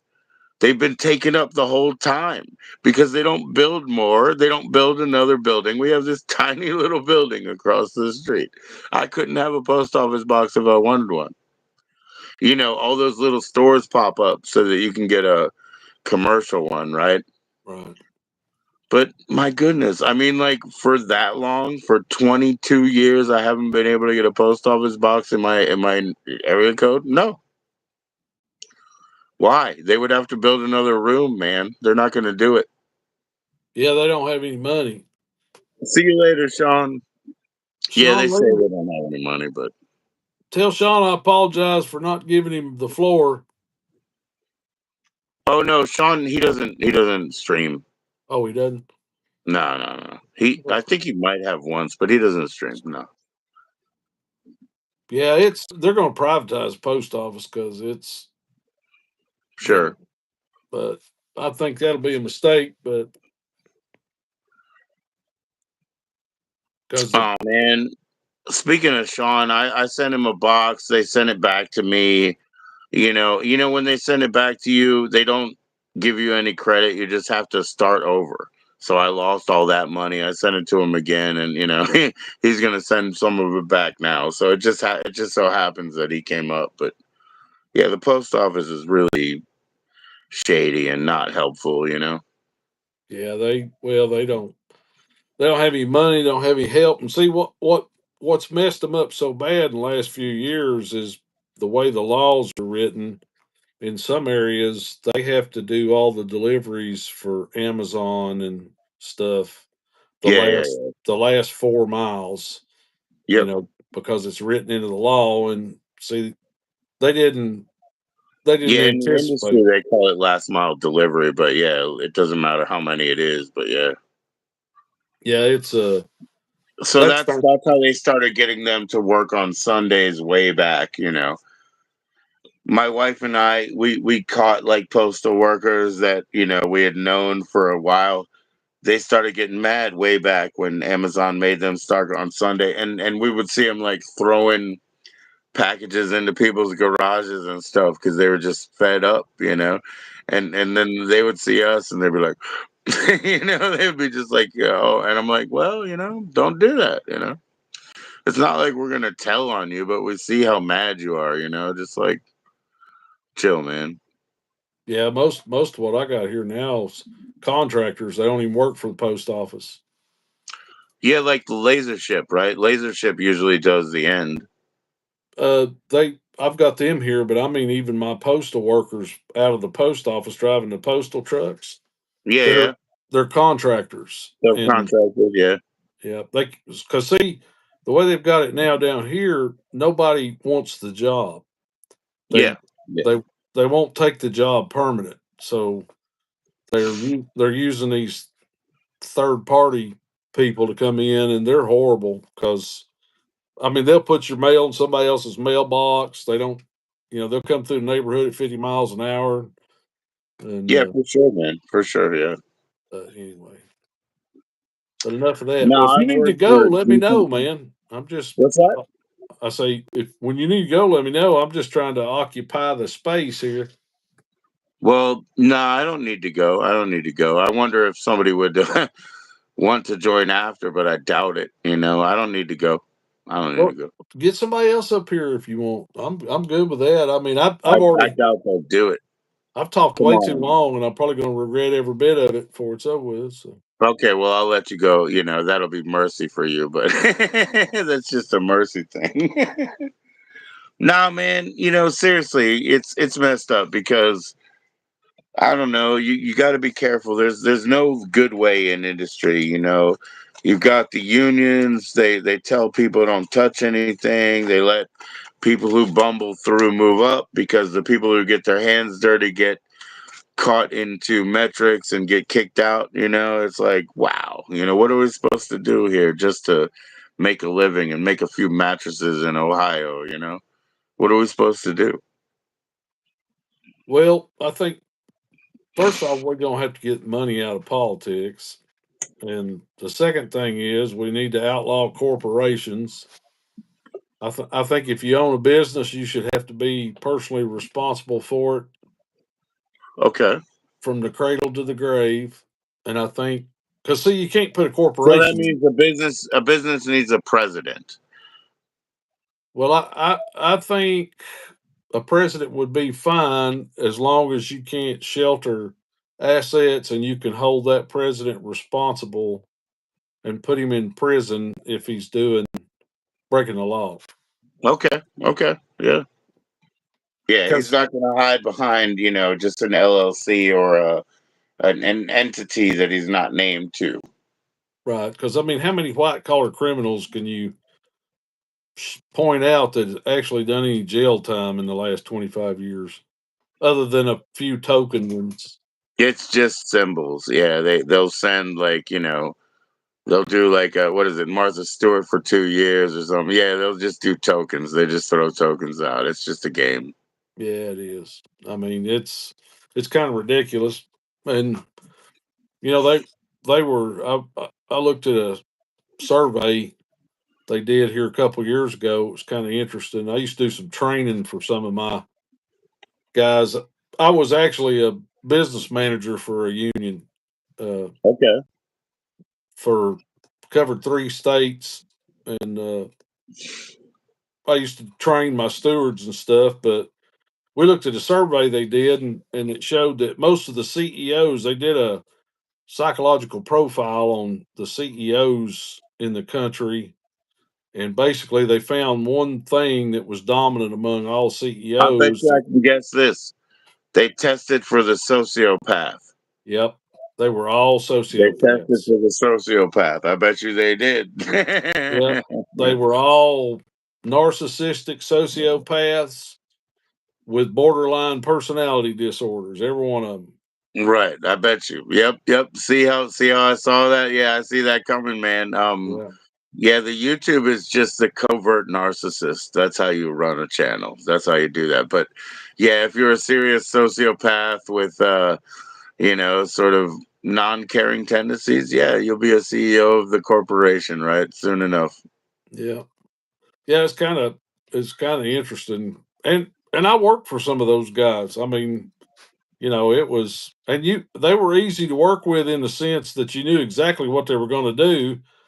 Just whatever the worst case scenario was, that's what they were going to do. And you could Yeah, yeah. take it to the bank every time. It's all about bottom line dollar. They no emotional bandwidth. Didn't care about people. But I mean, that's really what's driven all of the globalization and stuff too. Yeah. Is it's all about greed. Greed's going to actually burn the planet to the ground before it's over with if we don't wake up. Because Yeah, I mean, how greed, many? short-sightedness, man. I mean, that's what I learned. I learned like real, whatever you want to call it, like real economy, right? Not being safe, hedging your bets type of bean counter that everybody has, right? The Right, real thing is invest a little and it'll grow because growth is exponential, right? You don't even have control over that. So you invest a little instead of trying to save for this year. When you save for this year, nothing grows. Actually, it diminishes. And then 3 years later, you're ready to go ahead and sell that company to somebody else. It's like they don't see the real economy. It's kind of crazy, man, because I'm nobody special, man, I'm nobody special. I wasn't educated that far either. right. Well, see But what? just brass tacks, man. Just invest into growth because growth is bigger than times one. It's exponential. Yeah. Well, I have to. I'd have to kind of disagree with that up to a point. I mean, I understand exactly what you're saying, but that's part of what has got us into problems. With the economy is industry believing that growth will always be exponential when in reality it's not going to be. I mean, nothing grows forever. I mean, it's one of those things where what we've done in the last, well, really since Reagan, is we've created a bunch of financial instruments that are nothing more than the manipulation of math and money markets, and they're not tangible products. Like the stock market. You know, if you look at the stock market, it's so hyperinflated that There's not really a tangible asset behind it. there's not. I mean, Well, you that's know, true, but that's true of any of our currency, right? I mean, we right, don't have silver certificates with a piece behind it anymore. we I don't. mean, that's all like belief currency anyway. Right. Well, see most people don't even understand how the money system works, which is I think pretty comical 'cause when you hear people talk about it. I mean, just like the Federal Reserve, it's not federal. It's a consortium of 12 private banks that basically create money out of thin air and loan it to us on interest and And get create. it printed in Korea too. Yeah, I mean, there's no assets behind it. Even with No, the gold, it's not a silver certificate. No. yeah, the gold standard. Nixon got rid of that, and the only reason that we had the wealth then was because of World War II. All that. One of the things that made the USA rich, and a lot of people don't realize this, was World War II.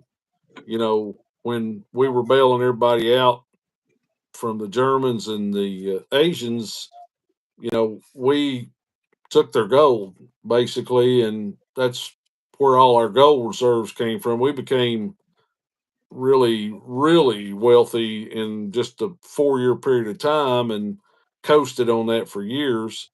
And then, we allowed all these mathematicians that couldn't get on with NASA to start creating all these financial inventions to generate money that are really nothing more than a mathematical algorithm. Prime example was like with Bush when he about destroyed the banking industry there before Obama took over. All that was caused by credit default swaps. You know, and Right. and basically it was the housing market. They went out there and gave everybody on the planet a house loan. Right. And Even loaned it. though they didn't have any money, Right, like they didn't have any income, but they would give them a housing loan. right.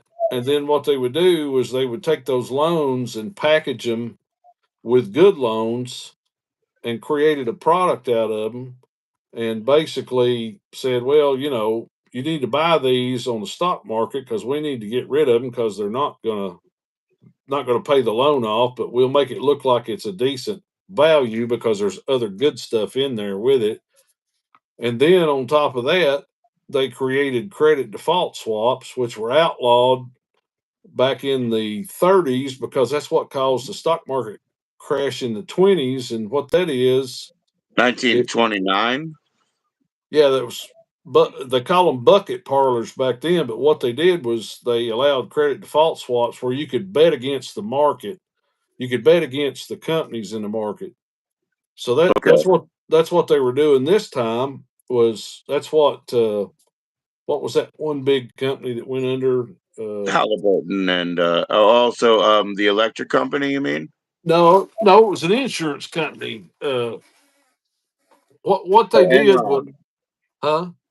Enron or No, this was a securities insurance company. The way it worked was like this. Let's say me and you, we start a company. It'll be Mm, Joe and Steve Incorporated. And right? what we do is we don't make anything and we don't really have any assets other than we've got a bunch of money that a bunch of venture capitalists have given us. So Then we only have shares to sell. right. So we go to AIG, that's the name of the company, Oh, AIG. AIG. Okay.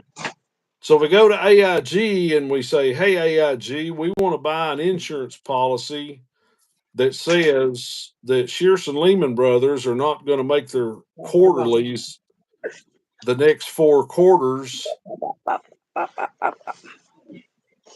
And if we're right, you're going to have to pay us. And if we're wrong, we have to pay you." And, it's like a bet, like a casino bet. And they say, okay, well, all you had to do to buy that policy was have 10% of the value of that policy. So let's say me and you bought a $50 million policy against Shearson Lehman.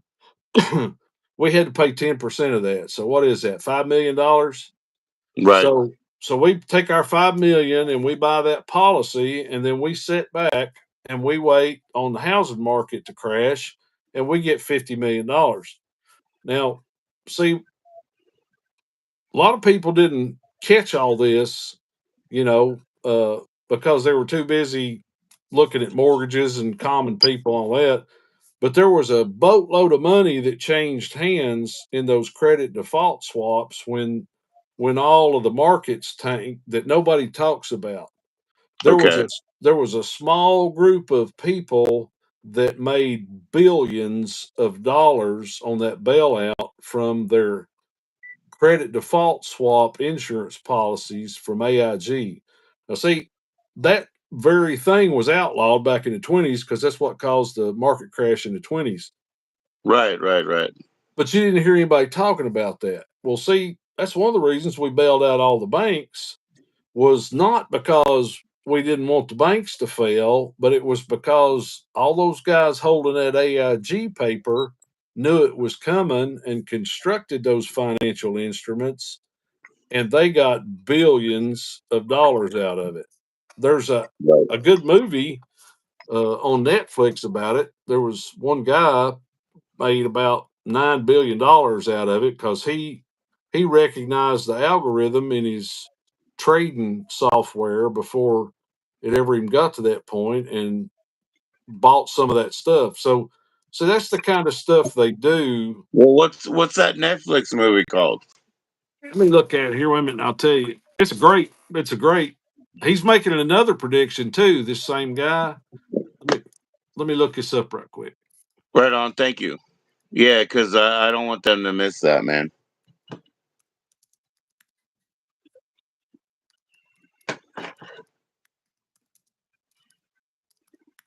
Let's see. It's called Big Short. The Big Short. Okay.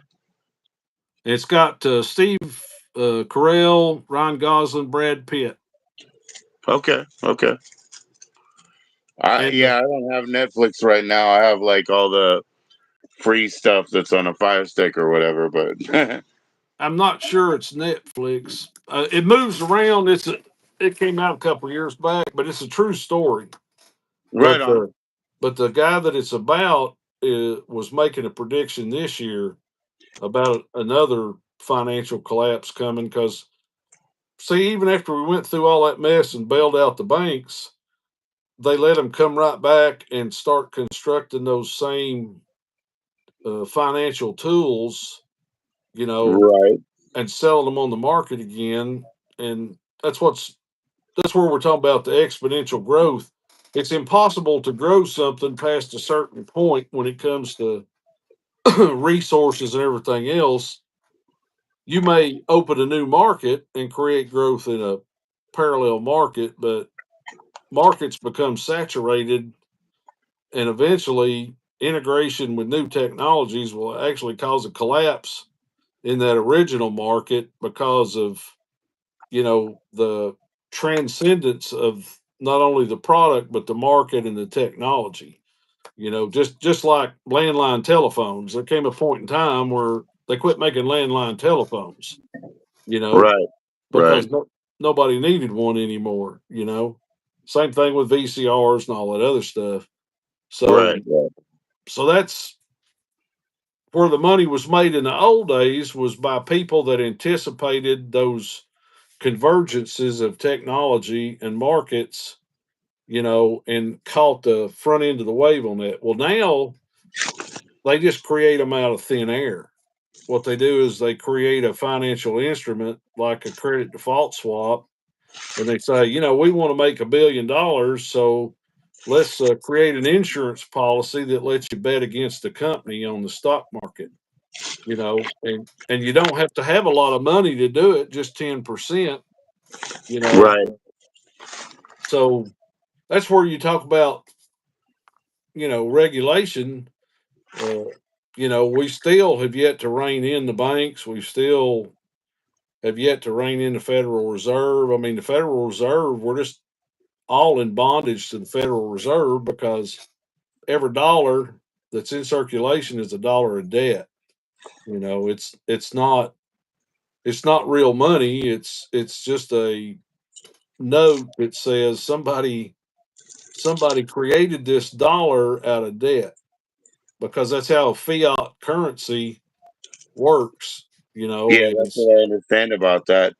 Do you have any sort of investments that you believe in that you use?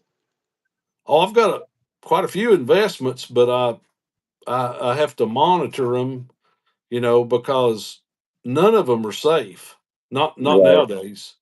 You know, uh, the stock market is so uh, it's not real anymore. It's like helium. It's an inert gas now, and all it takes is for Elon or Trump, just like here recently, to say or do something, and it drops 600 points 3 or 4 days in a row. That's how unstable the market is. We're manipulating currency. You know, let me. You know why we went into Iraq? That's a funny story in and of itself. And I've only heard one person ever talk about it, and it was a comedian on British TV. You know, All right. we didn't go after Saddam Hussein because of 9/11. Well, the reason we went after Saddam Hussein was because of petrodollars. So see Right. it. You know what props up the American dollar more than anything there is it's the rate of exchange, the monetary rate of exchange for oil purchases. If you want to buy 1 million gallons of oil, you got to do it in dollars. Right. You got to take your currency, convert it to dollars, and then you got to buy it and do whatever. So the guy in Venezuela, after the U.S. stepped on his toes, and he stepped on the U.S.'s toes, and a lot of oil, in Venezuela. Saddam and the old boy in Venezuela said, "Well, let's just sock it to the Americans here. Let's do a big oil swap." You Saddam know, and Hugo Chavez. Chavez, yeah. Let's do a big oil purchase here, and let's don't use dollars. Let's use euros Okay. because the euro's a standard now. Well, we couldn't have that because what's that going to do to the dollar? I mean, the dollar's already worthless because, like we said, it's not backed up by a gold standard. It's not. Right. It's not backed up by anything. You know. And And it's not 1.2 euros either, even at that time it wasn't 1.2 euros. So right. yeah. So that's what started the heat right there. Was they were not going to allow. I mean, you know, anytime they demonize somebody, you got to look. And I'm not saying that he wasn't a bad guy. I'm sure any dictator is a bad guy and probably has a long list of crimes that he's perpetrated. I'm not saying that, but I'm saying we don't go after those people unless they're working against our own self interest. You Sure. know, Yeah. Yeah. that's all it's about. We create these scenarios, uh, to justify, holy wars and all this other stuff. But that's kind of why they went after him was they wanted him out of there because we'd backed him up for years. I mean, Hmm. they got video footage of our guys over there training his guys, all that stuff. So Yeah, for sure. Yeah. it's always about greed, Joe. It's always about power and control and greed. And the narrative is really not important because they're going to adjust it and they're going to show you pictures on TV to get you Sure. to believe whatever it is you want to believe. And That's that wag the dog thing, that they presented in that film, wag the dog. right.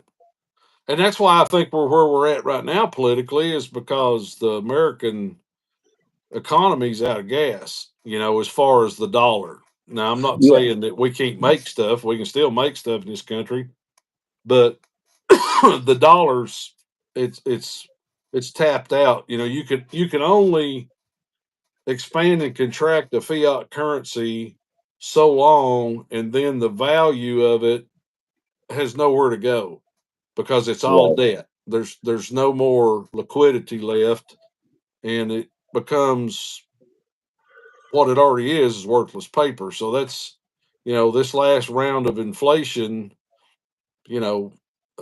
has pretty well knocked us in the head as far as your dollar's worth probably about 32 cents or less, you know, in real value. Probably less than that after this last round of inflation. You For know, sure. Every time I get like two for $2 or whatever, I know I'm getting over it because I know that's nothing. But like, whatever somebody dropped outside of the fucking, the drive through today, they dropped 32 cents there. There you go. right? See, I read a guy's book back in the '70s. I think his name was, I can't remember his first name. His last name was Nesbitt. And it was called Megatrends. Mhm. And he was an architect by trade, but he wrote a book about the U.S. was fixing to have this massive shift in its economy, and everything was going to go from manufacturing to service industry. And of course, everybody horse laughed him when the book first came out. And then it started happening, and all of a sudden it became a bestseller because people went back and said, "Who wrote this book?" Well, Right, right. he wrote another one later on, which I read, and a lot of people didn't believe it because he was so far ahead of the curve on what he predicted, they just couldn't Yeah. see it. But it was called Global Paradox. And in that book, what he talked about was that China was going to become the de facto manufacturing standard of the world and would become the ultimate power in the world, the main Wow. influence, and that the United States was going to wind up like Great Britain with the loss of their currency as the monetary rate of exchange and their economy collapsing, and basically kind of becoming like, Great Britain, which they're functional, but that's about it. You know what I mean? And lo and behold, most of everything that he predicted in this book, which was back in the '80s, Right. is coming to pass now. I mean, it's so you know, I don't worry about anything. I'm not afraid of anything because I figure my time's my time, and whenever and whatever and however, I can't do nothing about it anyway, except Yes, sir. Yes, sir. you know memorialize it with some good selfies, and or a video on YouTube. But it's going to be interesting, I think, to see where we go these next couple of years because you can't mismanage a country as big as the United States multiple you know years in a row, and I'm talking both sides. Almost like a decade straight and whatever. Right. When you do that, you know because both parties have become stagnant, both parties have become slaves to the reelection cycle and their campaigns. They can't work together. They can't tell the truth. It's all talking points and BS, and nothing's going to get done. And yet we're still paying taxes, and we're still trying to make a living. And something's going to happen. I mean, even if we shut down the entire government, that's not going to fix anything. You Right. know. Right. So I think in that sense, we're at a crossroads. I'm not worried about world war unless it happens accidentally, because you can't ever rule out stupidity. Sure. Somebody could Sure. accidentally hit the wrong button or something. That's almost happened a few times anyway. But I think economically, that's the bigger threat than anything. Is the economy is more fragile now than it's ever been. I mean, just like I'll give you an example. The food supply in this country is only about 3 days. Yeah.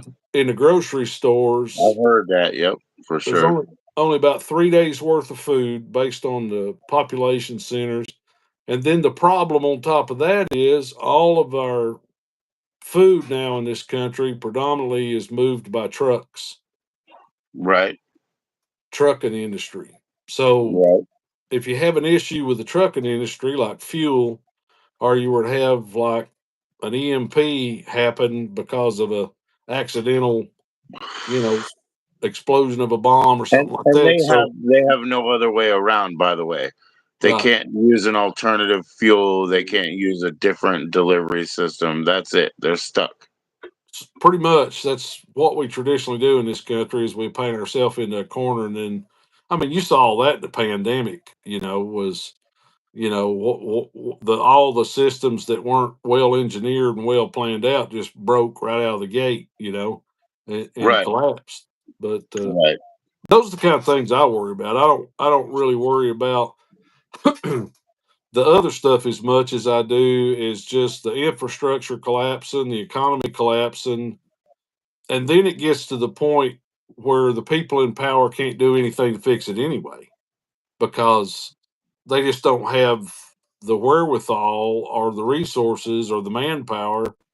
I mean, we can't even handle a damn hurricane in this country anymore. If a hurricane comes through and tears up an area, in the old days, they went down there and FEMA fixed it and people got money and they brought in trailers and all that. Well, now Right.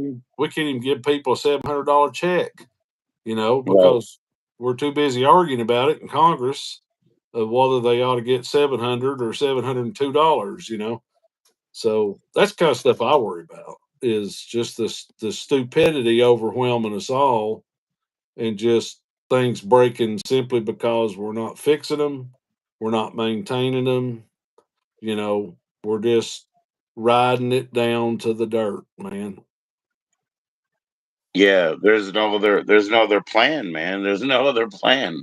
The wheels will fall off first, before they're repaired. Yeah.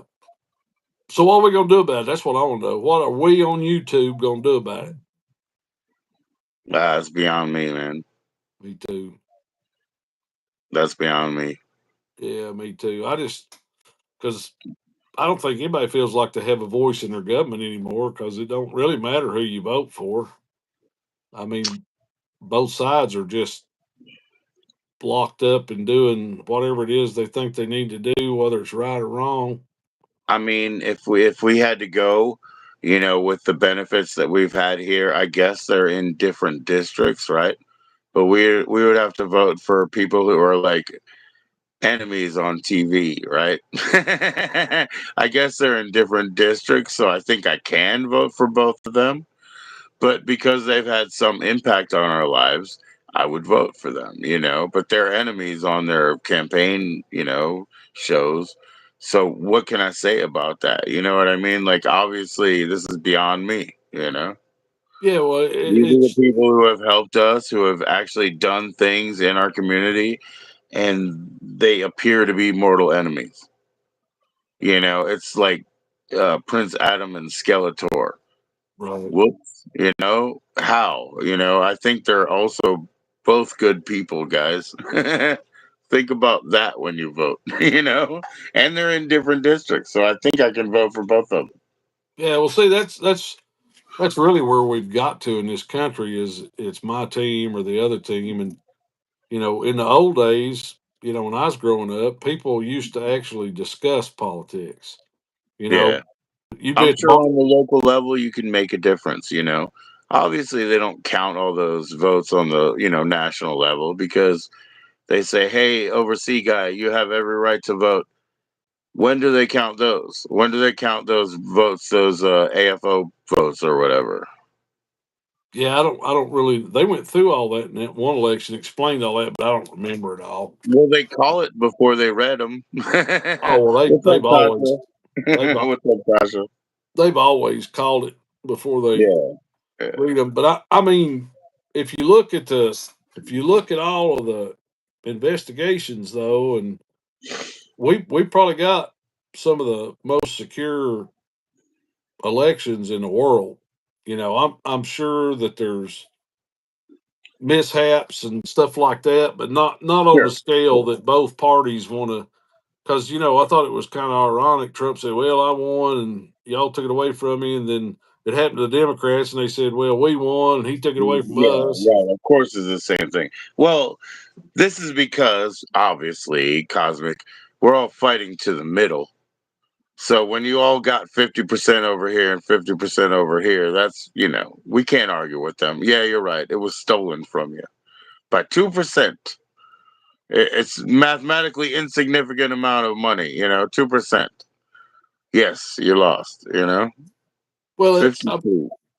I mean, I think if you win, you win, and if you lose, you lose. I think you should own it because I'm gonna tell you, most of the people I know, I'm talking on a local level, Right, that work all of the voting machines and everything. I know them all my life, and right. regardless of how hateful they are about their politics on the street in private, Right. they're the kind of people that wouldn't allow any kind of shenanigans when it comes and most of it now is to the point where they can't tamper with it anyway. Of course, you hear a lot of people say, "Oh well, Elon did it with a satellite and all." That's most of that's just horse shit. Put Did it. I get a haircut? No, I understand. Yeah, no way. And anyways, it is sacred to people who take that up. I cut my own hair a little bit. I cut the wings out of my hair here. That's it. I think it looks good, Joe. Well, thank you, man. Well, Tasha asked. I just had to answer. I did that because my last haircut was medical. You know what I'm saying? So had to get those things cut, and that went well. Tasha noticed. She said, "Does Tasha want to come online? Does she I chat?" don't, I don't. I don't think I have her email address. I'd have to send her a joining link that way. So I hope we turn it around. I really do. I hope we turn it around mainly for the younger generation because Like you they're said, you're posted, you're good, I'm good. You know what I mean? We don't have to worry about it, but the younger people do. they really do, and they don't have any opportunity either. So she said, "You have my email." Well, then. She must be Okay, wanting to Tasha, play, let me Joe. see. Do you get this? Let's see if you get this. You got demoted. Oh, be quiet. Here, hold on. So weird. Nobody's demoted, man. I just don't want. If you're not going to get kicked out, you don't need the mod right now. So you should feel like you're non-controversial if you don't have the mod. Send it to Tasha. Let's see. I hope I have the right email.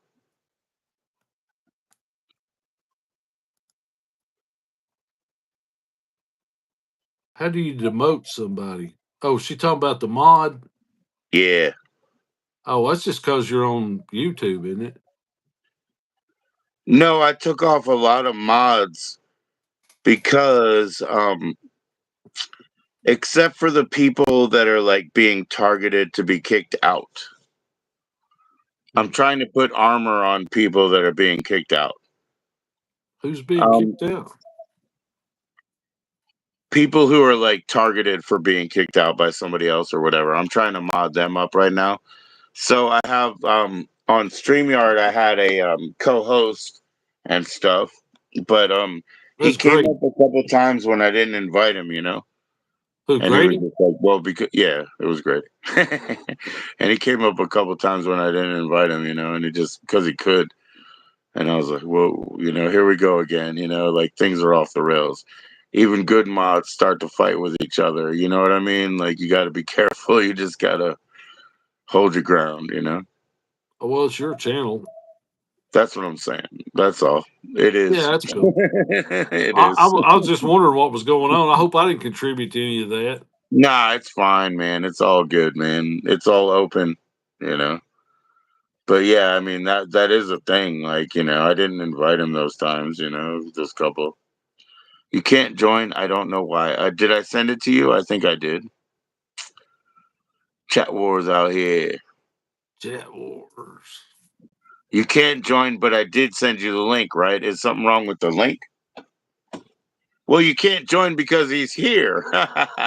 That's the other thing. There's no background. Well, I could get It's off. one by one. Yeah, yeah. No, Steve, not a thing. I'm just telling Tasha. Is that why you can't join? I'm trying to get back to where we are. I'm Max.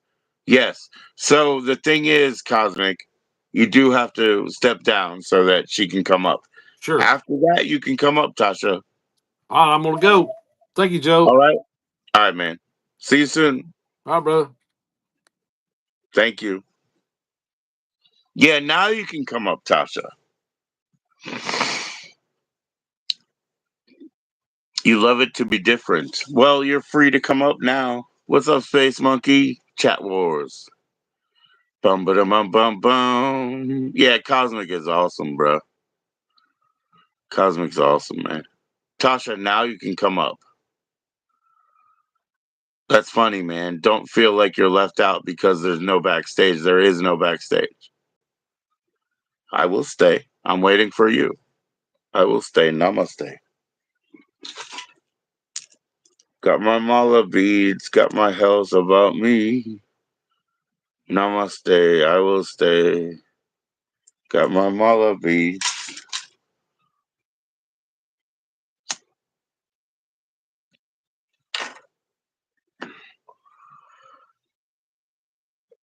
Guess who's coming to the house? It's Tasha. Yo, Tasha. Yo, Tasha. Hello, How you how are doing? you? Very good. I'm doing good, and you? Very well. Listen, Have I you have to been say, have you been going live on your listen, channel? yeah, I did kick once live, but nobody came again. But it was very bad. I think you also live that time when I went live accidentally. That's why I went off. What I want to talk to you quickly is, please don't mod me. I want to be different. I don't want to be a mod, please. I'm You're not happy with modded. not being. You're not modded. You're good, Tasha. You're good. Okay, thanks. Please, I want to be different. Guess what? We Please. don't have to talk. We don't have to talk quickly. You have plenty of time. How's it going this morning? It's going good this morning. I'm just like I said, just gonna take my daughter to to the doctor quickly. She's a bit sick at the moment, so I'm just waiting for time to go by and quickly go and take a shower and do all my morning things, and then I have to take her quickly. I Does she think have it's a like a stomach flu, a bug, fever? Oh, stomach bug. stomach bug. Okay, Yes, and I okay. don't want to play with that. I'm sorry to hear that. You know. Cut her.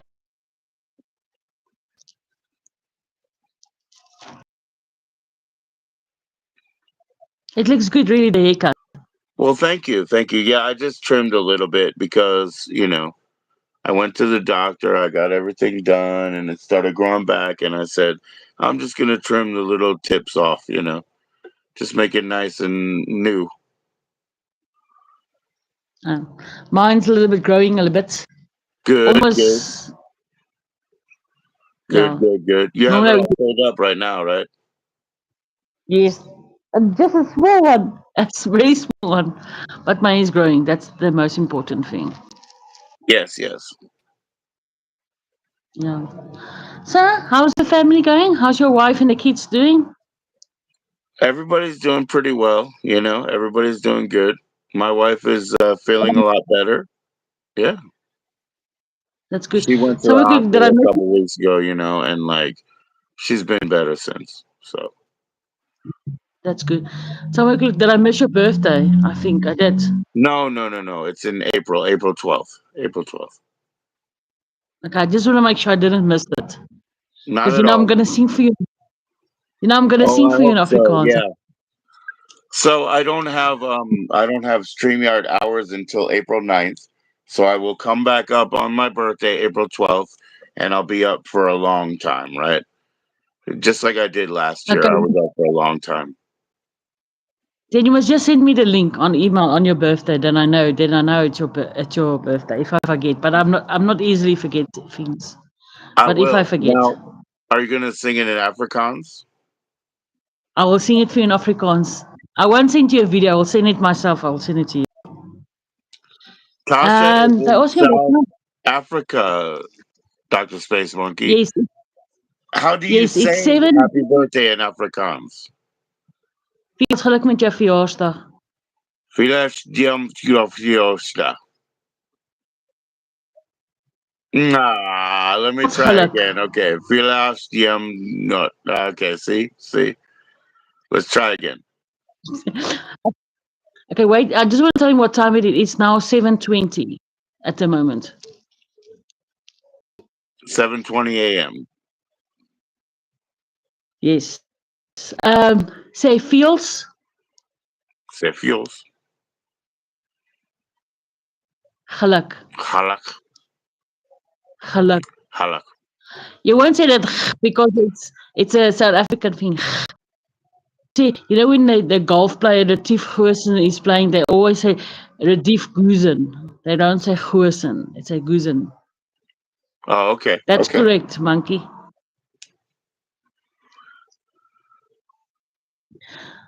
Okay. Listen, I know Monday is normally our language day, and I haven't been, in chat Oh, it's that not much like I Monday. Yeah, used you're to. right. It's not Monday. You're right. That's what it's now Afrikaans lessons today. It's But not like I wanted to say Afrikaans to you, lessons days, okay? So, Space Monkey, I'll send you a package tomorrow, man. I'm mailing everybody. And what about me? remember, you're never out of that, by the way, Tasha, because don't worry about the post office. I can call someplace by you and get them to send you something, you see? Okay, I got that international send you power, my you address. know? Must I send you my address on email? Yes, yes, please do, please do. I'm just saying, like, anytime there's a situation, you're not disqualified. I can do that. I can wrangle that. I'm just gonna warn you, it's gonna be very expensive because South Africa is very far. And you can ask Dougie. It took 3 months. He sent me a postcard and it sent me 3 months to reach to me. I wouldn't send something from my house. I'll call some place by you. You know what I'm saying? Like I really will. I'll just call some Okay. place by you. Okay. I'm not gonna do that. I forgot you very rich, Pat. Remember, I'm South Africa. I'm poor. Like you always said, I'm rich. You rich. You You're the so rich rich. one. Oh my gosh, she's so rich, man. She's like, what do you call it? Mining? You're mining rich, right? Phosphoric Yes. acid, mining rich. Yes, she's. You said yes. You finally just said I yes. didn't say You know you're mining rich. You I know said you're yes. so fucking rich. Come I'm on now. Come on now. Women in South Africa. Oh boy. not, You're so reserved, but now you're telling the truth. Yes, I'm mining rich. Yes. Yes. I'm rich in my heart. I'm rich in my heart. Like Frankie's rich with love. I'm rich in my heart. Yes, Frankie is rich with the love, man. I never doubted Frankie. He's the best. What's up, Space Monkey? You been talking to Frankie? No, nobody's talking to me. I don't know. Maybe I must go off. Maybe somebody else want to come on. Nah, no, no, no. Nobody was chatting before either. There's only a couple people in, you know. They keep clicking like. It's That's cool. one is me because I will count as the three. So one is me. Two doesn't want to show themselves. Just looking. Don't trust the numbers. They don't have real time numbers. They really don't. Okay. Didn't we do But this listen, all the time? I said, don't worry. And now you're 20 minutes and now you're 40 minutes. Like you're doing great, you know? Don't worry about the numbers. but You're a guest. yes, but today I'm going to cut it short because, like I said, I have to do a few things before I go to the doctor for my daughter. So you must please just excuse me. That's perfect. No problem. Take care of your daughter, man. I hope she feels better. I will. Thank you, Joe. And for everybody in the stream, take care. Then I'll see you soon. I'll see you soon. Big up South Okay, bye. Africa. Oh, it's very illegal, Space Monkey. It's very illegal. It's very illegal in South Africa. It's very illegal in, you know, actually in New Zealand and Australia. It's very illegal, man. And that's why they don't get anything any good, man. They don't get any good shit.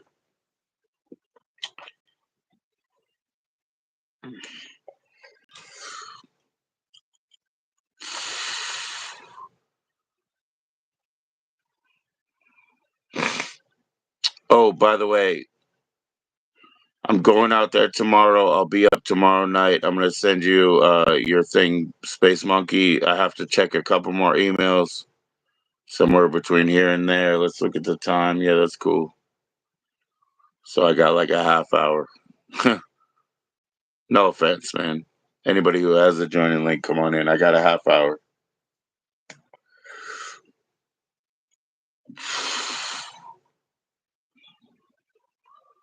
Yeah, I know, man. It sucks.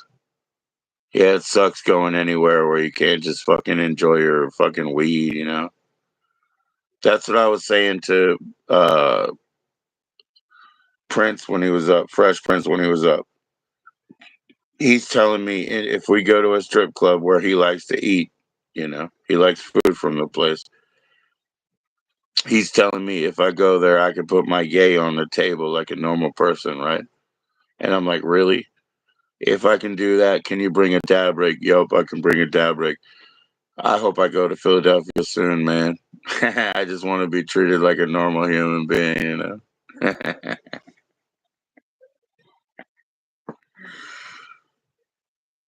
Thanks for coming in, Space Monkey. Japan. I'll be in Korea, bruh. I'll be in Korea, bruh. Right next to you. My wife wants to go to Japan. That's what I always told her. I'll be in Korea.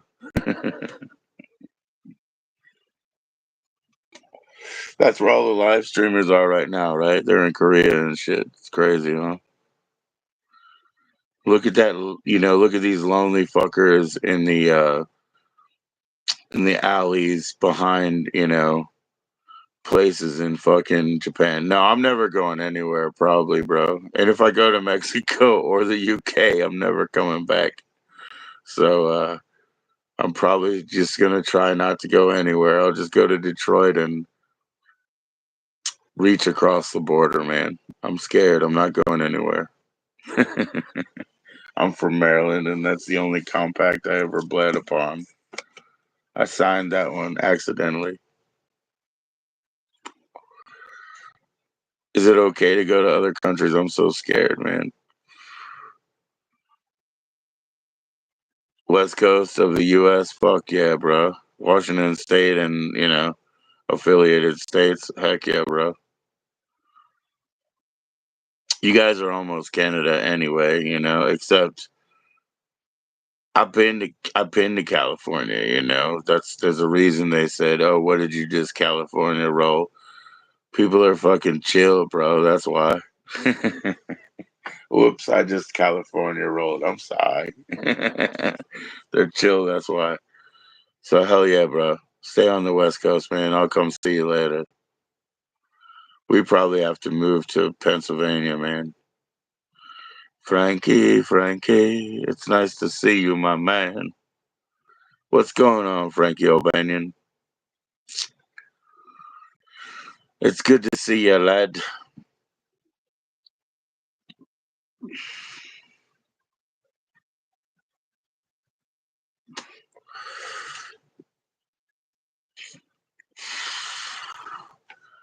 So I skipped so much of the Dennis Leary song. That was what was really funny. I skipped so much of the song. But I'm just a regular Joe with a regular job. Just your average white suburbanite slob. I like football and porno and books about war. I have an average house with a nice hardwood floor. I still stumbled at the same place there. And then I skipped all this, like, my dog and my kids, my wife and my car, my feet on my table, and a Cuban cigar.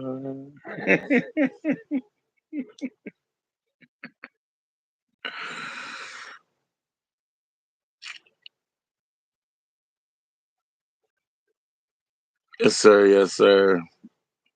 Well, sometimes that just ain't enough to keep a man like me interested. No way. Oh, no. Nah. No, I gotta go out and have fun at someone else's expense. Yeah, yeah. And then I skipped all this. I drive really slow in the ultra fast lane while people behind me are going insane. I'm an asshole. Mm. Yes, sir, man. Big baby seal eyes. Big baby seal eyes.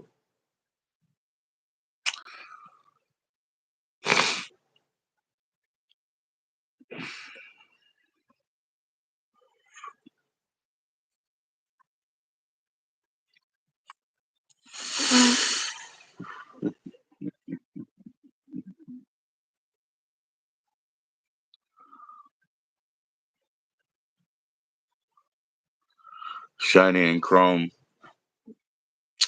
Yo, Frankie, may you be dead 3 days before the devil hears about you, or whatever they say up there. Salancha, yeah, Ireland. Aaron go bra. I'm an asshole. That's funny. I skipped all that stuff, guys. Sorry. Maybe I shouldn't be singing this song, the bridge, ranting and raving and carrying on. Maybe they're right when they tell me I'm wrong. Nah, I'm an asshole.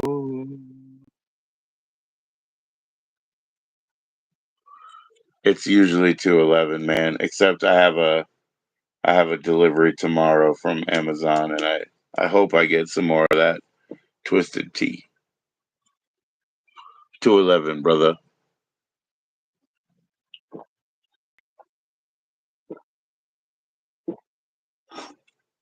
Yo, we got John coming up tomorrow, man. He's been playing since I was born, writing songs when I was about fuck. Okay, same as Danny actually. Remember Danny Roadkill? He came up.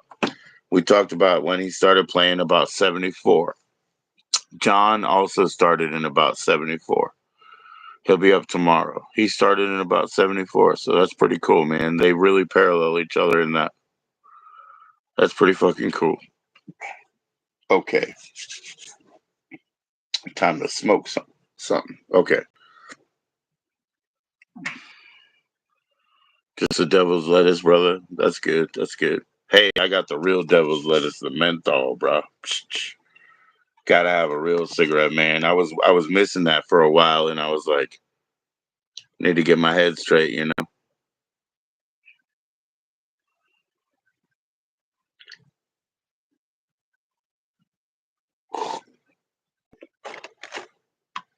Maybe I shouldn't be singing this song. All right, let me see. Okay, this is what I'm gonna do. I'm actually gonna test out the off the shelf shit. That's a Hindu Kush. You can't get them this week in Virginia off the shelf, but it's a Hindu Kush. Boom, bada, boom, boom. I guess it's a gram and a thing. So here we go. Yo, Dr. Roadkill, fucking, that was awesome. Oh man. Once upon a time in this village of the damned, I took my shot at greatness, but the goddamn gun was jammed. I hope he's open to do it soon, man. I hope he's open to come back up. He's awesome, bro. And you don't think I've been on his channel watching the lessons and tutorials? I've been doing that for like 8 hours, dude. Ha, you know, learning straight from a man, one of these guys that I played other people's music, not many, but he was one of them. All right, so we'll test out this AAA potency. What does it say? Hemp Fusion, I think it's the company. Hindu Kush that you can't get anymore. I think he'll be back, dude. I really do. Space Monkey. And also, by the way, when I send out the stuff tomorrow, one of the things I'm sending out, okay, so I'm going to keep the rest of that in there. That's what those little buddies look like, okay? When I go out to the post, I'm sending him those couple of 7-inch record covers. He's going to sign them and send them back. So, thank Danny. Thank Danny 100%. He's going to send me some records back. I mean, I didn't ask him before, right? Just to be clear and transparent, he said, hey, yes, we did the show. Thanks. It's cool. I got some good feedback. Here's my address. Send the records in. I'll sign them and send them back. So just to make sure that you understand, I'm not pressuring anybody. He's just being cool, and we're lucky. We're lucky that we got people like that. All right, so we're gonna try it out on some raw organic hemp. Yep, I hope he comes back up, man. And I have been taking advantage of his lessons just to learn a little bit more, try to rock my guitar a little bit better.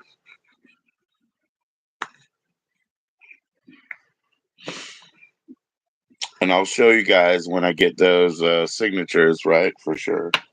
I'll show you when I get those.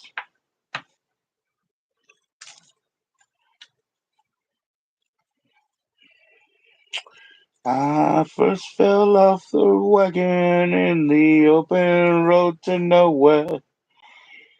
I knew that I would be dragging if I thought that I could go there. And now I'm in a drunken state, 'cause I can't take life straight. And I'd give one more. I left my heart in San Francisco and my brain in Los Angeles. My heart just made me bitter, and my brain just made me dangerous.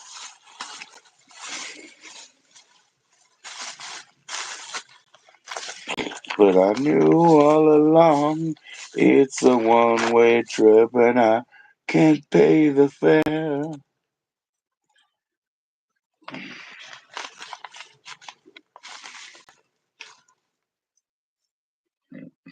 All the heroes have gone, and their figures cast in lead, with the fountains at their feet and the birds shed on their head.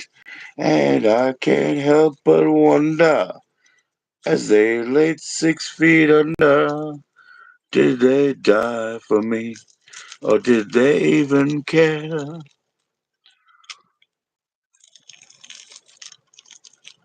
Alright, you catch me later. Oh yeah, man. Take care, bro. The world is a wasteland from Green Bay to Graceland. No one fit to lead the human race. And you all know what we are. The throwbacks, the retards, the ever-growing face of human waste.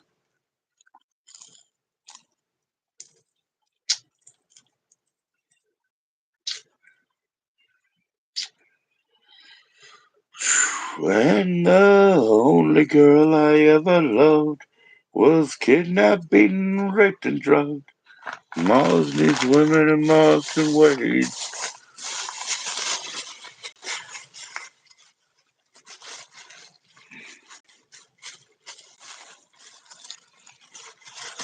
Alright, this will work. Man, I actually have a very fantastic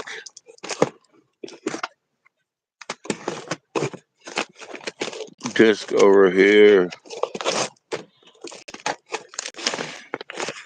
Oh shit, I can't pull it. Nope, it won't let me pull it. I'm sorry. Well, yeah.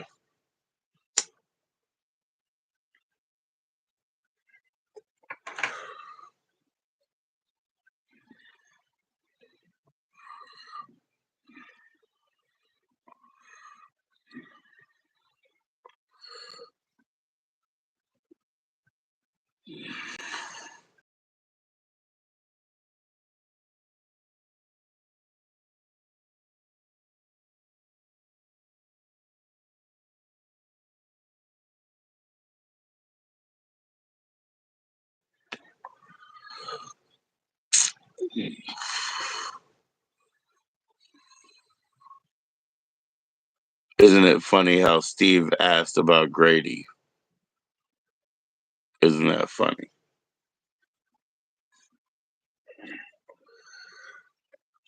And the heroes cast in lead, the fountains at their feet, to the birds shed on their head. Isn't that funny that Steve asked?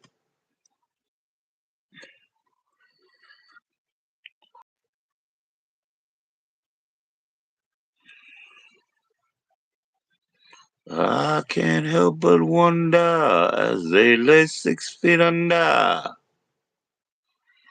Did they die for me or did they even care?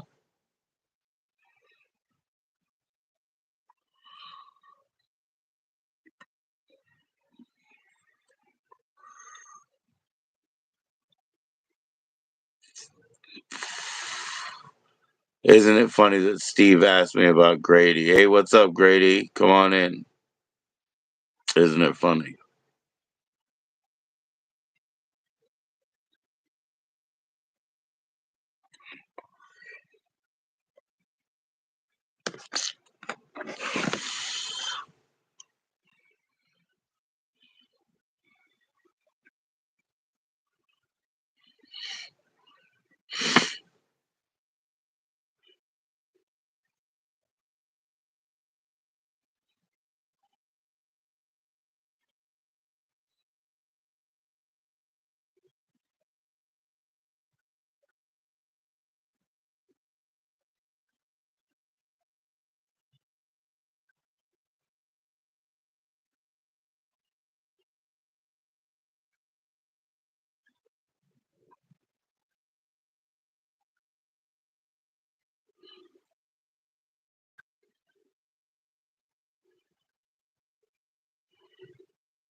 Excuse me.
Well, shit, man. Poppy Carl did not give me the rest of his address for tomorrow, man. I think it's an oversight. I hope we can fix this.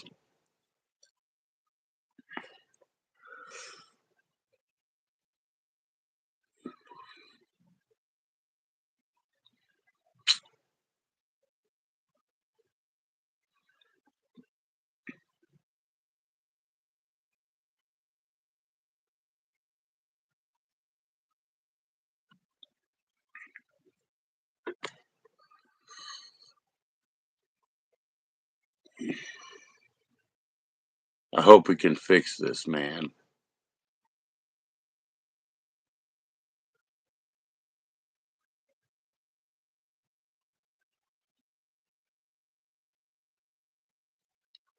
You get the link, bro? I sent it to your email, Poppy Carl. Come on in, bro. I gotta talk. I sent it to your email, Poppy. Come on in. We gotta talk, man.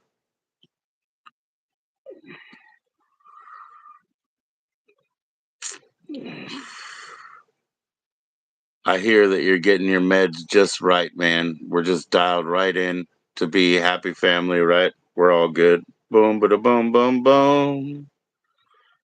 We're all good, Poppy Carl. Come on in.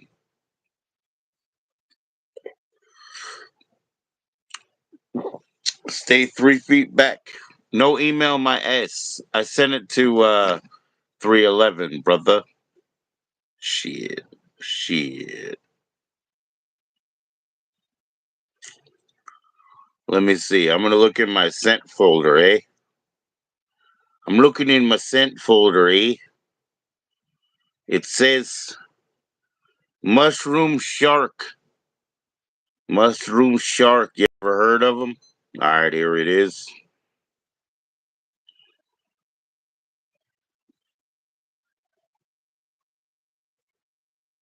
All right. Check your spams.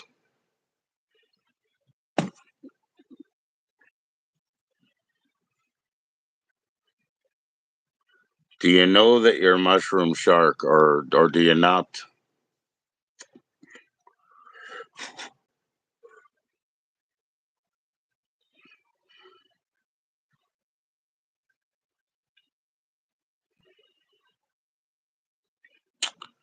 If you really have a problem again, let me know, man. Here we go. I got my me and I got my you.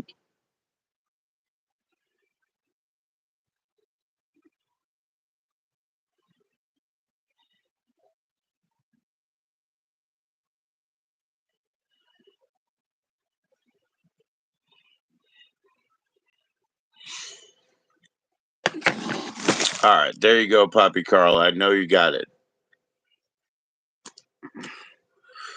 Cheers, everybody, man. Make a good day of it. Make a good day. Thanks for the 20 fucking likes. I love that. What's up with the others? Come say hi, man. Don't be scared. Don't be scared. We'll have Poppy Carl up soon enough. The voice of reason. The voice of Jesus.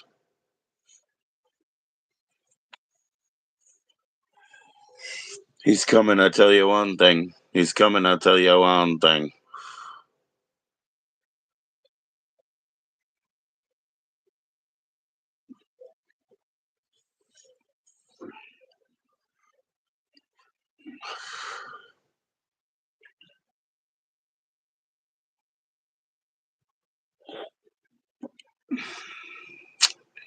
I know it's cliche, but it still rang true.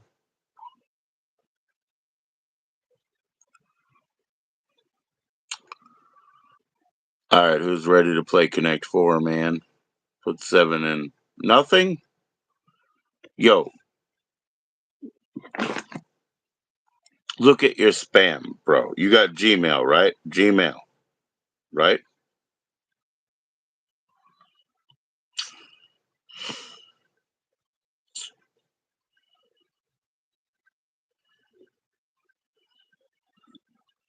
Do you have another email address, or is MU Shark 311 at Gmail? Correct. Is that correct?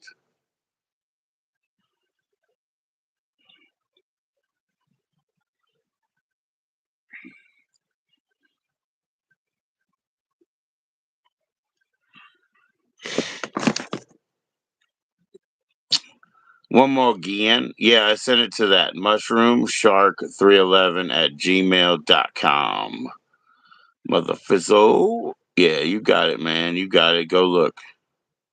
It's all limeade up in here, man. It's all limeade. Fair enough. Gmail, bro, not Yahoo this day. I sent it to your Gmail. Look at your spam. I want to see Poppy Carl right here.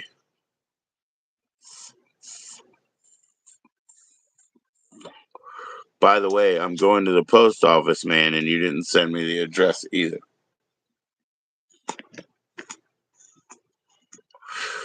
$3.11 the L thing.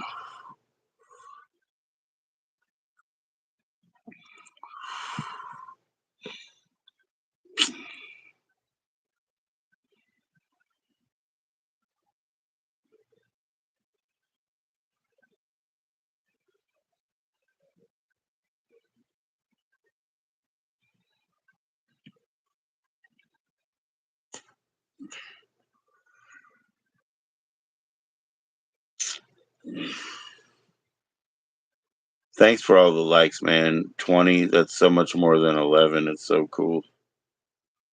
Poppy Carl, you know you got to weigh in, man. You know you got to weigh in. Just come take it or not.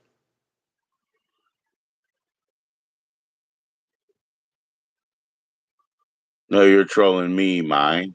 You're trolling me, mine. Go look at Gmail, mine. God damn it, Poppy Carl. I'm not trolling you, I'll tell you.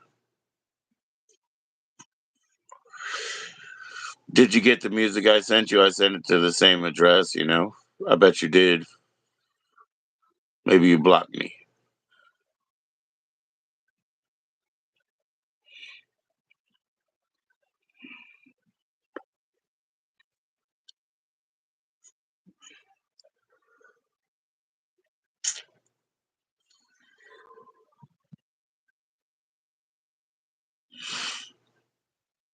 How come it worked for everybody else, brah?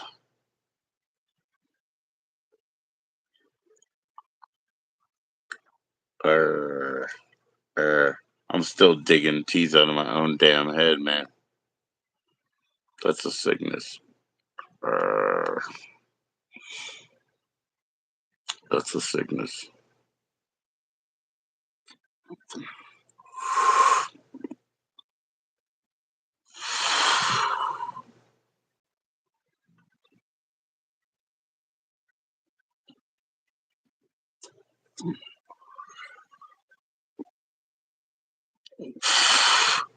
Send me an email then, Poppy, and then I'll answer it, right? And then you'll know I won't troll you, right? Send me an email, I'll answer it with the join in, right? Send me one. I know it's crazy.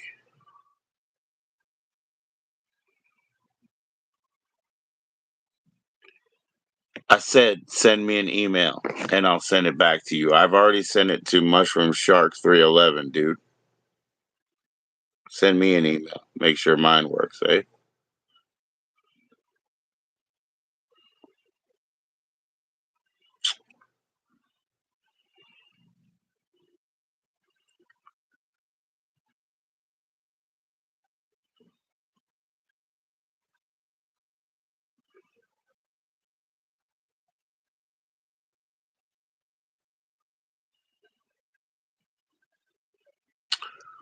I can't put it on here. It doesn't fit, dude.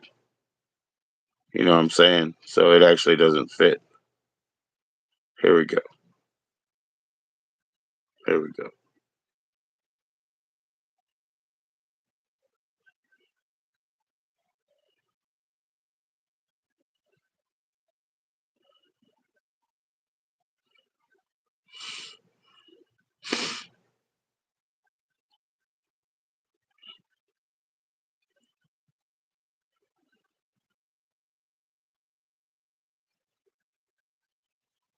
Check your email one more time, man.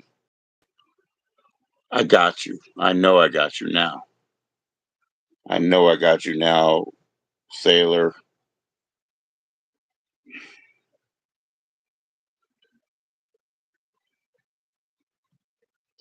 So you went up the other day. I saw when Hoover was up. I said hello, but then, you know, Mullick or Mike, Ken, people like them, you know, they come up. So you were there like probably all night, right, Poppy Carl? Right? Talking to her brilliant ass. Was you? Come on up.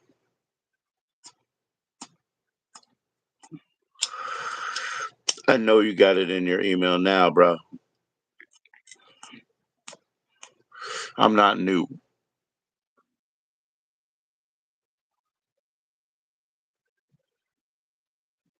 I'm not new.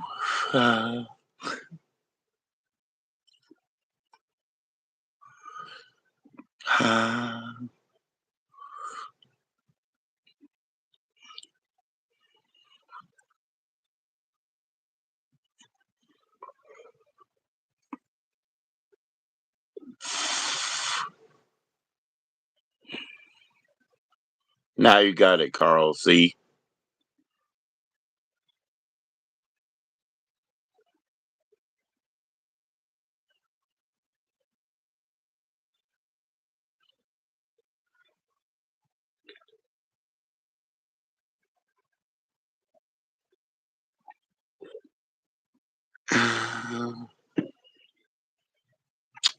Don't get it twisted. Poppy Carl's gonna come up. Don't get it twisted. But bam.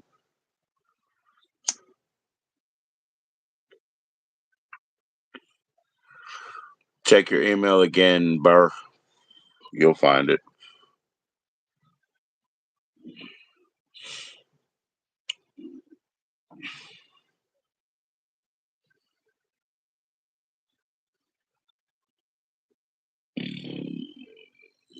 Excuse me.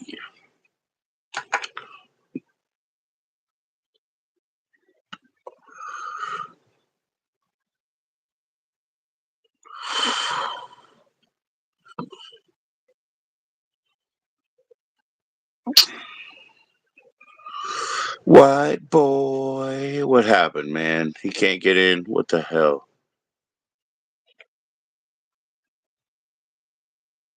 Yeah.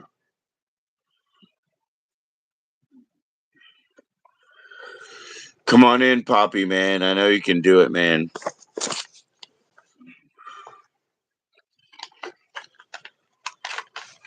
Rainbow Stiletto. Oh, Rainbow Stiletto. Oh.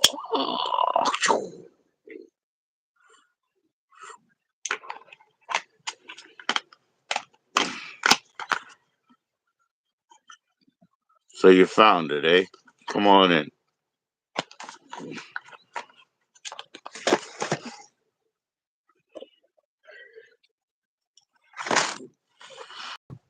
Whoops.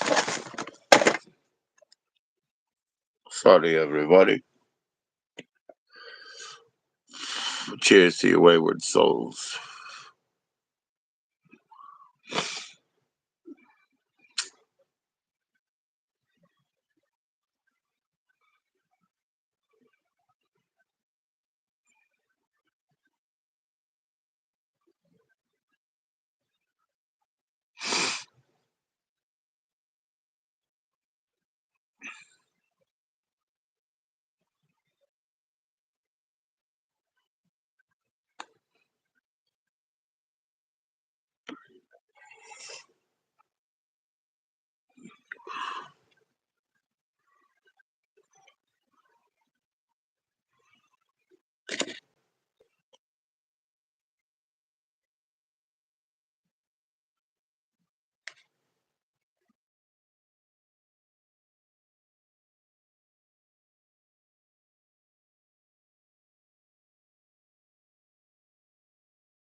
Check your email again, man. I sent it again. I can't post it in the chat YouTube makes it like that. They make it like a little bit too long to post in the chat. I just sent it to your email again. Thankfully, I didn't get kicked out.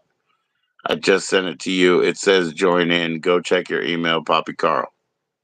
You'll get it. You'll get it this time, bro. I've kicked enough doors down. You'll get it this time, my brother. Let's talk about what irks ya.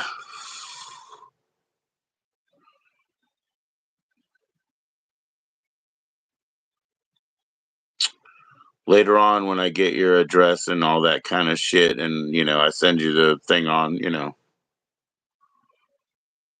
But right now, it's right in your email, dude. You'll get it, no doubt.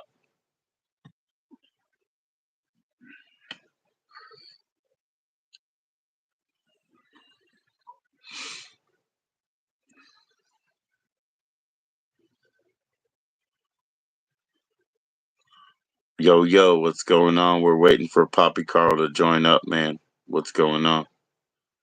Cheers.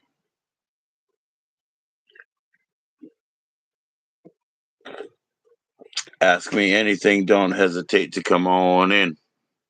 Post it in the chat, homie. Nah, I sent it to you. You got it. For shizzle, you got it. Come on up, Poppy Carl, man. All it takes is a phone.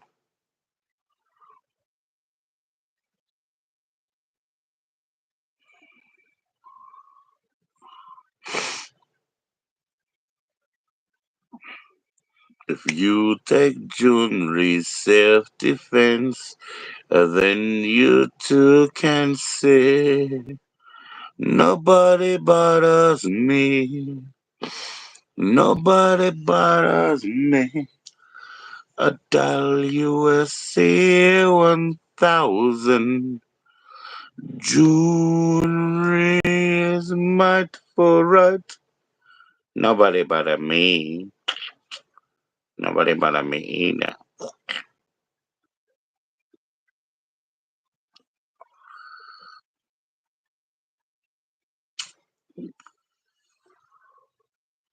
USA 1000.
Well, hello. How you doing, sir?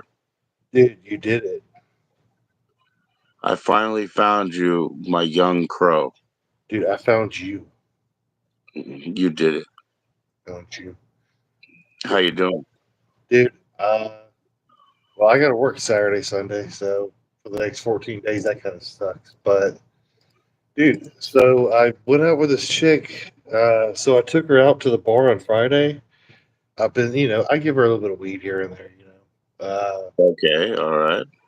Well, she had a wreck that night. So we went to the bar, and she's like in the middle of a concussion. And so I was like, look, we got to go. Like, you want to go to the ER? She's like, yeah. So anyways, we ended up hanging out tonight. She brought this guy over. I was like, thinking it was like, hey, it's like some kind of security guard for her, because she's scared of me. She's like, no, he's just in town, and he ended up fucking going to the bar and buying me fucking alcohol all night long, dude. Oh yeah. Yeah, like he was like the coolest guy. He You worked on the you know what? railroad. You thought you had a fucking cock block. Nah, you had a bro, man. Yeah, dude. Like she brought her bro, and she was telling me, she's like, no, dude, like this is like my friend, like straight up. I'm like, dude, Oh yeah, I thought yeah. this is like a fucking like he was gonna like just like this is like a strong arm, right? Dude, I'm like the fucking nicest guy. So what I do online, Joe, you know, it's an act, right? I know, man. I mean, you think I go about my Please day just being give an me your asshole? right, give me your proper address in the background, right? You know, now that you finally got your email thing sorted. I sent you so many emails, right? But now that you got it, do that because I'm sending Well, you that apparently they've been bullshit going to tomorrow, spam. bro. Yeah, so I just looked at it. They've been going to spam for some reason, Yeah, dude. yeah, yeah. Because So I'm so famous, man. I'm on the internet all day. What did he say? It's like it's Trigger 13 of Shay St. John, and I'm on the internet 24/7, signing my autograph 24/7. So what's up, man? I don't know, man. Thanks for coming to my channel, man. Bro, no joke. We So miss okay, you. so I've been drinking. So I got off work. I messaged her. She's like, "Oh, well, I got in a car wreck. I'm trying to get my car. Well, I know this guy. He wants to come." I was like, "All right, whatever." So we're chilling here in the garage. Well, we go to the bar. Well, we walk into this bar, and there's this guy. This guy's like, I'm 36. This guy's probably 50, right? I haven't seen this guy in 6 months. Well, he fucking walks up to me, gives me a hug, or no, he gives me a dab, and I'm like, he's like, I can't have a hug. What? I was like, okay. Like I met him like twice. Okay, Right. and then he slips me this green baggie in my fucking hand, and I was like, okay. Oh, I you was like, I got some appreciate. boat? Boy, I Well, wish I got some boat, bruh. well, so we'll get to that.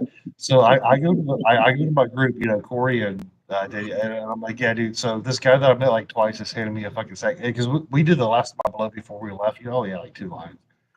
And we got there, so I go to the bathroom. He follows me, and we do a little bump. And I was like, "Here, you take your shit back." He's like, "No, I don't want it." It was all right, dude. You know, I mean, it was nothing to write home about. You know, it's not like I'm going to fucking Iraq and then write home about the great cocaine that he gave me. But I mean, but I don't know. And I forgot this guy's story. I forgot his fucking name. Um, but you know, like we've been through this. Like I talked about it earlier, dude. Like, so I'm changed, bro. Right? I'm changed. I started taking my medicine again. I'm on Yeah. a Lazapram. I'm on 2 milligrams a day. Right. Uh, so what really turned me was whenever Ken told me that I was a piece of shit and that I was his bitch, is what really fucking turned me. He Uh, Wait a minute. This happened. Wait a minute. By the way, Ken this is happened, being a baby again. yeah. First, Well, number two.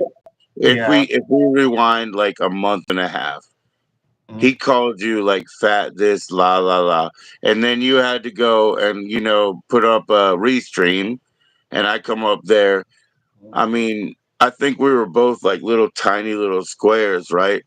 But Yeah. we were talking about it because I was like, it's not fair for him to treat you like that. But he's Dude, basically acting like a little baby when he says shit like that. do you think that he would ever tell me that to my face in real life?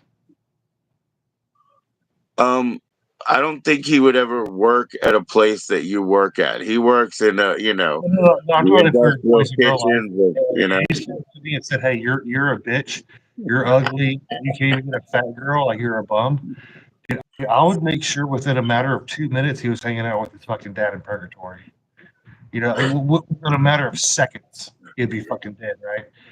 But I could, I just think if you bopped him twice on the head, all I could see is like one of those little collars that people have to wear, and they'd be like, like that's all. Just like dude, I have content of me hanging out in the fucking. I used to work for Kellogg Brown and Root, dude, doing security. Dude, I'll fuck somebody up, right? And I try to give the guy the benefit of the doubt, dude. You know, like I really do. Dude, the guy sits there and play. Dude, he does surveys all day for like $40 so he could buy fucking beer. Get right told me that today. So this is a funny thing I think about you. At least you call out that weird girl because Ken is like the biggest simp for that weird girl. Like, she needs so much fucking validation.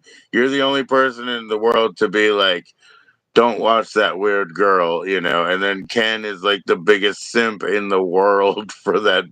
fucking show. So here's the thing. I think a lot of people think that I think that I'm better than myself. Right. That's what I say. He's actually getting caught, man. He's never been caught before. I have 1,000 people to catch me, and finally, Poppy Carl's been caught.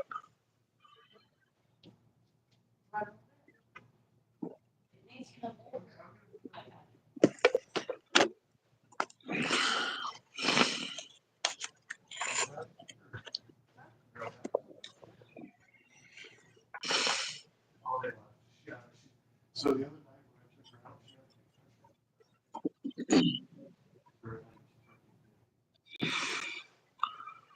Stink bug is live, man. Stink bug is live.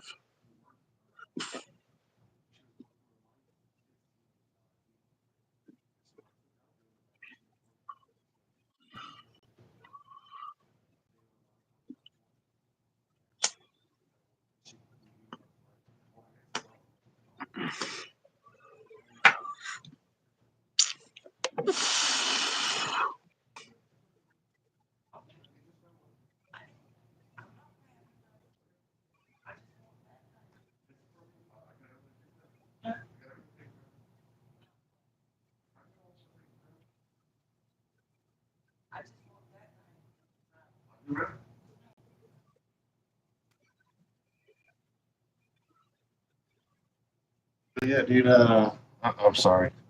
No, it's all good, man. Like I said, you've never actually been caught on your own stream. Now we caught you. How we doing what? I mean, just you haven't ever actually been called off, you know? Dude, it's not that he called me off, dude. Dude, I was the only fucker in his chat, and he said, dude, you know what he told me? He said, my mom, the reason why I live at my house is because all my mom does is play scratch offs like a dumb bitch. And I said, hey, I dare you to go tell her like that. I dare you to go tell I your mom. remember, yeah. The most disrespectful thing you can say about somebody is your mom like that. And so I said, go tell her like that. And he's like, you know what? Fuck you. You don't look like Russell Crowe and you can't get a fat girl. And then he fucking blocked me. Dude, he was so mad, he was blocking other people in the chat besides me. That's Wait, how mad. wait. Back up. Wait. Okay. Back up from your camera, first of all, because you remember how, it's the solenoid pattern. You got to make a wedge. Okay. So, because it kind of, it muffles out. Now, you said, what the fuck did you say? That shit was crazy. First of all, you said, why don't you say it to your mother that way? Behind her back, he's calling her a bitch and a whore, talking about all that dumb whore does is play fucking scratch offs and spends all her money.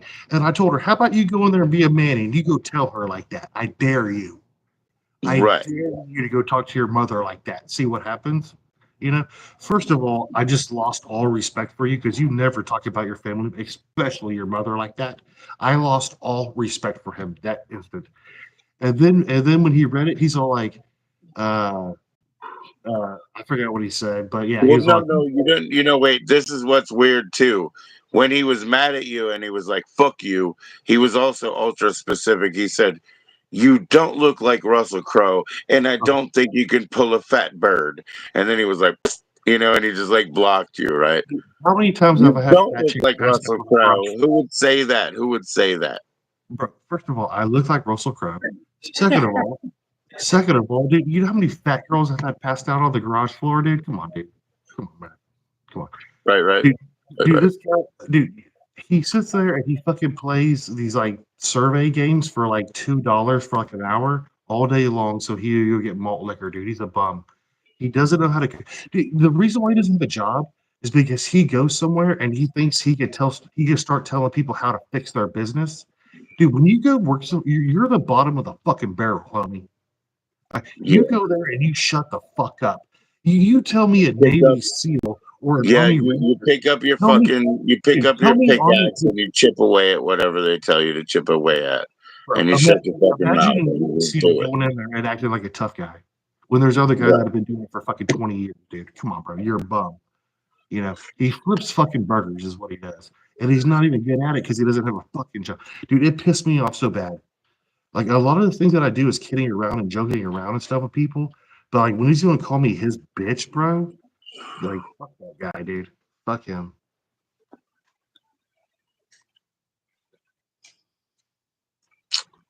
Yeah, man. I know what you do as a Raz and when you're fucking around. And I also say, like, at least you put things in essay terms where everybody can understand where you're coming from if they paid enough attention and had enough in tunement, you know.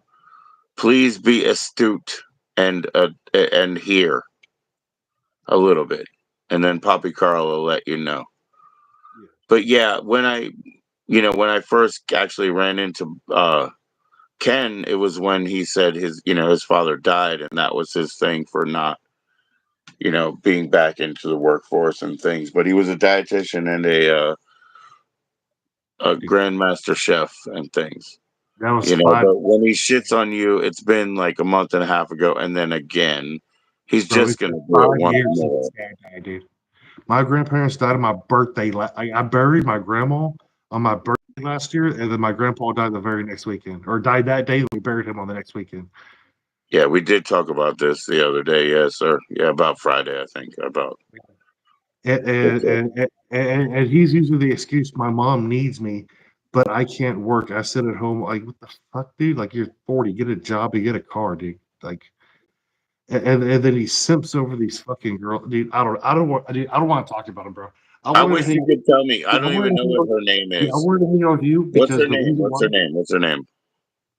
I don't care. I don't care. You The can reason say. You can say. Please say. I can't remember. So you're talking about old Big Tits, the one who's always like looking for attention, and then he's like all simping up on her.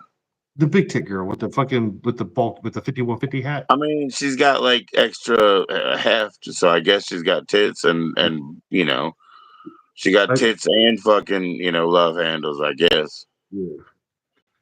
I tell you what, I'm saving myself. I'm a reborn virgin for Noel. For Noel, homie. For Noel. Oh my goodness! I knew it. I knew it. No, I don't know. Noel doesn't come here anymore. I think Pinky's scared Noel. Mm. Dude, yeah, man. But dude, I heard of this guy earlier. The reason why I saw Hey, do you, you play? Do you play hockey? dude, I'm in Texas. The fuck? Okay. Well, I used to play street hockey when I was a kid, man. I played really well. My Oh, friend was an ice hockey guy. if you're He talking gave about me all his ice, broken sticks. I got fucking fantastic. I got really good at hockey, dude. hey, so tell me the truth. So that afro picture that you showed me when you look like a young Santana, are you Hispanic or like what's your ethnicity if you don't mind me No, asking? I told you already. I'm German and Italian, like 100%. Like that's it. Just 50-50. Nah, you're Mexican, home. Like you're some I'm kind of German like. and Italian. No, I know every 5 people that walked over this place. My father and his parents, right? His parents lived on the same street, Philadelphian Italians, little short motherfuckers. You know what I mean? And then my mom, just Germans, like Lutheran types, like whatever, just fucking Germans, dude. I'm a dirty dumbass Polak from Texas, dude. You're a So Polo. this entire area, like when my grandparents lived next door, my entire life, this was my Okay. parents' house. My grandparents lived next door where my parents passed away. But That's awesome, bro. I love it though. I mean, I uh, understand that they died and that it's very sad, but I'm just saying it's awesome that you guys have that land. yeah, we're Polak. Uh, like at the church that where I buried him, like this all Skinskis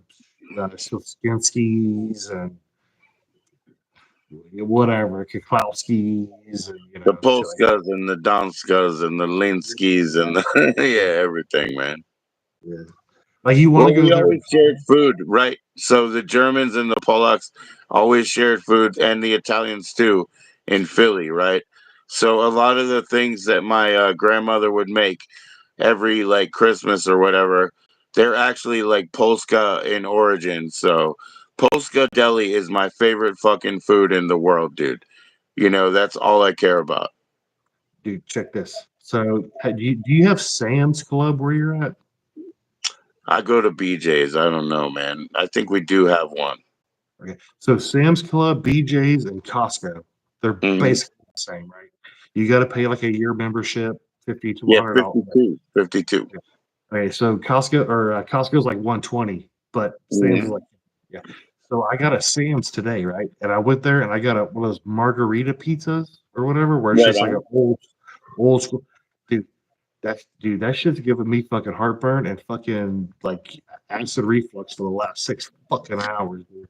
That shit sucks, dude. That shit I'm sucks. sorry, bro. I'm Yeah, I'd rather sorry. get a bell, homie. I'd rather get a fucking cheese enchilada or something. Well, no, when you go to when you go to one of those clubs, right? Get the pulled pork that they have, cook it, and then make half of it barbecue, and then make half of it into like Cuban sandwiches with like ham and mustard. That's Okay. what you do. Because you spend like $11 and they give you like this tray of pulled pork. Heat it up, make half of it like barbecue with sauce on it, and make the other half into Cubans. You'll be so fucking happy, bro. Okay. How about this? Whenever I decide to do this trip to, Bangkok, go down to the Kofifi Islands. Yes, sir. Okay, so most Europe they don't eat beef, right? It's pork Right. or fish or vegan. Um, okay, so I'm gonna be eating a lot of pork, right? Pork is, I think it's considered like a ration food. So I think they mostly eat pork, which is weird to me, but whatever, because Italians, we make everything out of pork, right? We don't think that birds are food. Well, yeah, to me, I wouldn't consider a bird. Well, this is like a chicken or a turkey, I A suppose. chicken or a turkey, they don't think it's food. They're like, oh, what's up with this torno? They don't think it's food. I never heard of that before. But like, okay, but here's the thing, dude. Like, eating fucking, Marco's pizza and taco trucks every day. I know I'm not going to be able to fucking stomach that food. Like, I know I'm not going to be able to. Right, right.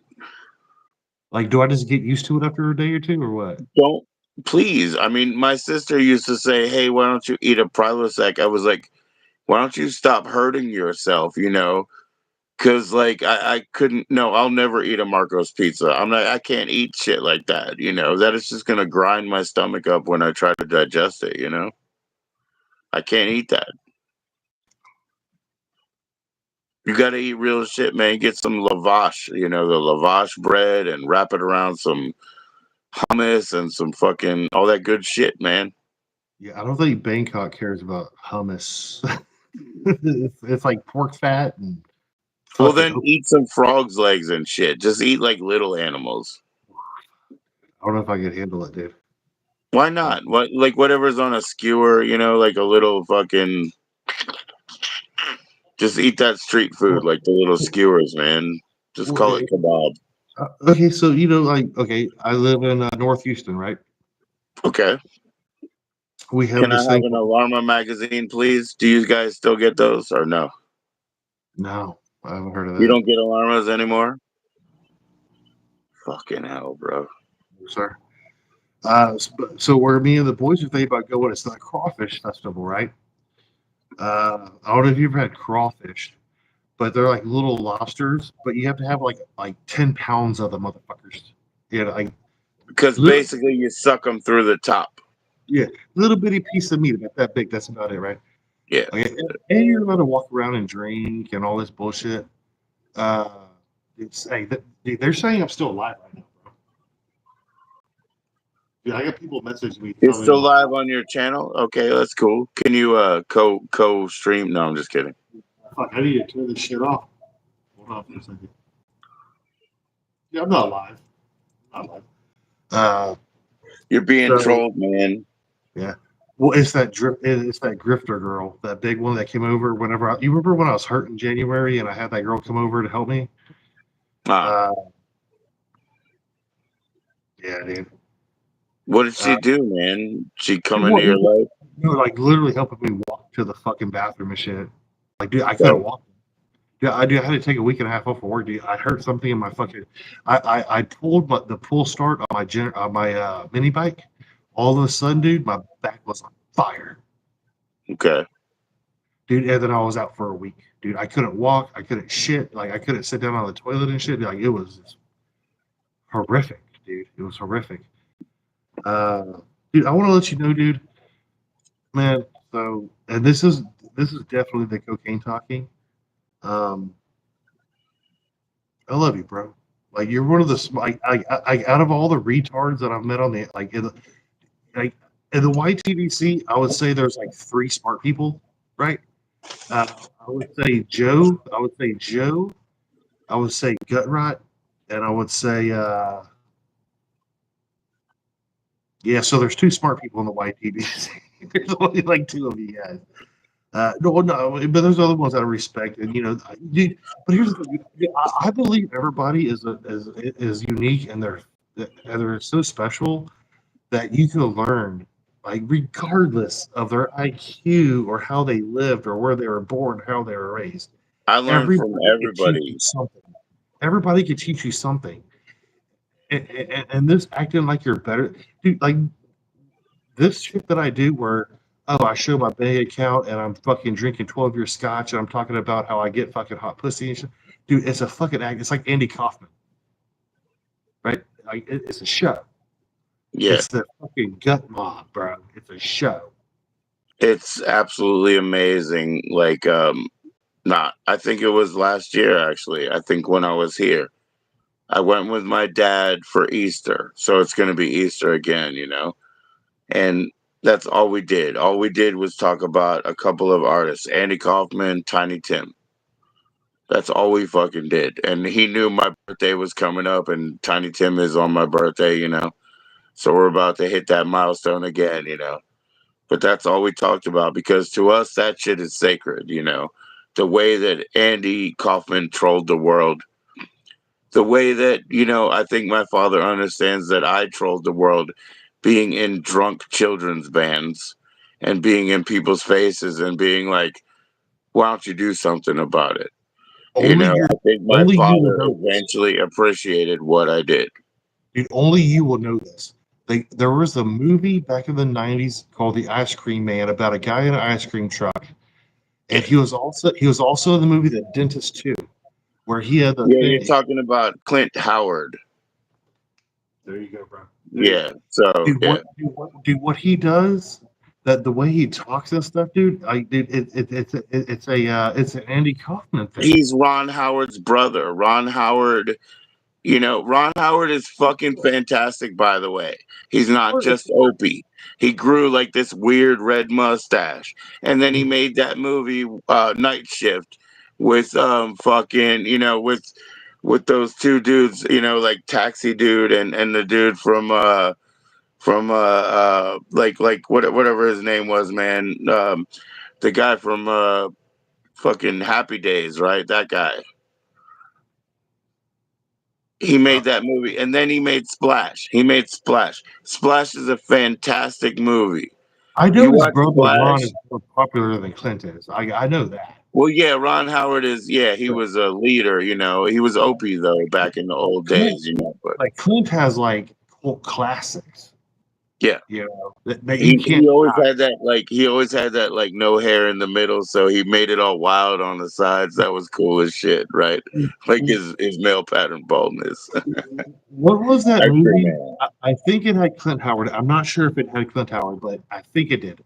Where his mom kept him locked up for like 30 years, and he finally escaped. And then like one guy flicked him off in traffic. Was like, "Get the fuck out of the way!" And then there was a cop in the road. And he was like, "Get the fuck out of the way," because that's what he saw. And that's what he thought was okay. Right, right, And right. what movie? It wasn't Little Boy Bobby, was it? No, I don't know that one. I don't know that one.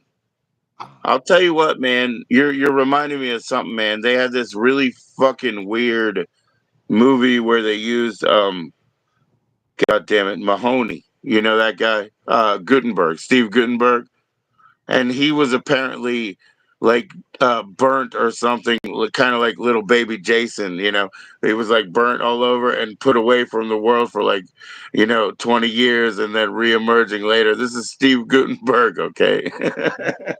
I don't know what the fuck that's called, but that shit is crazy, man. Because they try to like teach him how to just jump in there, boy, and just get into the world. That shit was wild. I love how they justify sequels. That's why I love bad sequels. Imagine Shawshank, right, where the old man got out at the end, and then he ended up, hanging himself. Dude, Right. imagine being locked up for that long, where you have no cars, right, no television, no radio. Well, maybe some radio or whatever, Right. No AC, no, you know. And all of a sudden, you're out, and there's fucking like Lamborghinis and shit on the road, bro. You know, and there's Right. fucking like Ferraris, and there's fucking like telephones and shit, dude. Dude, it would blow my I'll mind. tell you what, man. You know, it happened with Michael Alec. When Michael Alec came back out Dude, into the world, Michael that kid, Allen is a yeah, murdering motherfucker, bro. I know, but it happened to him. The world was so fucking different. He's dead now. What do they call them? It was the kids, The club kids. the club kids. I cannot stand that dude. I I think that it mean, was yeah, of course, he's a fucking selfish piece of yeah, shit. You know, yeah. he's dead now anyway. But I'm just saying, like, when he came out to this world, You know you what? know, it didn't You make know any what? sense. You know what day he died on? My birthday or April 1st, April Fool's Day, April Fool's Day. He died on Christmas Eve, overdose. Ah, okay, okay, Christmas Eve, okay, like John I think, Bonet. dude, so there was this kid that they kept on putting on his channel. I forgot the kid's name, but it's this little like 12-year-old that they put Desmond the Amazing. This Okay, kid's like this kid's like 10 years old and he's a little cross dresser, and they put him in strip clubs and shit, and they had him on his channel.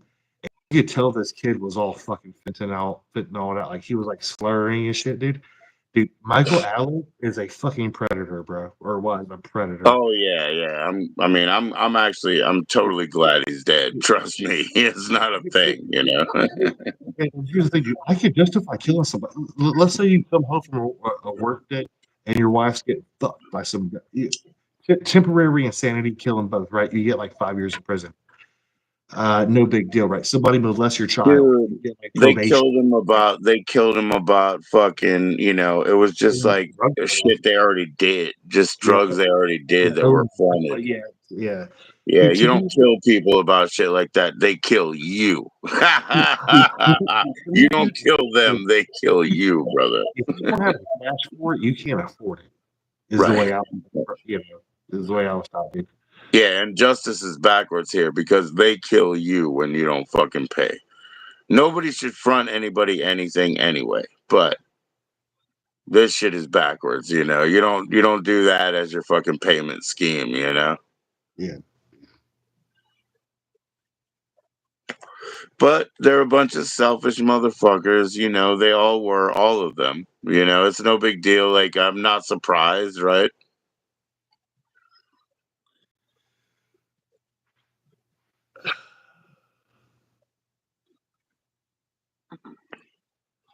I promise you, I'm a better person than the guy that I portray on the internet, dude. I promise you. I'm just glad that you got your medicine right for right now, right? That's cool. Did you send me your actual address and stuff by email now that we've fixed the Yeah. spam issue? I just found your email and I clicked on the link. I'll send it tomorrow. Please do because I want to get that out to you. If I don't, I'll do it next week, okay? Worst case scenario, give me about a week to send out those. The Yeah, don't worry about that. Do whatever you want with that, you know? I don't know anything about it, man. Even if they knock on the door, I'll be like, KSOSA? SA? I don't know what you say. dude, in fact, do you have a microscope at home? Do you have a microscope? Nah, I have an old, like, little, you know, one with a mirror and shit. You know, I So have what, a little school one. what you do is you get a microscope, and as long as you're using them for mycology, as Yeah, I long as have you're using them mycology. for Yeah, sure. Yeah. they're completely legal. You just can't sell them for drugs or use them as drugs, mushrooms. So Yes, sir. as long as you're studying them, they're completely legal in America. I'm always studying, man. Every night. Every That's night, why you pocket don't see class. anybody go to prison for like 10 million pounds of mushrooms because there's no such thing. You know what I mean? In Maryland, they always had good mushrooms, but I'm telling you, it's because I live near the intelligence community. It's so funny because when Cosmic was up here, we were talking about a lot of things. But one thing that I didn't talk about is how the United States, you know, the Department of Agriculture, the fucking weed that they grew across the street from where I lived. Now you get shot if you climb the fence, but I could smell it from where I fucking lived in Greenbelt. and it was wonderful. You know what I'm saying? Like it was just United States Department of Agriculture weed, for testing purposes, whatever. And I could just smell it because we're right across the fence, dude. I saw this little documentary. To be fair, it was a Michael Moore documentary, so it's probably bullshit. Well, that's okay. I'll still watch it. It's a movie. Yeah, I'll still watch, but whatever it was, I think it was a Michael Moore movie. I think it was Bowling for Columbine or whatever. Right on. That's where I met my wife. Dude, they blamed Marilyn Manson and they blamed Mortal Kombat for Columbine. Like, come on, bro. Come on. Like, dude, imagine if the fucking Call of Duty was around in the 90s. Imagine how many fucking school shootings there were. If that was the case, but it's not the case. Like, either Right. you're crazy, either you're crazy or you're not. Right. Mortal Kombat 2 was always an enemy because it had the blood spatter and spinal columns and shit. Okay, So so Mortal Kombat 2 was very fucking awesome, but dude, look, Ever's in with his Mortal Kombat face.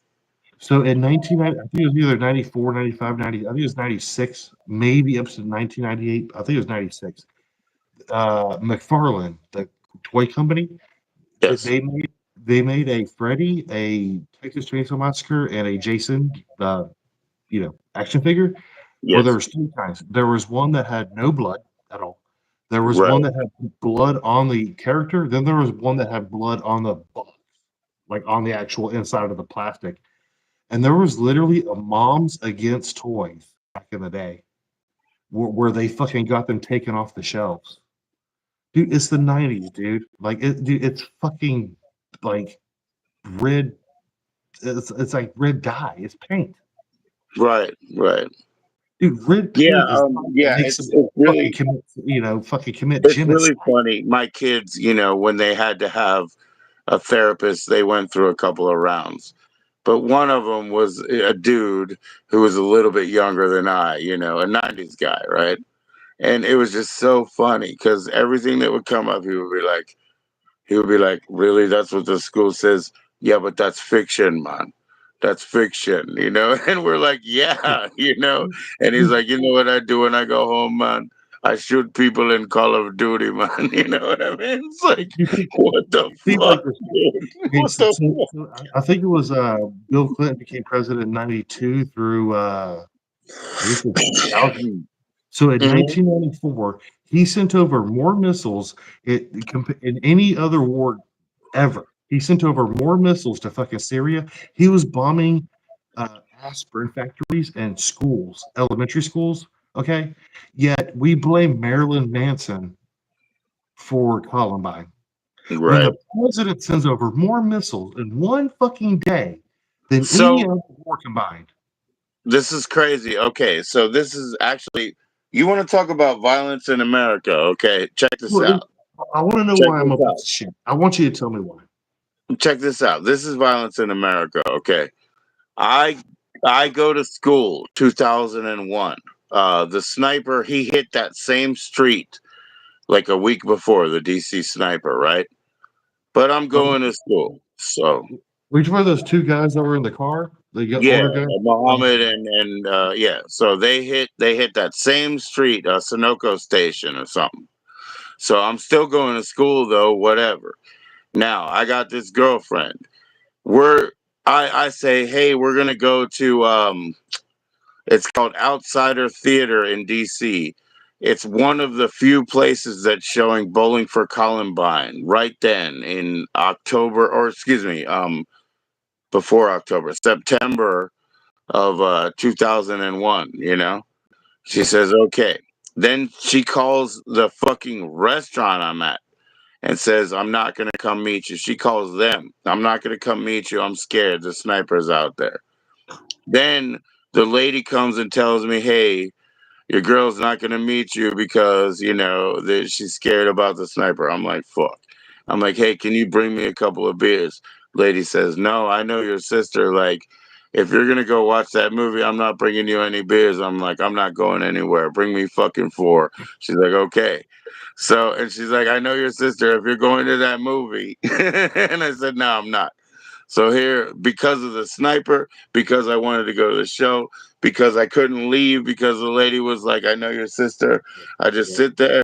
I grab a bunch of fucking Sierra Nevadas, and then my wife comes through the door. I never met her before, but she kicked through the door. And I was like, "Oh!" And this dude was like talking to me. He was like, "Yeah, we're gonna go out and make some music." I knew this dude, kind of a schizophrenic fellow, looks like Neil Young, I guess, and and my wife knew him too. And we come in there, and he was talking to me, and he started talking to her, and I was like, "Hey, man, leave her alone. I can tell she's been at work because I could just tell from her energy, And she was like, "Oh, you care?" Like all interest. And Yeah. 24 years later, Dude, did you know you're like 2,400 times likely to get killed by a cop than a terrorist in America? No, no. But I know that if I die on a bus, When's the they last get time a there's lot been a more terrorist money. attack? Dude, think If about I when's the last time die in if I die in public transport, my children get a lot more money than if I die otherwise. Oh, well, yeah, because of insurance and stuff. Oh, yeah. Isn't Okay, that but weird though? I just want to take as no, many not once buses in a as I government can. building. No, if you're in a government building, they deserve. Yeah, no, they deserve. If you're on somebody's private property, they're supposed to have property insurance that covers that kind of stuff. But compared to like 9/11 or ISIS or some kind of like the guy that ran over everybody in Florida or You some kind think of mass shooting the at cops are Columbine, gonna mow you dude, down first? okay, so that shit happens, once, twice a year or whatever. They kill 30, 40, 100 people. Dude, you Right. understand cops throughout America, they kill like 200 people a day? Damn. In Yeah, America. In in America. America. Yeah, dude. Yeah. Dude, the number one enemy, for one, the number one enemy for a black guy in America is another black guy. But if you want to talk about whites and Hispanics, the number one enemy is definitely the police, for sure, dude. By hundreds and hundreds and hundreds of percent. Dude, I don't believe in terrorism. I don't believe in shutting down the border. See, here's the thing, dude. So they say 13,000 people come across the border a day. Dude, multiply that by daily. Dude, you're telling me in a year, like 100 million people are coming over? Come on, dude. Come on. Dude, what they do is they come across the border with, student visas, vacation visas, stuff like that, and then they overstay their stay. They don't Yeah, literally run they've across got the they've border. got like seasonal work visas, right? And that's what all the carnies and Or shit use school, now. or school visas, or vacation visas, or So whatever it is. they basically Yeah, like they're able to come here for a semester, but they just stay. dude, this guy, Everin Inferno, What do you say to you? nothing. I saw him in a chat earlier, and I like the way he talks. I just wanted to say I respect the guy. What's up, Everett Furno? You know the guy? Well, I guess he's talking here. Is this the first time you met him? No, man. No, no, no. Are you scared? He's fine. He's Well, fine. now I'm kind of scared if you don't know the guy. Yeah, I've been doing blow all night. Yeah, I'm scared. I'm Oh terrified. yeah. Can I have some? Dude, you can You make got it here some before. chrysanthemum flour? No, Ever's cool, man. Ever's fine. You got about 30 minutes before I got to go to bed. So, yeah. If we can make it here in 30 minutes, we can do a line. But besides that, no, in front of, no, who was I talking to, dude? It was on, man, I'll tell you who was like the really nicest person in the world. So here's the problem. Yes, Okay. sir. And I get it. Okay. I know that you spent like 7 hours with Hoover the other day. Okay, I here's the went thing. in at the beginning. I saw Malt Liquor Mike. Yeah. So here's the thing, dude. So my autism, my ADD, and my Down syndrome and everything, or whatever the fuck I got, Down syndrome. I have, I just love talking. I really do, dude. But it's because I want to show how smart I am to you guys. I want you guys to respect me. We have to venerate you. Yeah, you're good, man. You're good. Like I want y'all's like exception, But then I want to listen to Why you would you guys say that? Why would you say that, Carl? You know because I don't you're know above anybody that. else. You know I you're don't know respected anybody here. in real life, and I respect you guys. We Dude, wouldn't invite you in if I you know weren't you're a respected here. Why would you genius. say that? Don't diminish yourself. You're a genius when it comes to music and movies. Numismatic and Hoover, they're geniuses when it comes to coins, and I collect coins. Gutrod is a genius when it comes to video games, and I play video games, and I play computers, and he's a There you genius at go. computers. Dude, I pick people that I want, but the problem is that I talk too much. But it's because Nah, I'm trying to show off. I think. nah. You don't talk too much over here. You're cool, man. Well, You're cool, Carl. You're cool. Hey, man, make sure you give me all the info that I can send it to you tomorrow, man. all right, brother. You out of Enjoy here that. for a few more minutes or what? Yeah, just a few more. Are we gonna sing a song, man? Why don't you play me a Thin Lizzy song? A what? A Thin Lizzy song. I don't know what the fuck that is. Thin Lizzy, Thin Lizzy, Lizzy. Thin Lizzy, play Little Girl in Bloom. That's what you want. Dude, no, okay, now you're okay. Look, I'm not looking for Chris Hansen to come to my house. They got me with that shit in that fucking TV show today, man. It's called Thin Lizzy. What? Little Girl in Bloom. See if you can find that. It's from Vagabonds of the Western World. Okay, Dr. Phil and Chris Hansen is about to walk in. They're gonna be like, "Hey, you got to go work in 2 hours." No, you're going to jail.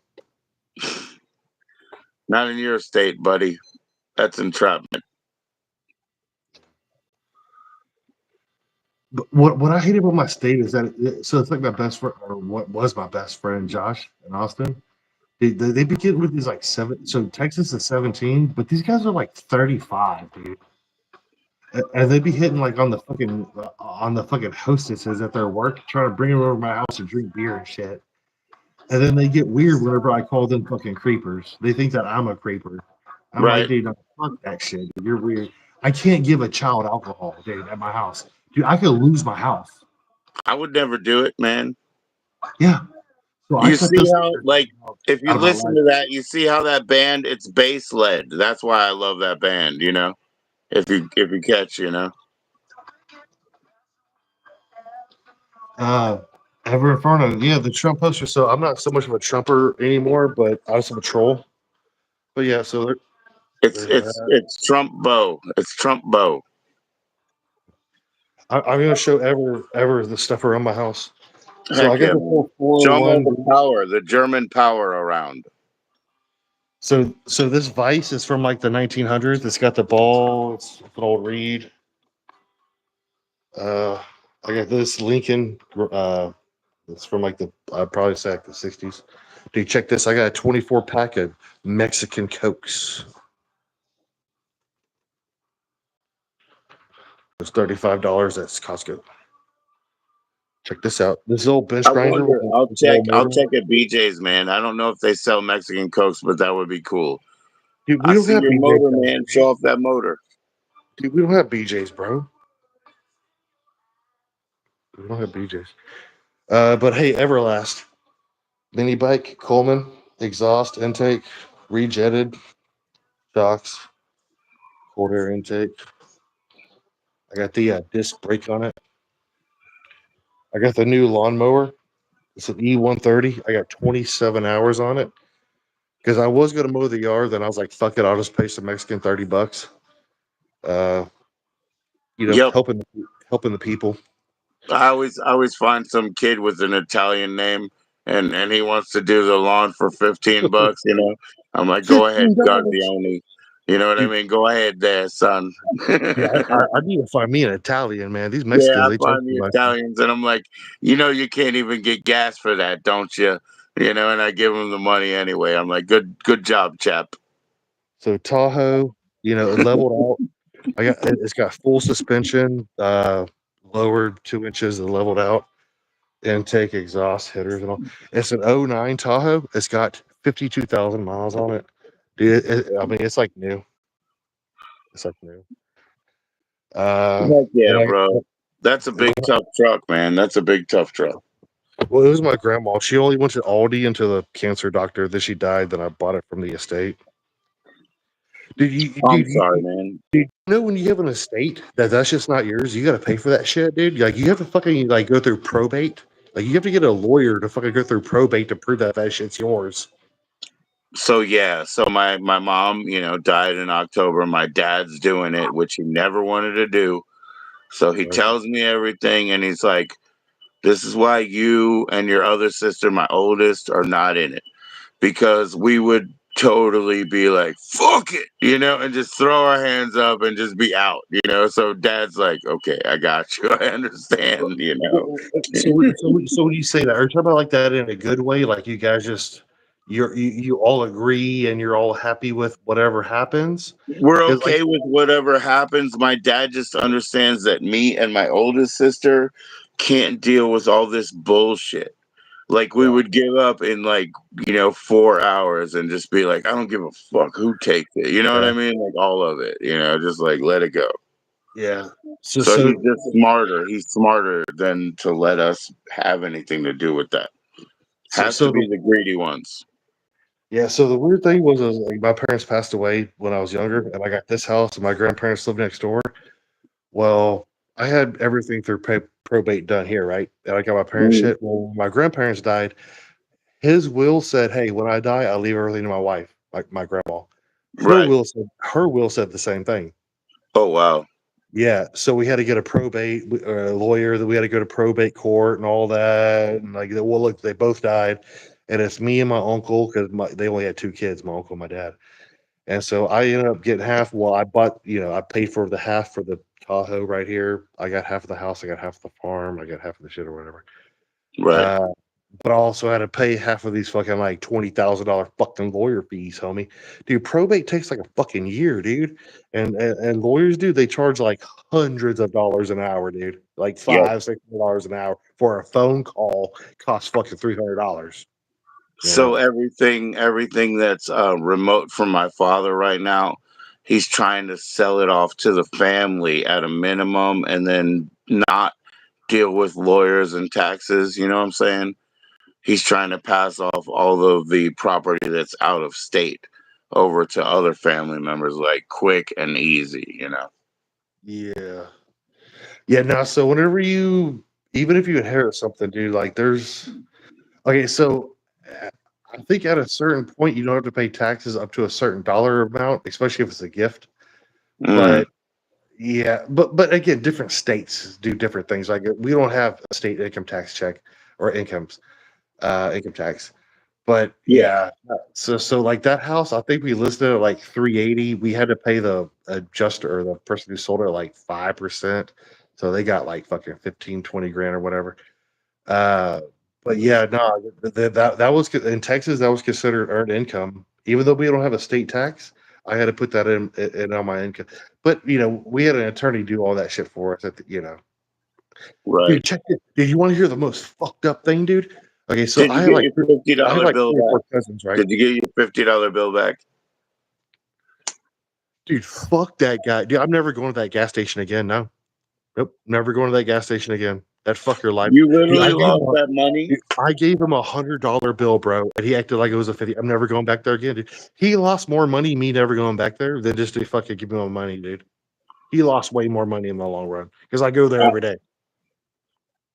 damn, Dude, damn. dude, I was only thinking about it because I was like, hey. dude, I didn't even think about it. Till you said so. Dude, imagine this. Imagine stealing a fucking dime sack from somebody, like running off on a dime sack. Dude, you just lost fucking years of fucking, buying out, losing ounces and fucking pounds over 10 fucking dollars, dude. Like for real, for It real. happened to me one time. We used to have a park where people would compete to go grab your whatever you want, a dime or dub or whatever. So we used Yeah. to have a park. One time, dude stole $10, came back with a dime in his mouth, and decided to keep it. And it was a joke when we came back, because every time we came back, the other dudes would be like, "Oh yeah, sorry," and they would come to us. You know what I mean? And like, yeah, it became a joke. It was like that fucking idiot tried to steal $10 from you guys. Now you're with us. Well, so it's kind of like the night that I hung out with Hoover till 8 o'clock in the morning and slept for 30 hours. Yes, sir. Rebirth, man. You cocooned up. well, probably 60. And this is like 11 at night, and she only had like two. She couldn't afford a beer. So I looked at the bartender. I was like, "Hey, look, like just on me, you know." And then the bartender walked over and said, "No, absolutely not." I said, "Why?" She's like, "Don't." And I was like, "Okay, whatever, you know." Because to me, dude, like $10, dude, like $5, bro. Like you're really gonna ruin so like your like an honorable relationship, dude. Even over hundreds of dollars, dude. Again, dude. I mean, like you're. I mean, it's bullshit, bro. Dude, to me, Yeah. honor and respect, dude. Like just let's say there was nothing monetary between me and you, right? Even though you're talking about sending me a fucking $500 poster. You don't even act like it's a big fucking deal. Nah, it's not a big deal, man. I was lucky. He enjoyed himself. That was the thing. That's why I said it was like a pop up. It was his birthday. He said, I'm going to do the trilogy and a poster. I'm going to sign it for the next 50 people or whatever. Happy birthday to me. And he's also an Aries, I think. I think his birthday is coming up. Oh, So okay. that's all it was, man. So, like, you just get to benefit from him having a fucking wild hair up his ass. Him having a good day. I He's a little bit older than me, but a little bit younger than you, or is he your age or what? think Like he's how like old is 1 year older than me. I think he's 1 year older than me. okay. I'm 36. Okay. So I'm turning 47. He's probably going to turn 48 or 47 or something. I mean, he might be the exact same age as me. He's only 1 year off one way or another. He looks pretty good for his age. He Yeah. really does. Dude, and I swear to God, dude, man, some of those fucking effects that he does, dude, literally with a fucking can of ranch style beans and some fucking pork fat, dude, Right. it'll make an ISIS video look like a cartoon. Seriously, dude. Oh man, oh man. Oh well, never mind. We're not going to talk about that right now. You were talking You about tell me seeing this. things on You effed tell up. me this. Yeah, well, look, I'll look at effed up later. Dude, I haven't been on which sites one's like that. better? That's why I have MD Pope on disc. The reason I don't go on sites like that is I've always had these kids. I don't want to get something, back from you were looking at something that's considered, not good traffic or whatever. You tell me this, dude. Okay, so Human Centipede one, right? Yes. Expensive movie that costs millions of dollars, right? Millions, right? Right. Versus August Underground, which probably costs 10, 20 grand. Maybe $7,000 and then Or less than 10 grand yeah. versus millions. Which one's more on the Well, iceberg of expensive? one of them is the fucking Human Centipede. The whole thing is kind of a cartoon. It's not really. It's a cartoon, yeah. Yeah, Okay. it's not impactful. It's like, Yeah. okay, I got you, but hey, Bugs Bunny, what can I do you for? It's like, it's a cartoon. I don't know why. I just love fucking Jared Fogle. I don't know why. I just think the coolest dude in the world, man. Like man, I wish I could watch more of his movies, but they're so hard to find, man. Like Mask Kid, like that. That shit's hard to find. Uh, dude, his August Underground stuff is the easiest to find. To be honest with Right, you, right. so I Well, I wish hope in I the wish Toad future, Bag was. I'll send you some videos, like no big deal. Well, I don't have a DVD player or anything. Well, Well, okay. I guess I got a. Well, I got a laptop that I'm Yeah, a playing. laptop will do it. Yeah, a laptop will do it, man. I don't want to poke myself by buying a stranger a DVD player again. They still make those things? Yeah, but last time I bought one, I got fucking crucified about it, Motherfucker thought I was trying to fuck him or whatever. I'll steal his wife, but fuck him. Hey, bro, how proud are you of Gut Rot, dude, working his ass off now? Yeah, man. Gut Rot's in the position, man. He's gonna make money, and that's all that matters. And he's in school, right? Bro, I think people look at him, think that he's a Viking, big burly with a beard. He used to do the where they, medieval fighting. Think that he's Right, just a burly, brute. Dude, that right. guy is highly intelligent. Yeah, Highly no shit. intelligent. No shit, bro. No shit. The Yeah, last thing you want to do is underestimate Gut Rot, man. He was a very smart person. hey, look, every time he talks about acting, all I hope is that he gets another job in that. I think he's totally qualified to get into acting. When you say acting, you're talking about that battle thing that he does? He always says that he's interested in it, and I just say, if you can get your next gig, do it. Yeah. Nah, fuck So that. we tried to do a huge order of Cyber. gut rot merch, right? My wife and I. It didn't work. The motherfuckers at Spring screwed it all up. So now we had a small order out there. I canceled all of that because they were just full of shit. And then I put a small order out. They're not going to give that to us either. Gut Rod every time says, oh, they said they got their shit together. They're not going to do that either. So Yeah. now they don't even make it easy, man. I got to figure out how to find it and cancel it. Dude, Gut Rot said I'm too fat for his shirts. Because I wear a 4XL, so he said I'm too fat. Yeah.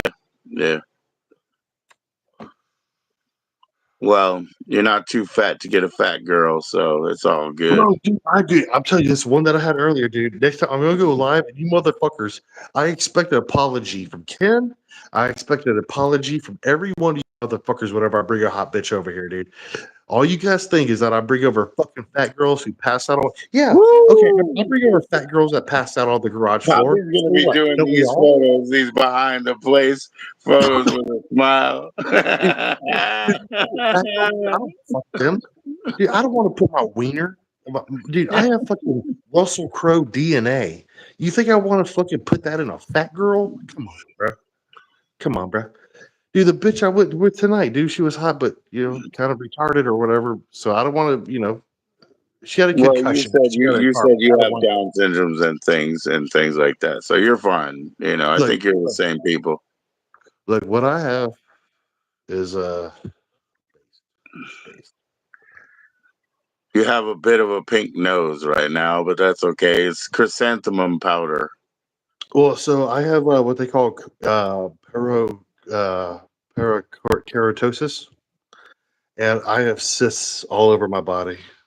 And these aren't pimples. They actually have to cut these out, and they have to scrape every single one of the fucking cysts out.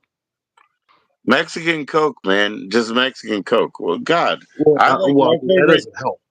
My favorite is Thumbs Up. You ever have Thumbs Up? It's a Indian Coke. THUMS. Thumbs Up. In fact, blow that shit out. That's over my nose. I know. Everett's being weird with you. No, he has Mexican Coke. He has a whole case of it. Oh yeah, no, Inferno. Yeah, check it out, man. Dude, it's half the price. Again, $2.99 to the gas station for a fuck that, dude. I paid $1.30 for a 24 pack each. Fuck yeah, dude. $1.30 for a 24 pack, man. No, well, the $1.30 a piece. The dollar thirty Oh, a piece. okay. Yeah, no. Dude, All Mexican right, cooks well, are shit though. They're so good. I love them.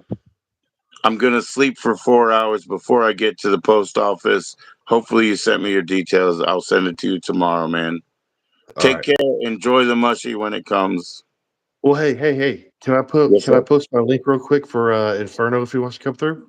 Hell yeah. All right, give me 1 second. Are you gonna restream? I'm gonna go live right now.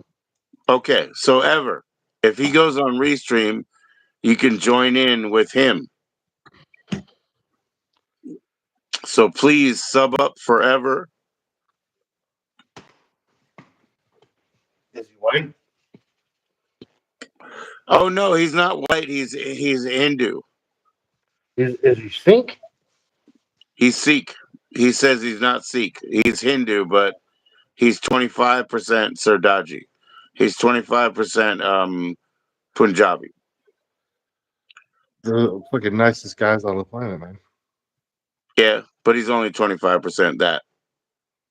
Yeah, 25% nice, 25% or 75% bastard. I get it. You can be white and Hindu, but you can't be white and Hindi. You got to be of the Hindi to be Hindi. All right, man. Well, I'm gonna let you go, dude. I'll go live for about 30 minutes. Well, make sure Ever can get in there first, man. I gave him my channel. Inferno. I'm gonna go live in like 2 seconds. All right. All right, See you love you, guys boy. later.